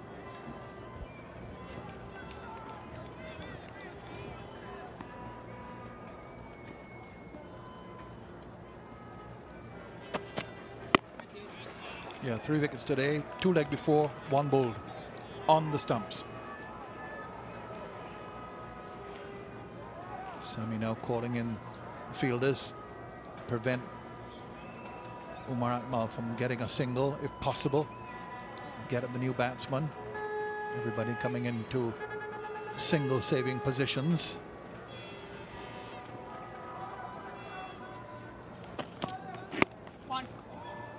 And he gets it pretty comfortably. I think all he needed there was a bouncer. But it might have been signal wide anyhow. So there we go. Umar has the strike, 140 for 6.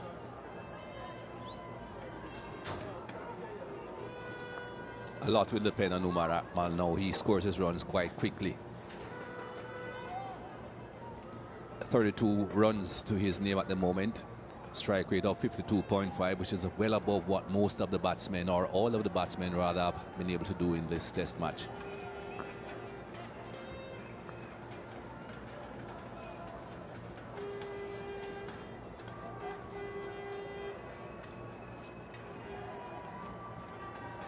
Abdul Rahman now to face Sammy. Correction, it's Umar Akmal.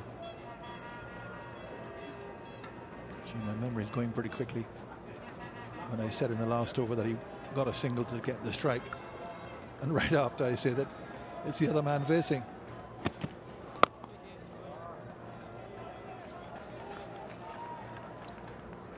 What would be a good option now for the captain is to bring the spinner back into the attack.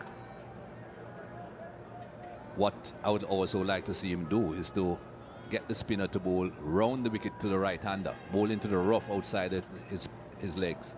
Umar Akmal will be trying to score. I don't think he'll just be happy to just pad away every delivery. He'll still want to put bat to ball.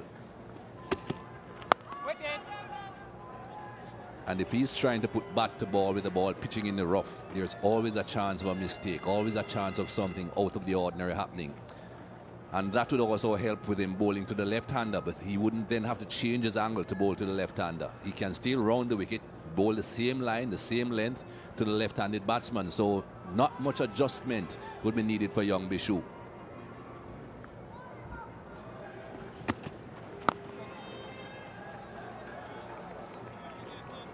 What we have seen from Bishu throughout his spell is everything over the wicket, bowling into the normal area. Wicket to wicket, this pitch is still in reasonably good condition. The rough areas are from the bowler's follow through, which he has been unable to exploit because he's a right-arm leg spinner. He won't be pitching wide of off stump. In fact, it looked as if he was going to go around the wicket at one stage. He had a chat with Sawan and in fact was positioned to go around the wicket, and then Sammy came up and they had a discussion. He decided to go back over.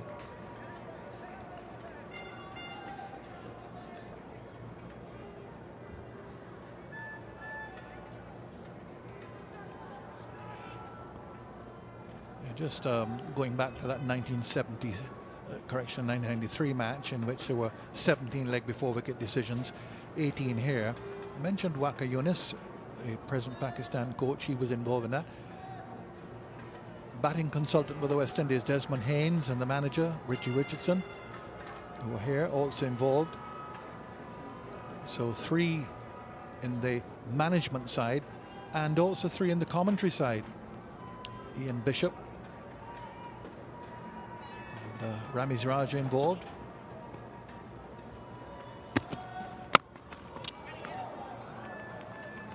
Yeah, I mentioned, Mikey, that there was a stage where Bishu looked to go round the wicket.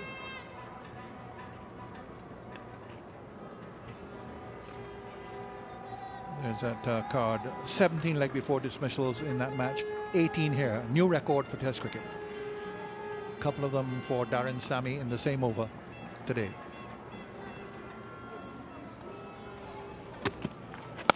Yes, sir. Yes, sir.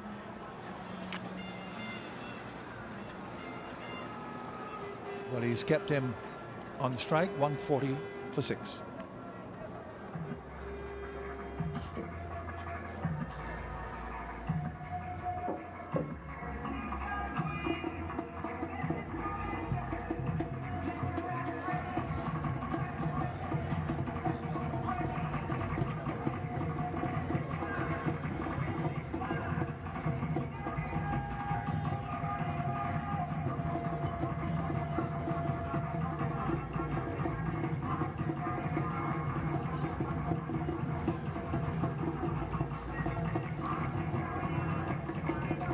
So with that last over, keeping Umar Akmal at the opposite end, Abdul Rahman now will be in strike.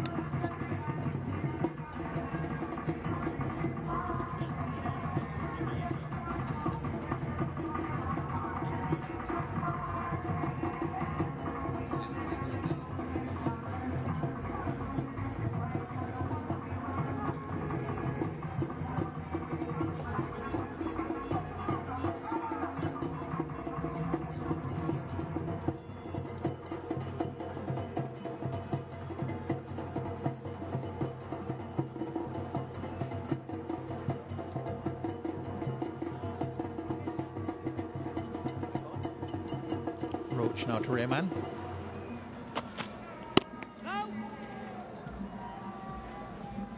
Well, during the last over, we saw the captain motioning to Bishu to come into bowl. I thought he would have been bowling. And of course, earlier on, when he was bowling, Sawan did have a word with him, asking him to try a few deliveries round the wicket. This was it, the conversation.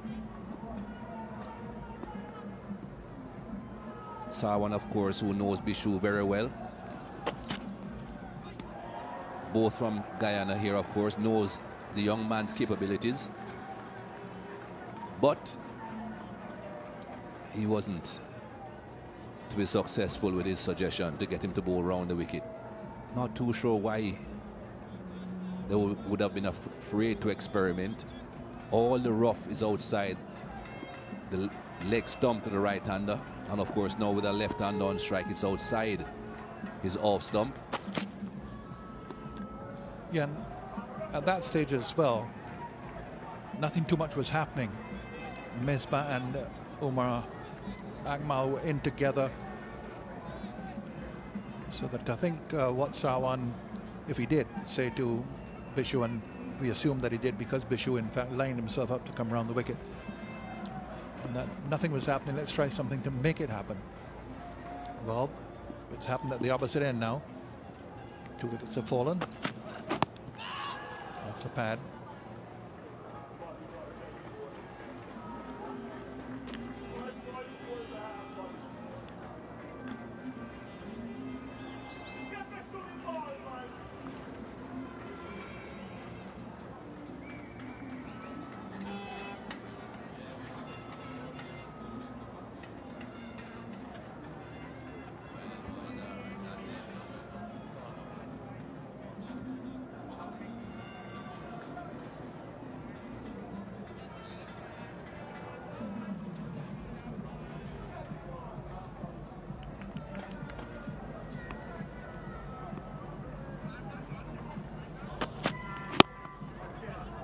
Quick single, it's wide of mid-on.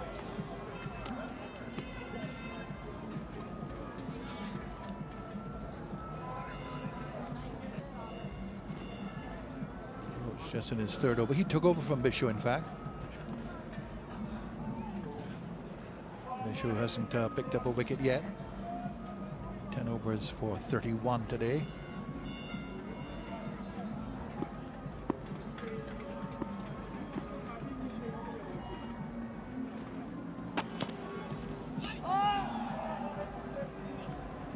flirting the ball with the ball angled across him. 142 for 6, 77 more to go.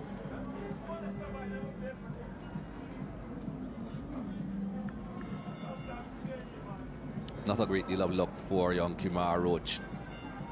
Hasn't really looked on top of his game in this one-day series and now this first test.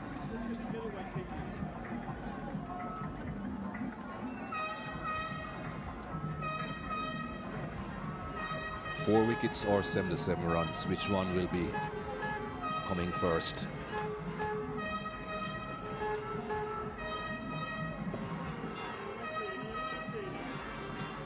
Sammy to start his 11th over. To Rampaul.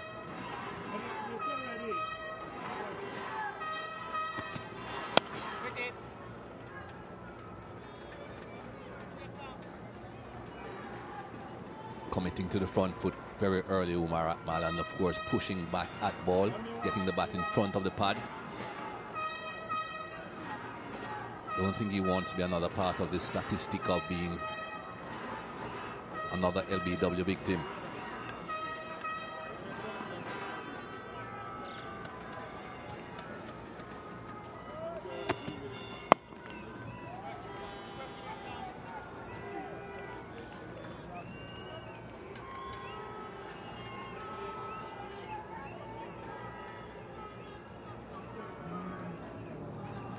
Just a tentative forward prod first and then pushing right forward, and you can see that the ball isn't pitching very close to him. It's pitching outside the picture.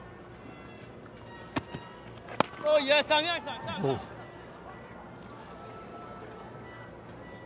Single down to mid-on, long on in fact, has to come in to pick it up, so they go for a comfortable run. The back foot always dangerous, ball maybe just keeping low, but Rampaul has been in for some time. Got a good eye. The two leg before decisions today, one challenged by Misbah Haq and lost the challenge, so that Pakistan just have one more review, failed review that is. West Indies have one more as well.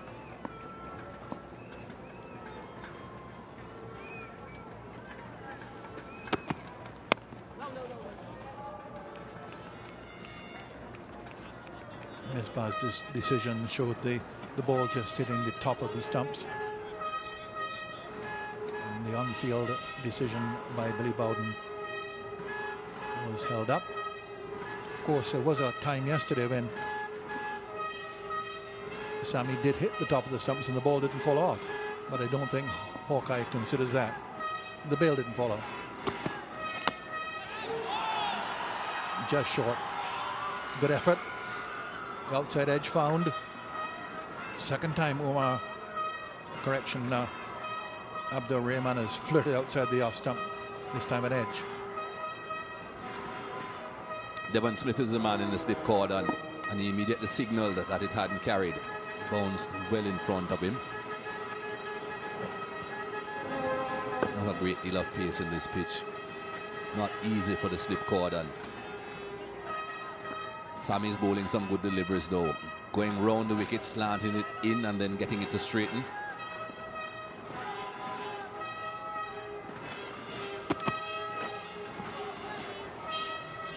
That's the reason batting has been so hazardous throughout this game. Ball tending to keep low and then some will lift as well. Unpredictable bounce, 143 for 6. Prime example of why you need to be bowling wicket to wicket as much as you possibly can that last delivery.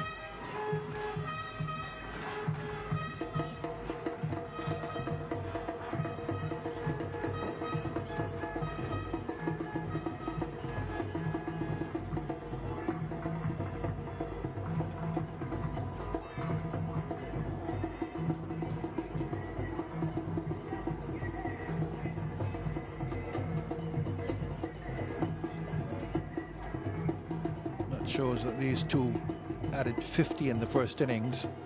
Rampaul and Abdur Rahman. Rahman got 40 not out. So West Indies know that they have a lot of work still to do.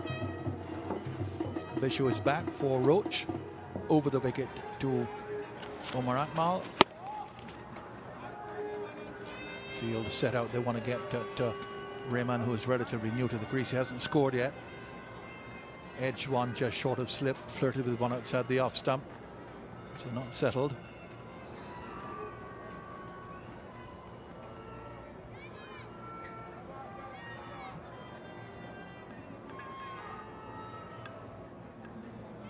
And the lower order batsmen have made as much difference with the bat in this match as in fact they have with the ball. With the last wicket partnership yesterday of just about 50 between Chanderpaul and Bishu for the West Indies. 48 it was. In the first innings, the last 3 West Indies wickets added 50. 51. In the last 3 in the second innings, 53. So, and this partnership in the first innings for Pakistan added 50.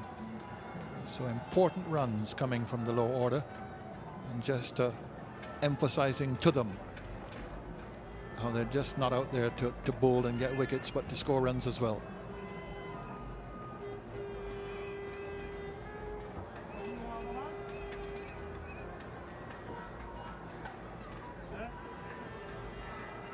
Long chat between the captain and his bowler before he'll bowl to Abdur Rahman.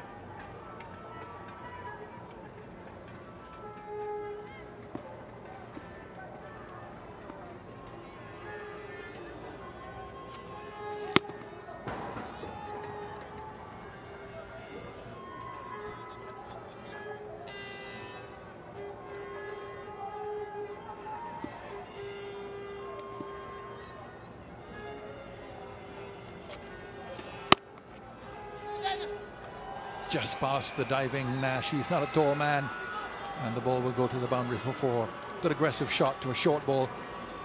If anything in this innings, Bishu has tended to be shorter than he was in the first innings.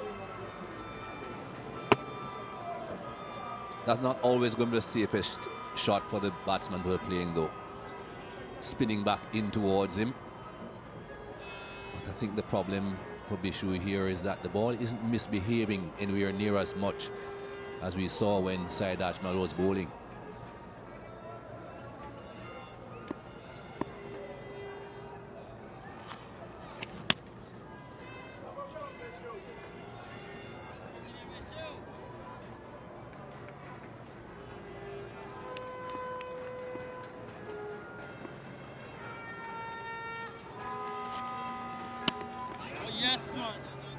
That's what you're talking about, Mikey. Hitting against the turn. Always fraught with danger. Could easily have just ballooned up in the air on the onside. Fortunately for him, it went straight down.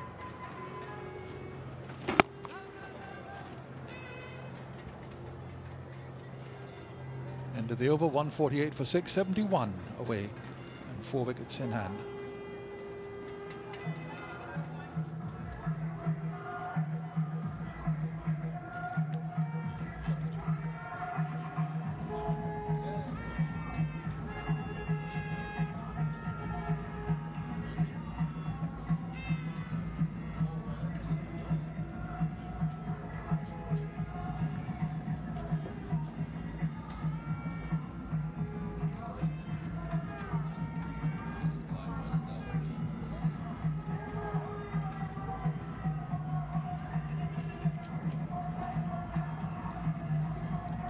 Akmal standing firm for Pakistan. 35 against his name. Rahman, the left arm spinner, then the fast bowlers are Umar Gul and Wahab Riaz, and the spinner Sajid Ajmal to come.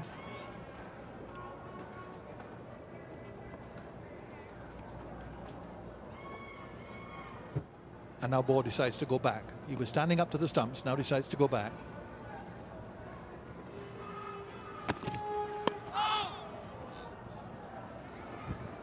And aborted appeal that from Darren Sammy. Lots of inside edge onto that. Umar Akmal making sure that he puts bat to ball. He's not keeping the bat behind the pad as so many others have done. Sammy just showing the value here, bowling wicket to wicket. Michael Holding has been talking about on this pitch.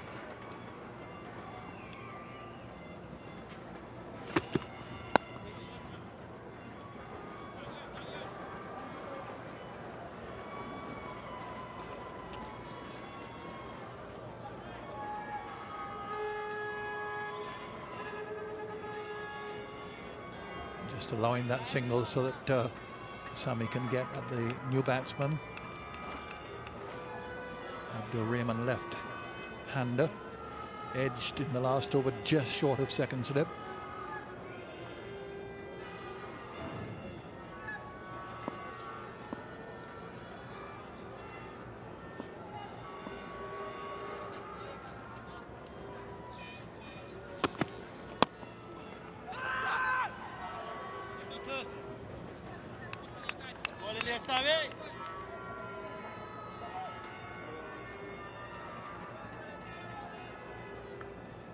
When Misbah Haq was at the crease with Umar Akmal, they were going along so well. They were picking up the scoring rate as well.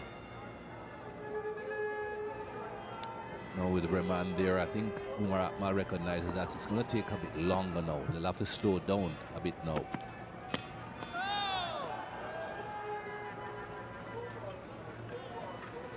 The thing on a pitch like this, you get a partnership going, but you never feel that a batsman is really settled, that he's there for a long duration, that he's going to bat for 4 or 5 hours and make a 150, for instance.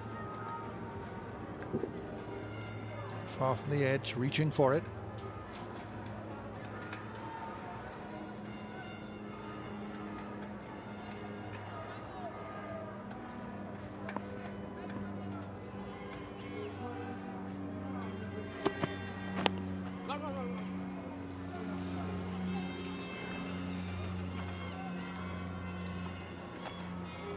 So far, Darren, Sammy has been basically getting the ball to straighten from around the wicket, slanting in and getting to straighten. I haven't seen him bowl any balls coming into the left-hander from around the wicket as yet, which is something that we saw in the first innings. He got an LBW decision, as a matter of fact, in the first innings with a delivery like that. No, they want to stop the single. This is the last ball. And they don't. Down to third man. Umar plays it really well. Not a difficult delivery to get the run off. 151 for 6, and Umar Akmal has taken the strike.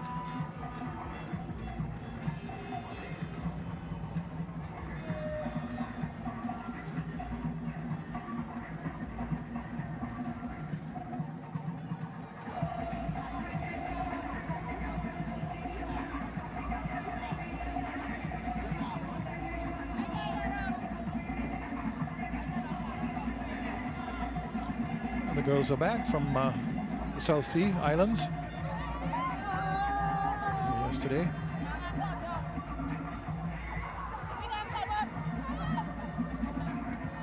Could well become a new fashion. I don't know if they were part of the Mashramani band, Mashramani equivalent to the carnival here in Guyana. Might well have had a band. I'm not an expert on these things.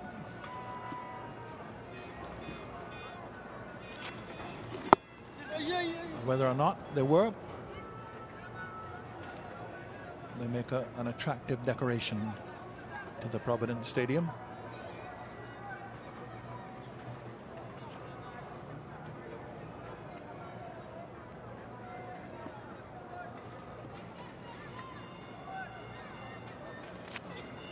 Oh, yes. Yeah, you'd reckon that this is the last over before lunch, so Umar Akmal is going to be, well, you would think that he would be very, very cautious to ensure that they go to lunch without the further loss of a wicket.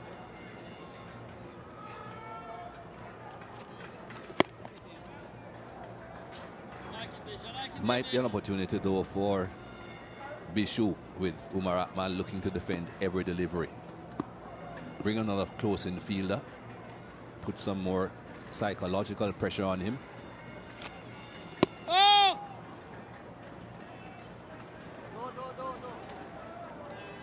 Yeah, but they've still got the long on and the long off back. Extra cover is deep. There's a man sweeping on the deep cover boundary, deep backward square leg. 2 balls remaining.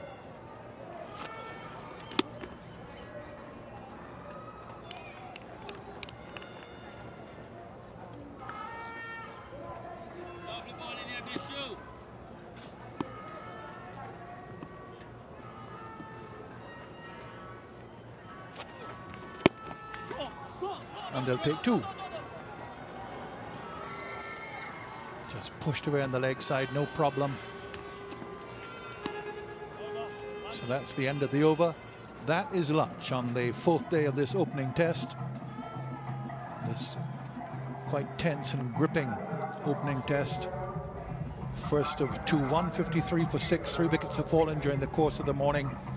Pakistan go into lunch with another 66 required, 4 wickets standing. So much now depending on Umar Akmal, who's played really well for his 39. Raymond's got 5 and 3 wickets in the session. One very early on, then a stubborn partnership between the captain Misbah and Umar Akmal, and that was broken immediately in the same over. The wicketkeeper Salman was out as well to the captain Sammy. So 153 for 6, as it has been from the beginning. Nothing too much to divide the sides, and still a decision to be made, one would think now, between lunch and tea. 2 very good partnerships for Pakistan. They needed them after losing their first 3 wickets with just 2 runs on the board. 8-1 between Misbah ul Haq and Shafiq, and a half-century partnership between Misbah and Umar Akmal. Salman and Akmal, nothing. Salman didn't last very long at all, and those are the bowling figures. Rampaul, he has bowled beautifully throughout this test match. 3 for 31 in 17 overs. Roach not really looking on top of his game, but he still managed to pick a wicket up. And of course Sammy, who should do a lot more bowling on this surface. 2 for 22.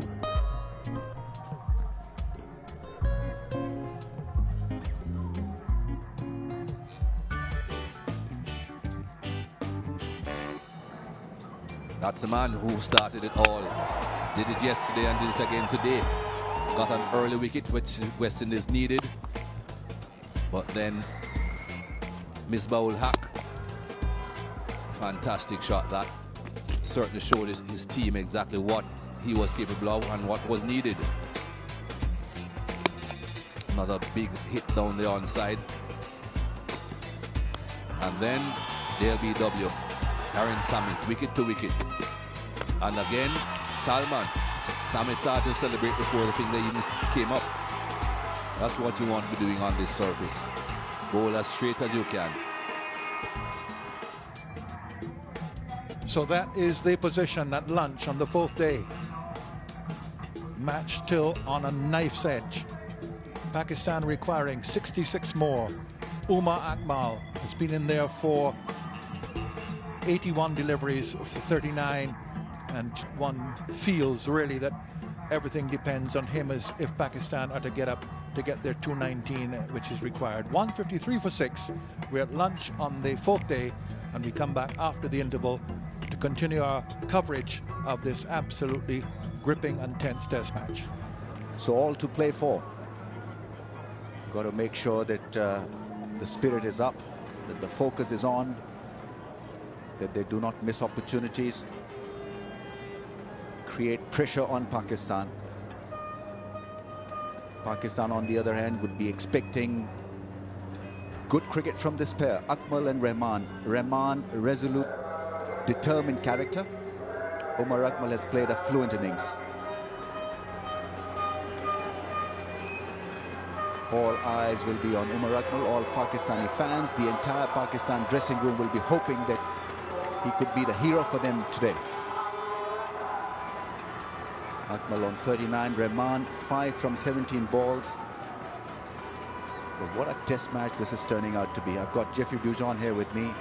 Enjoying it? Yes, Rami, it's just nice to see a game where the advantage swings from one side to the other. you never know what the outcome is going to be, and we've gotten to a situation now where either team can win this game. Umar Akmal has batted superbly so far, and he'll be looking to stay there till the end. And Abdur Rahman, I don't think should be discounted at all. He got 40 not out in the first innings, and he's a very stodgy, very stubborn type of batsman. So the West Indies will have their work cut out for them. It's going to be Sammy to continue. 2 for 22, West Indian captain, picking up wickets and derailing Pakistan's progress. Giving the ball a vigorous shine. Working hard on it. Getting it to reverse a little bit. Good figures. Tight bowling. 2 wickets as well to go for his good work. Thought maybe he could have used a little imagination here and brought back Ravi Rampaul, who only bowled 6 overs this morning and has been the most impressive and attacking of his bowlers. And this was the end that Rampaul looked so impressive from. Here we go. And off the mark straight away in this session, Abdur Rahman. Now, the other interesting equation is the second new ball, which is just 16 overs away. So West Indies need to keep it tight, so that at least half the runs come against the second new ball. That will certainly test the tail of Pakistanis.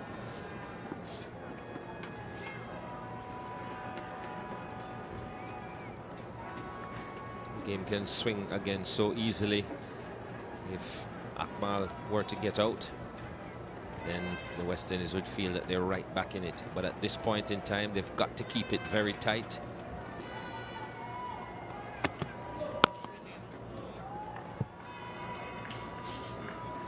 He's not renowned for focusing himself on the job. A very fluent striker of the ball, stroke maker. Has not been a consistent part of the playing 11 in Test match cricket. And here, making a strong statement. Can make a great comeback if he manages a win here for Pakistan. Playing because Yunus Khan has flown back home. He runs well. Just a fine tickle around the corner, earns him 2. Runs required 63 now.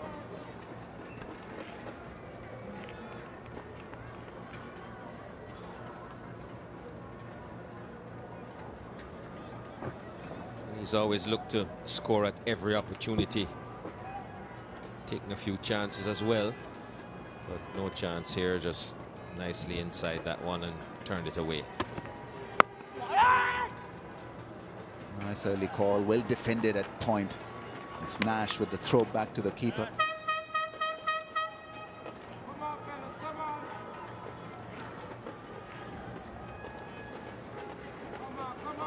He's crouching, Umar Akmal, in his stance, and when he's meeting the ball. And that's a very fine technique on a low pitch. Got to look to find those low deliveries. But once again, playing it down.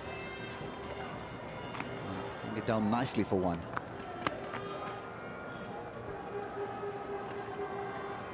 Leg byes this time. Billy is getting tired. Nobody's responding to his signal. He's tried both legs.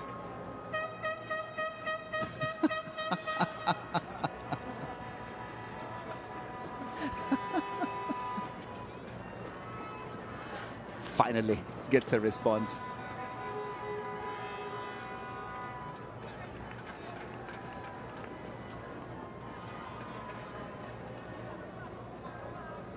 Around the wicket to the left-hander. Bowls a straight ball. And Abdur Rahman plays it with a straight bat. It's 157 for 6.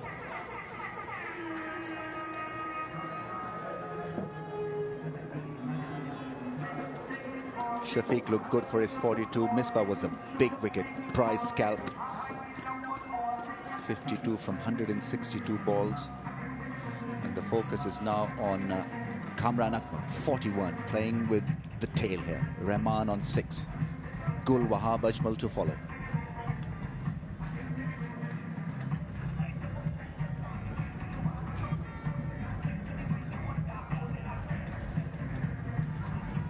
Well, as we'd expected, Ravi Rampaul will start from the pavilion end. 6 overs so far for 7 runs this morning. Those are his overall figures for the innings, equally as impressive.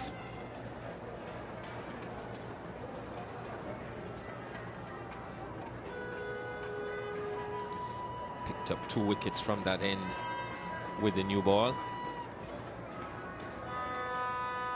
Bowled from the media end this morning, so he's been switched around.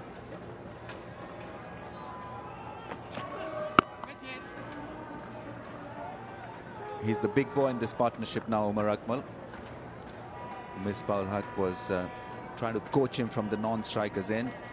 Every time he played a loose shot, the captain went and had a little chat to him.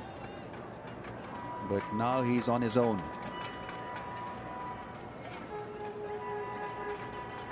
Misbah-ul-Haq is taking his seat in the dressing room. Nice shot. Manages that swing well. He'll come back for the second. He's a smart runner, very athletic, very positive running. He's played that shot well. Normally you're looking to play with a straight ball, bat with on a low pitch, but every time the ball has been on his leg stump, he's worked it away nicely with his wrists.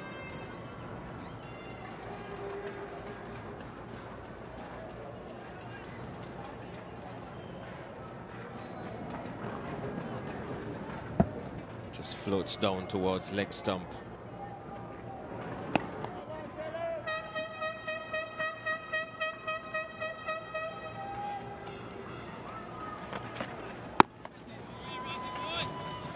This time a lot more conventional, a lot more restrained in his approach.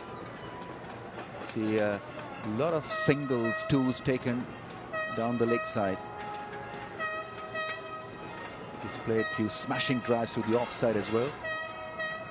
A lot of singles, a lot of hard work being done by Umar Akmal in this innings.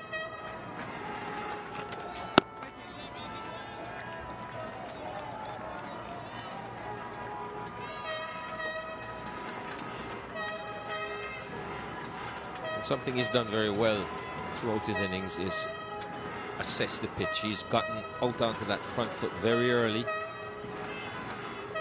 and that helps a lot if the ball is keeping low. He knows that short balls won't get up with a whole lot of pace, so he looks to get forward as early as possible.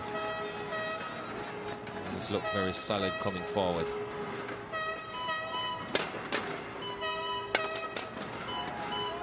Some school kids have come and anticipating a West Indies win here. Seem to be energized with the home team's efforts.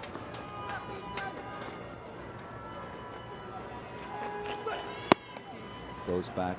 Ravi Rampaul changes his length. It's 159 for 6.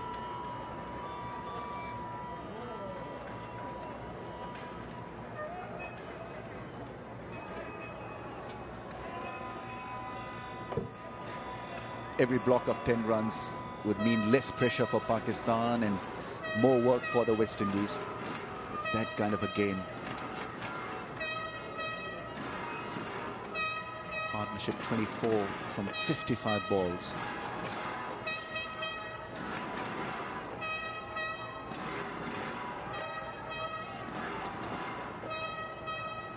A lot of wear and tear on this track, as you'd expect. A lot of debris and that off stump and leg side channel.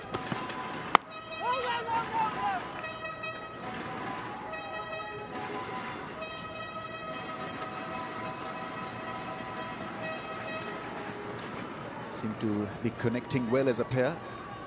Nice early call from Abdur Rahman there. Took a few strides out of the crease and then straight away said no to his partner.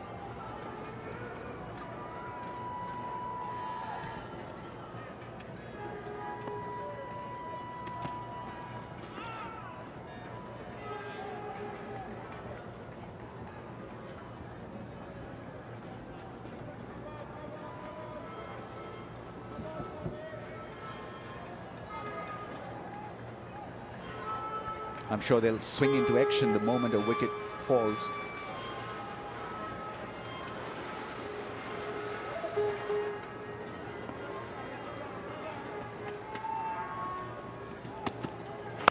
Well, that one kept low and nicely managed by Abdur Rahman.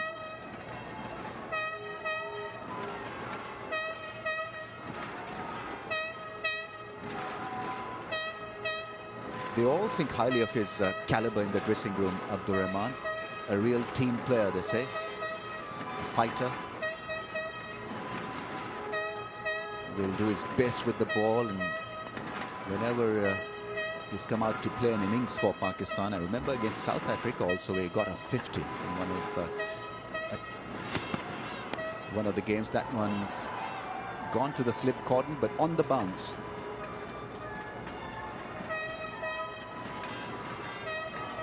Just a little bit wider of off stump and just encouraged him to reach for it, but kept it down nicely. Good piece of fielding from Devon Smith there.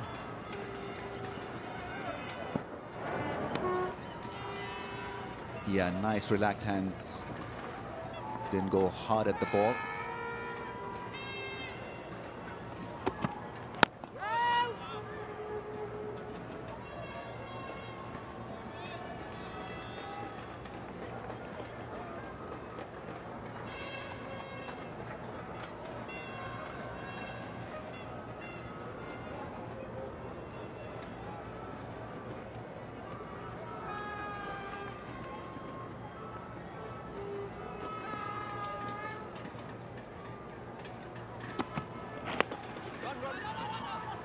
Knows the call once again. Nash with a violent return. That's backed up by the fielder.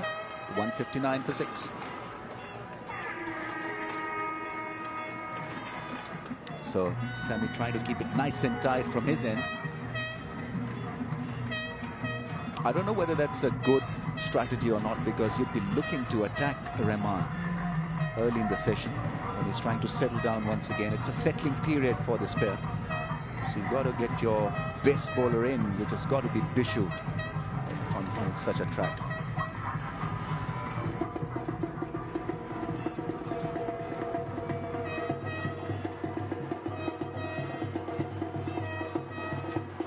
Another late order partnership troubling West Indies. 24 from 61 balls from Akmal and Rahman.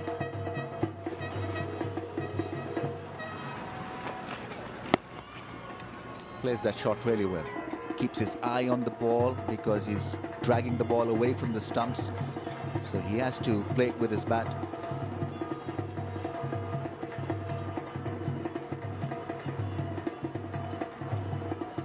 Time for Bishu maybe, Dooch? Well, I think Rampaul, by virtue of how well he's bowled, was worth a shot. Bishu, to me, is showing signs of fatigue, so when he is bowled, it'll be in shorter spells. But Ravi Rampaul hasn't really had a bowl at Rahman yet. So I think Darren Sammy will probably persist with him as the main wicket taker for a while.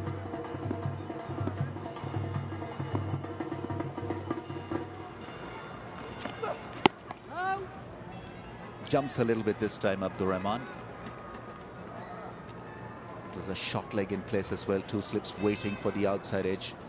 Are they close enough for the outside edge? That's another question they need to answer. It's been tough for the slip cordon, the lack of bounce, lack of carry. It has tested the keepers from both sides. Oh, almost edges it to the keeper. Good line from Ravi Rampaul, almost engaging the batsman into playing that. Innings always look more likely than the other seamers to get a wicket, Ravi Rampaul. This one just angles in and straightens.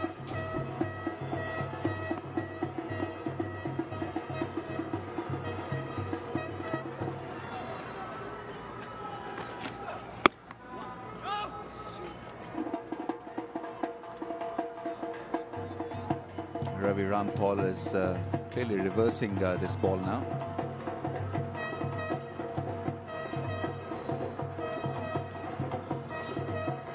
Trying to shine one side vigorously to keep the other side dry.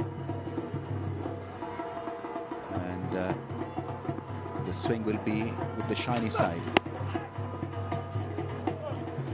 The shiny side was on the outside, so it was supposed to be an outswinger.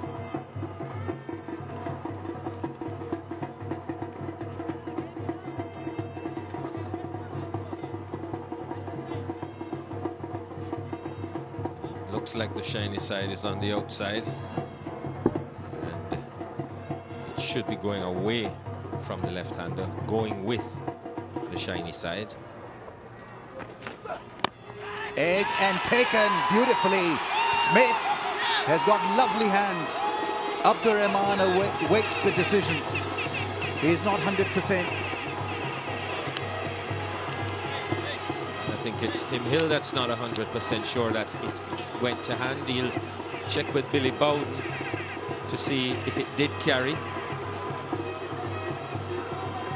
Not sure whether or not Rahman is walking or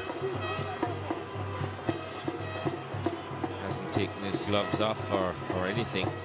He's probably just going to have a chat with Akmal. The umpires are checking to see, to make sure so that they can make an accurate decision. Last time Smith got one on the bounce, he straight away said not out. Didn't catch it on the full. This time he caught it and looked absolutely 100% that the ball lodged in his palms. Nevertheless, it's a referral for the third umpire. Well, it certainly hit the bat, and there it goes, and looks to have gone in cleanly. Good catch from Devon Smith, fingers underneath it. Shouldn't be any doubt about this. Into the hands, the fingers go underneath it. You can clearly see the fingers between the grass and the ball. Ball has not bounced. So I reckon that Rahman will have to go.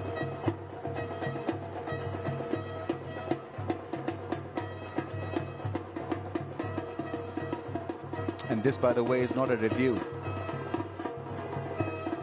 The on-field umpire is consulting with the third umpire to make sure that they give the correct decision. Ashoka De Silva is the third umpire.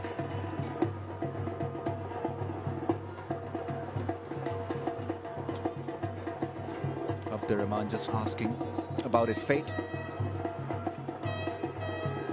Still waiting for the confirmation, but it looked a good, decent take. A genuine catch. And he's on his way back to the hut. Good catching from West Indies.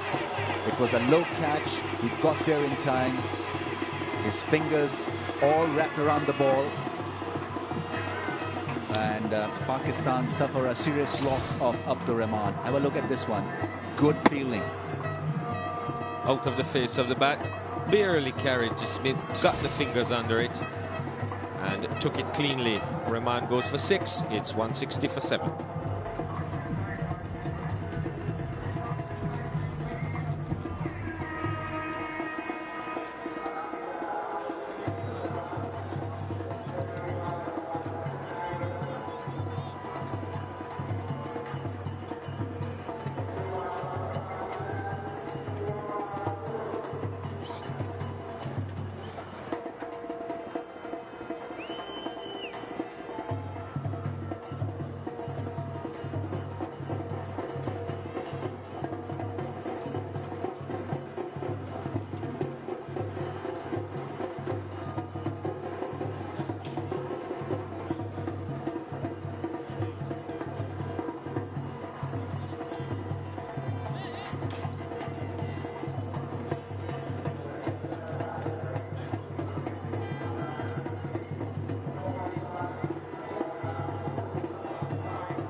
Umar Gul is the new man in for Pakistan, having a word with the settled Umar Akmal. Good striker of the ball.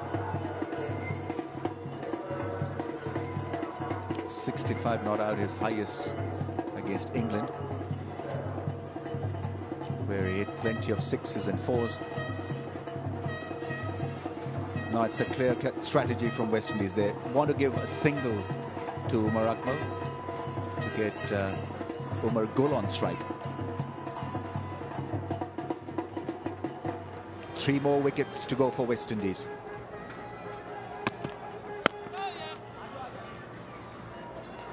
And they allow him an easy passage to the non-striker zone.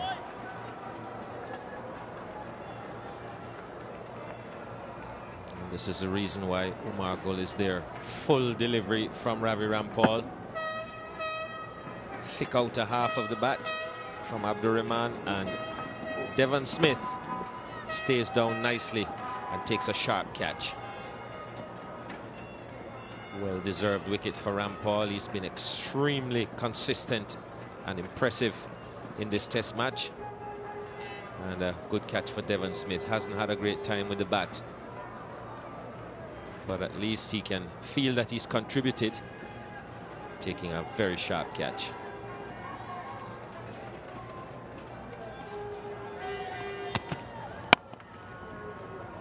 Drives nicely, 2 slips in for Umar Gul.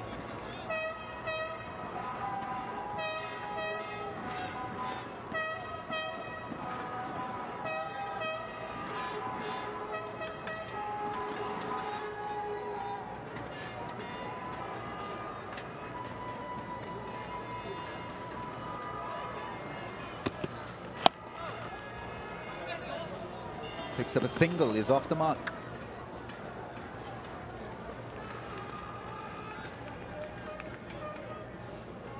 I'm sure he'd be under instructions to carry on the good work with Umar Akmal. Tail has to wag to make it an interesting finish. Well, his job should be clear. Umar Akmal is the man. He's there on 45. And he's got to get as much strike as possible.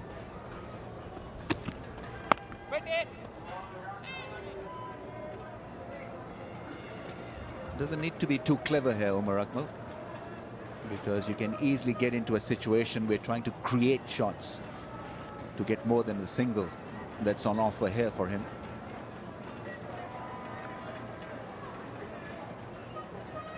A little somber, the atmosphere in the Pakistan dressing room now. 7 wickets down.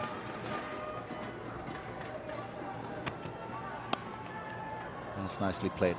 Got on top of the bounce and playing it down softly for 1.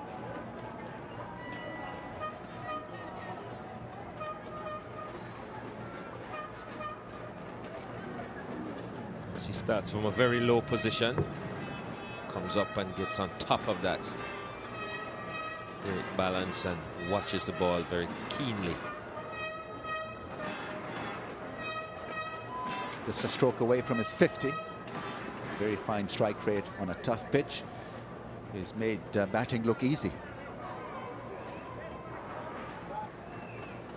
A lot of shuffling in the field now that Umar Gul is on strike. 3 men on the leg side in run-saving position. Oh, that's got to be close. That's got to be out. Billy Bowden thinks, and Sammy has taken another wicket. He's gone for a review. Well, I didn't hear any sound. I think he's hoping against hope that that ball will miss the stumps. He sort of indicated that it hit the bat. Legal delivery. Let's see what happened after that. Does it hit the bat? No, it doesn't. And I reckon that would have gone on to hit somewhere around leg stump. Kept a little bit lower than he expected.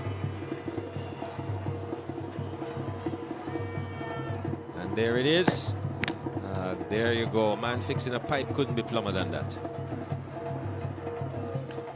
So the on-field decision will remain, and Billy Bowden will send him on his way. So the 8th wicket goes down, and Pakistan in trouble.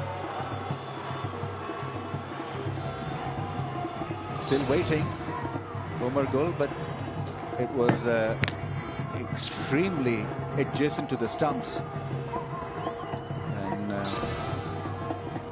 he leaves with a smile on his face. I don't know why he's smiling, because he thought he had probably played the ball. Not the case. That's not what the pictures showed. It's 163 for 8.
Pakistan losing wickets regularly in this session, and Umar Akmal losing his partners regularly.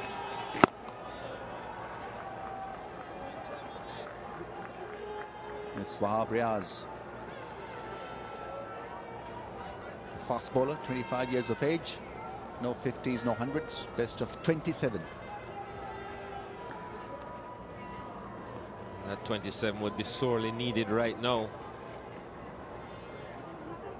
Pakistan trailing by 56, 8 wickets down, and this is why Riaz is here. Trapped on the crease by Darren Sammy was Umar Gul. He was given out and confirmed by Hawkeye. Declines the offer for a single. I think he's got to change his pattern here now, Umar Akmal. On 46. 56 more to required with 2 wickets in hand. Sammy has been brilliant, 3 for 28.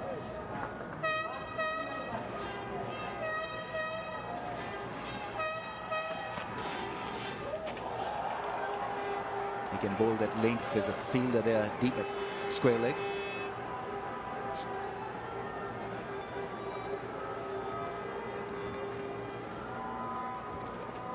He let this go at 82.5, so still working up some decent pace, getting a little bit out of this pitch. It's Ravi Rampaul.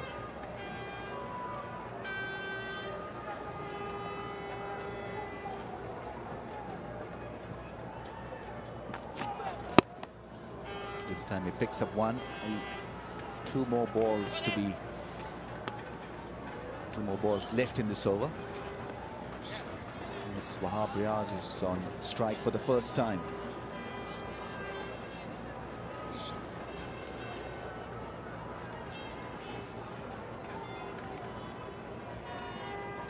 Bowling from over the wicket now.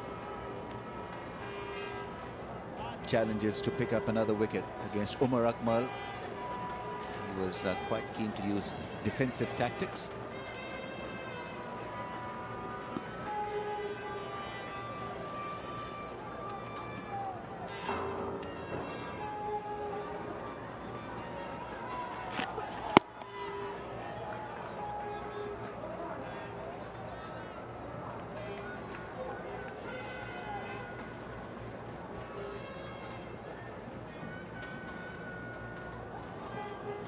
As the series has gone on, Ravi Rampaul's control has gotten better and better. He's bowled with good pace. in the region of 90 miles an hour. And that's not bad on slow tracks like these. Yorker picks up runs, at least 2. That is what Umar Akmal would want. He'll have the strike back. After 70 overs, it's 166 for 8. 53 more required by Pakistan. West Indies, 2 more wickets to win the game.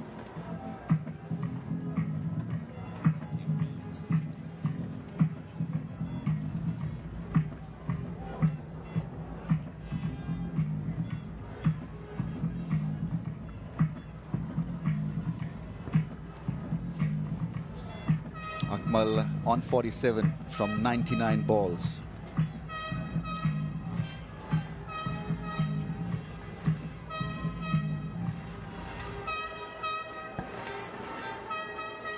Can Akmal get any support from Wahab and then later on from Ajmal?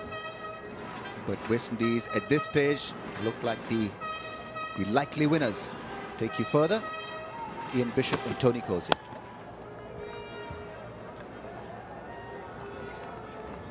Thank you, Ramesh.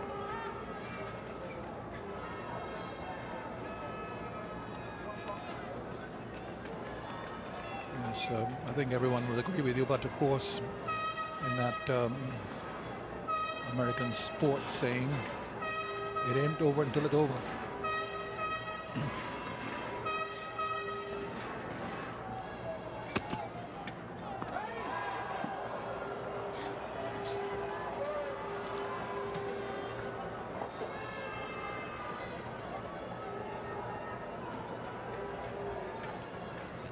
Just going straight through. He's brought the ball back into the right-hander this time, keeping his line and passing the outside edge.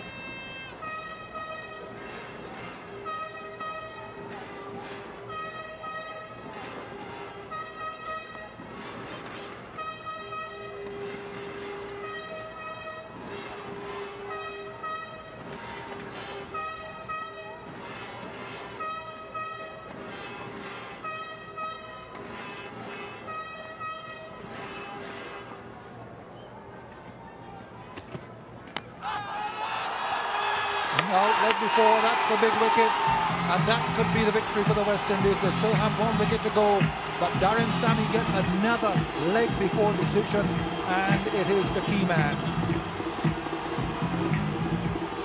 Fat lady is soon going to sing. 166 for 9.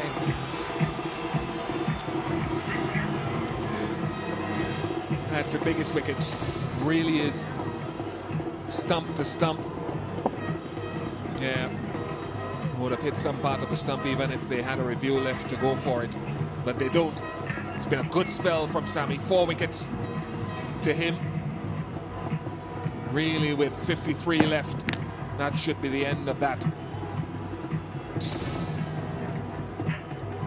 166 for 9.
So the West Indies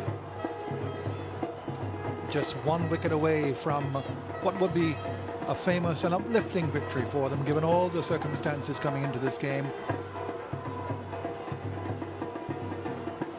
Wrapped by controversy as usual. Selection. Here's Sammy's 4th wicket. And And yet another leg before decision. Umar Akmal, who had played so well for 47. And again, Sammy getting that ball to come back in. That's brought him his successes in this innings and in the first as well. And now just 1 wicket away as the last man, Said Ajmal, comes in now.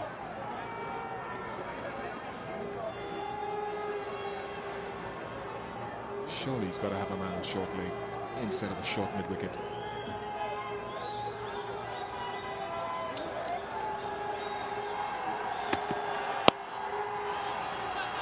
Good save with the boot. And a good firm strike back along the pitch. But this has been such a low-scoring game that you knew when Pakistan were set 219 to win that it was going to be a very, very difficult task. West Indies 226 in the first innings and Pakistan 160. West Indies 152. Ball comes up to the stumps now. 2 balls left in the over.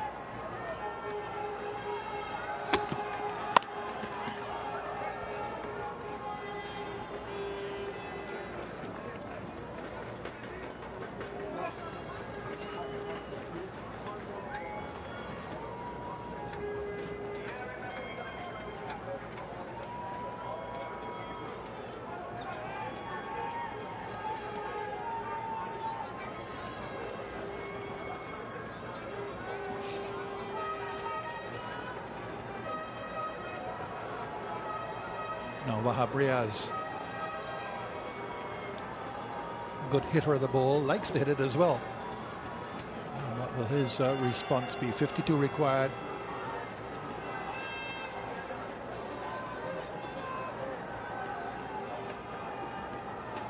Yesterday, West Indies' last wicket pair, Shivnarayan Chanderpaul and Devendra Bishu put on 48, but of course Chanderpaul, the prime batsman on the West Indies side.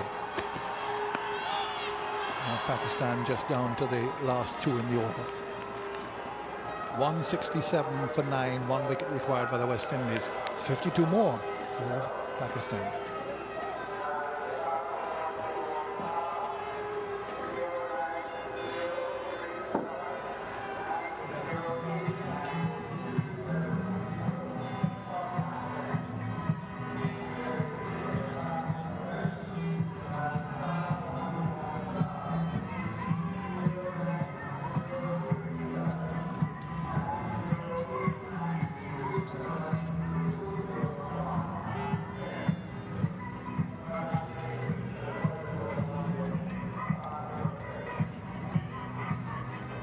Now Ravi Rampaul with the opportunity of 5 wickets in a test match for the first time.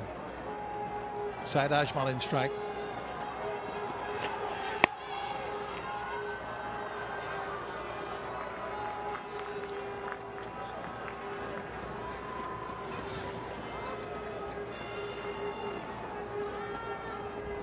Brings Wahab Riaz into the strike now.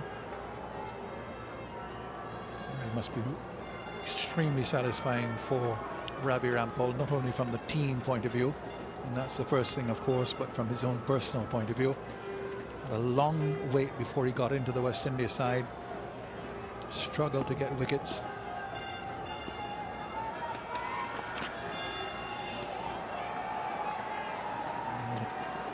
He's bowled the best of his career in the past month, last 5 weeks or thereabouts, starting in the World Cup in India.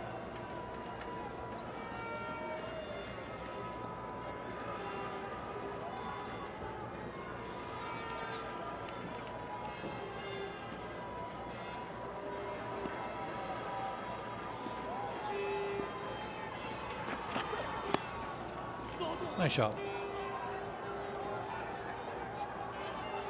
Sawan with the delivery back to the keeper, and they're going to look for a third, but not there.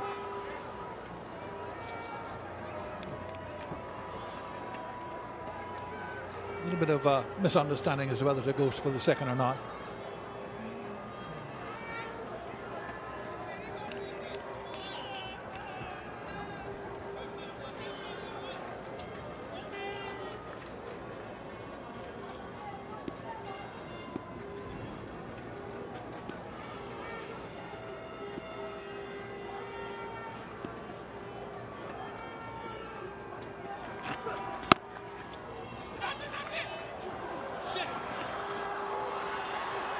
Nash after it now and pulls it back magnificently from inside the boundary. Batsman limited to 3. That's a superb piece of fielding. Desperate by the West Indies, even with 46 required. It's the kind of effort needed, whatever the score is.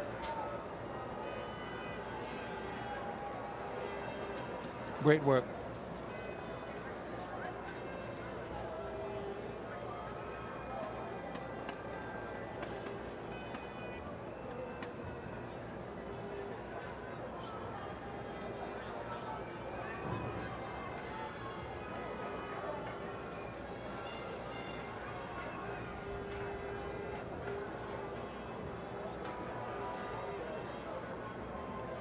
Field now readjusted for Syed Ajmal.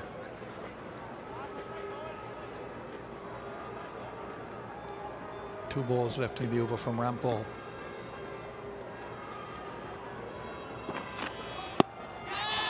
In the air and dropping short of the fielder at mid-on. A little bit of excitement around the ground.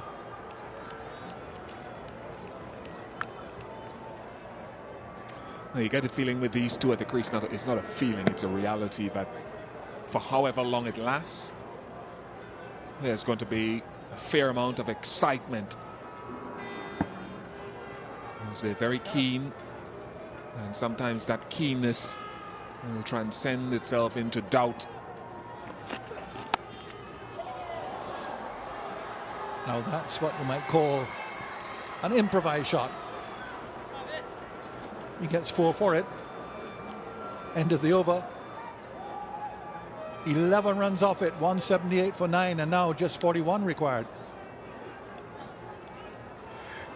I would think that is as close to cutting a ball off your stumps as a young man on the right of screen at the back there emphasizing it.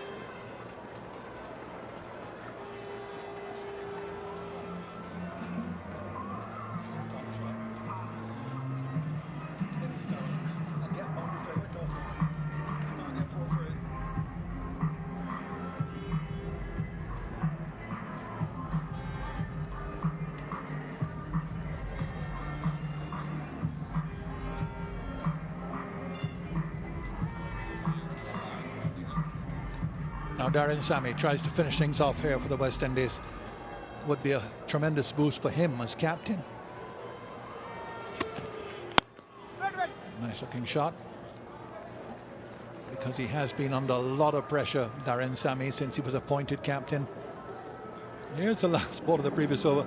Excuse us from laughing or for laughing, but not easy to describe that shot. Off the off stump, cut away, pass slip.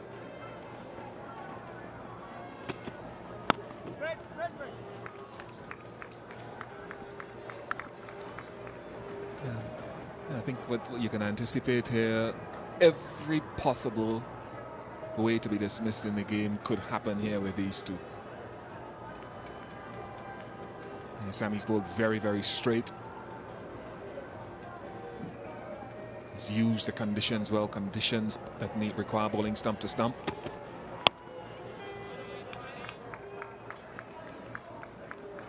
It's done just that. Got some good batsmen out as well. Key wickets of Misbah, key wicket of Umar Akmal.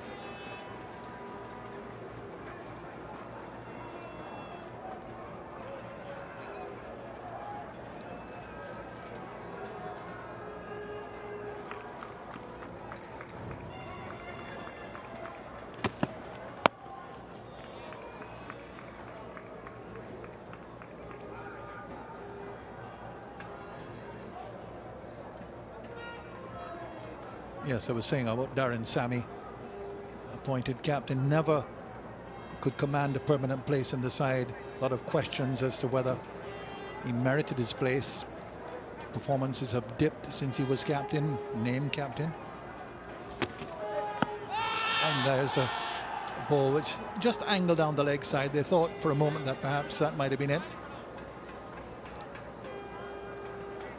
Shown a real character from Sammy here to come back and do as he's done. No question going down the leg side.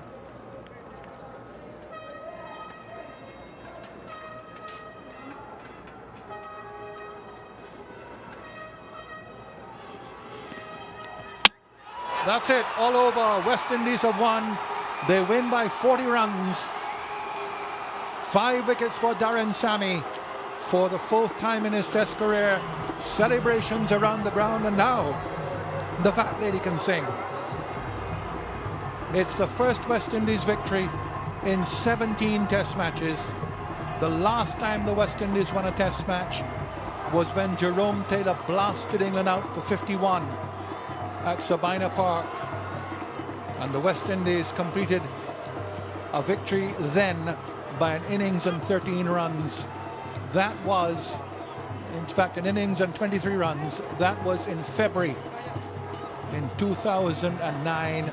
17 frustrating Test matches have gone since then, and Darren Sammy, the West Indies captain, under so much pressure coming into this match, gets 5 wickets in the innings, but it's been a team effort by the West Indies. Ravi Rampaul, before this Test match, a spasmodic selection for the West Indies.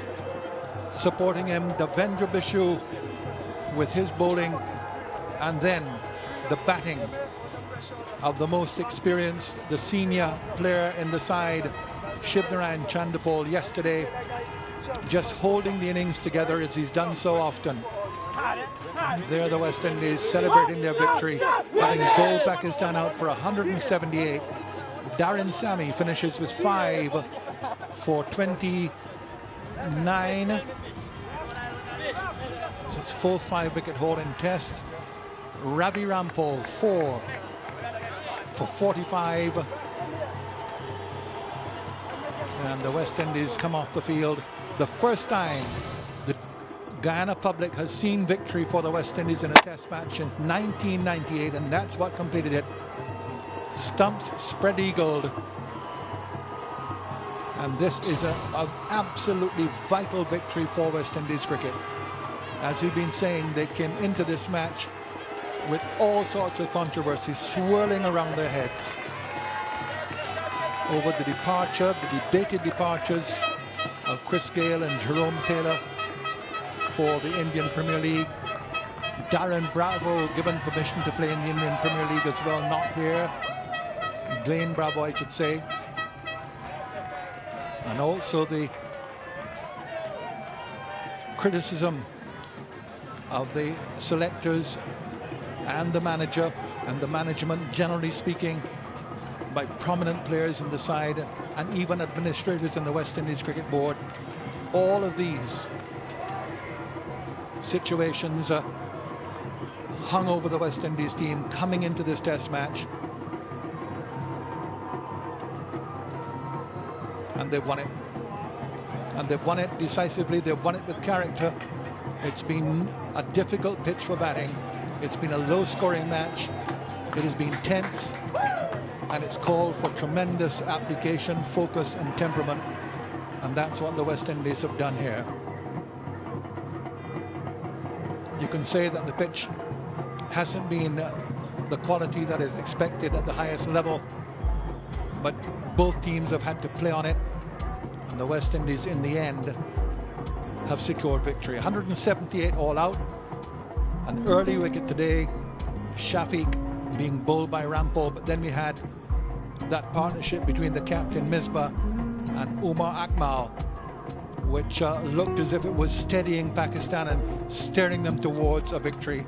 But once Sammy struck with yet another leg before wicket decision, we've had 20 in the match, he was removed. Salman was removed in the same over, in the same fashion, and after that it was only Umar Akmal who was in the way, and Sammy took care of him as well, also with a leg before decision. Darren Sammy, 17 overs, 7 maidens, 5 for 29, the captain.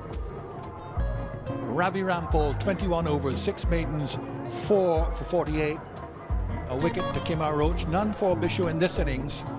but his contribution came in the first innings, and not least with a bat in partnership with Shivnarine Chandapol yesterday for the last wicket, which put on 48. And the victory today by 40 runs. You just put that last wicket partnership against the margin of victory today, and you'll see how important that was. So that is the summary of the match. Low scoring. Only one batsman in the match got over 50, and that was Misbah.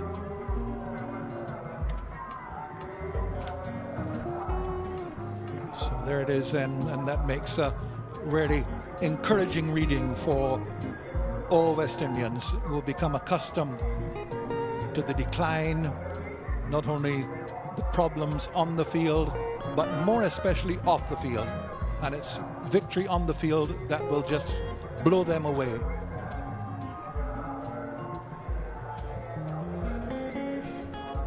.80 for 3 overnight was the Pakistan score. The match was then on a knife edge, and Rampaul striking early. Really good delivery. Middle stump knocked out of the ground, but then Misbah Haq, the captain, and the adventurous Umar Akmal together, giving Pakistan hope once more. Lovely driving by Umar. Misbah not afraid to go over the top, and then Sammy removing the captain with a leg before decision. It was reviewed, but it went in favor of Sammy. Same over, another leg before decision. That crooked finger has been used a lot in this match by Billy Bowden. And a very good catch by Devon Smith at second slip, removing Rayman off Rampaul. And Umar Gul going leg before. He asked for that to be referred as well, but again it went in favor of Sammy. And there's the big wicket. Umar Akmal leg before to Sammy, and Sammy just leading his team to victory and leading the celebrations as well. I'd say a rather unorthodox boundary, but it led to this dismissal. Sammy wrecking the stumps, completing the victory, and celebrations in the West Indies area, off the field as well, and no doubt for West Indian viewers, not only throughout the Caribbean but throughout the whole diaspora. West Indies win by 40 runs, lead the series 1-0. There's just one more test match remaining, and that will start at Warner Park in Bastille St. Kitts on Friday, so that Pakistan will have the opportunity to draw the series. They've never won a series in the West Indies. They won't win this one either, although the last one they lost the first test in Barbados, but came back to draw the series by winning the second one in Kingston. They'll hope to do the same thing this time, and the West Indies quite obviously will hope that they will. West Indies win by 40 runs. Let's celebrate.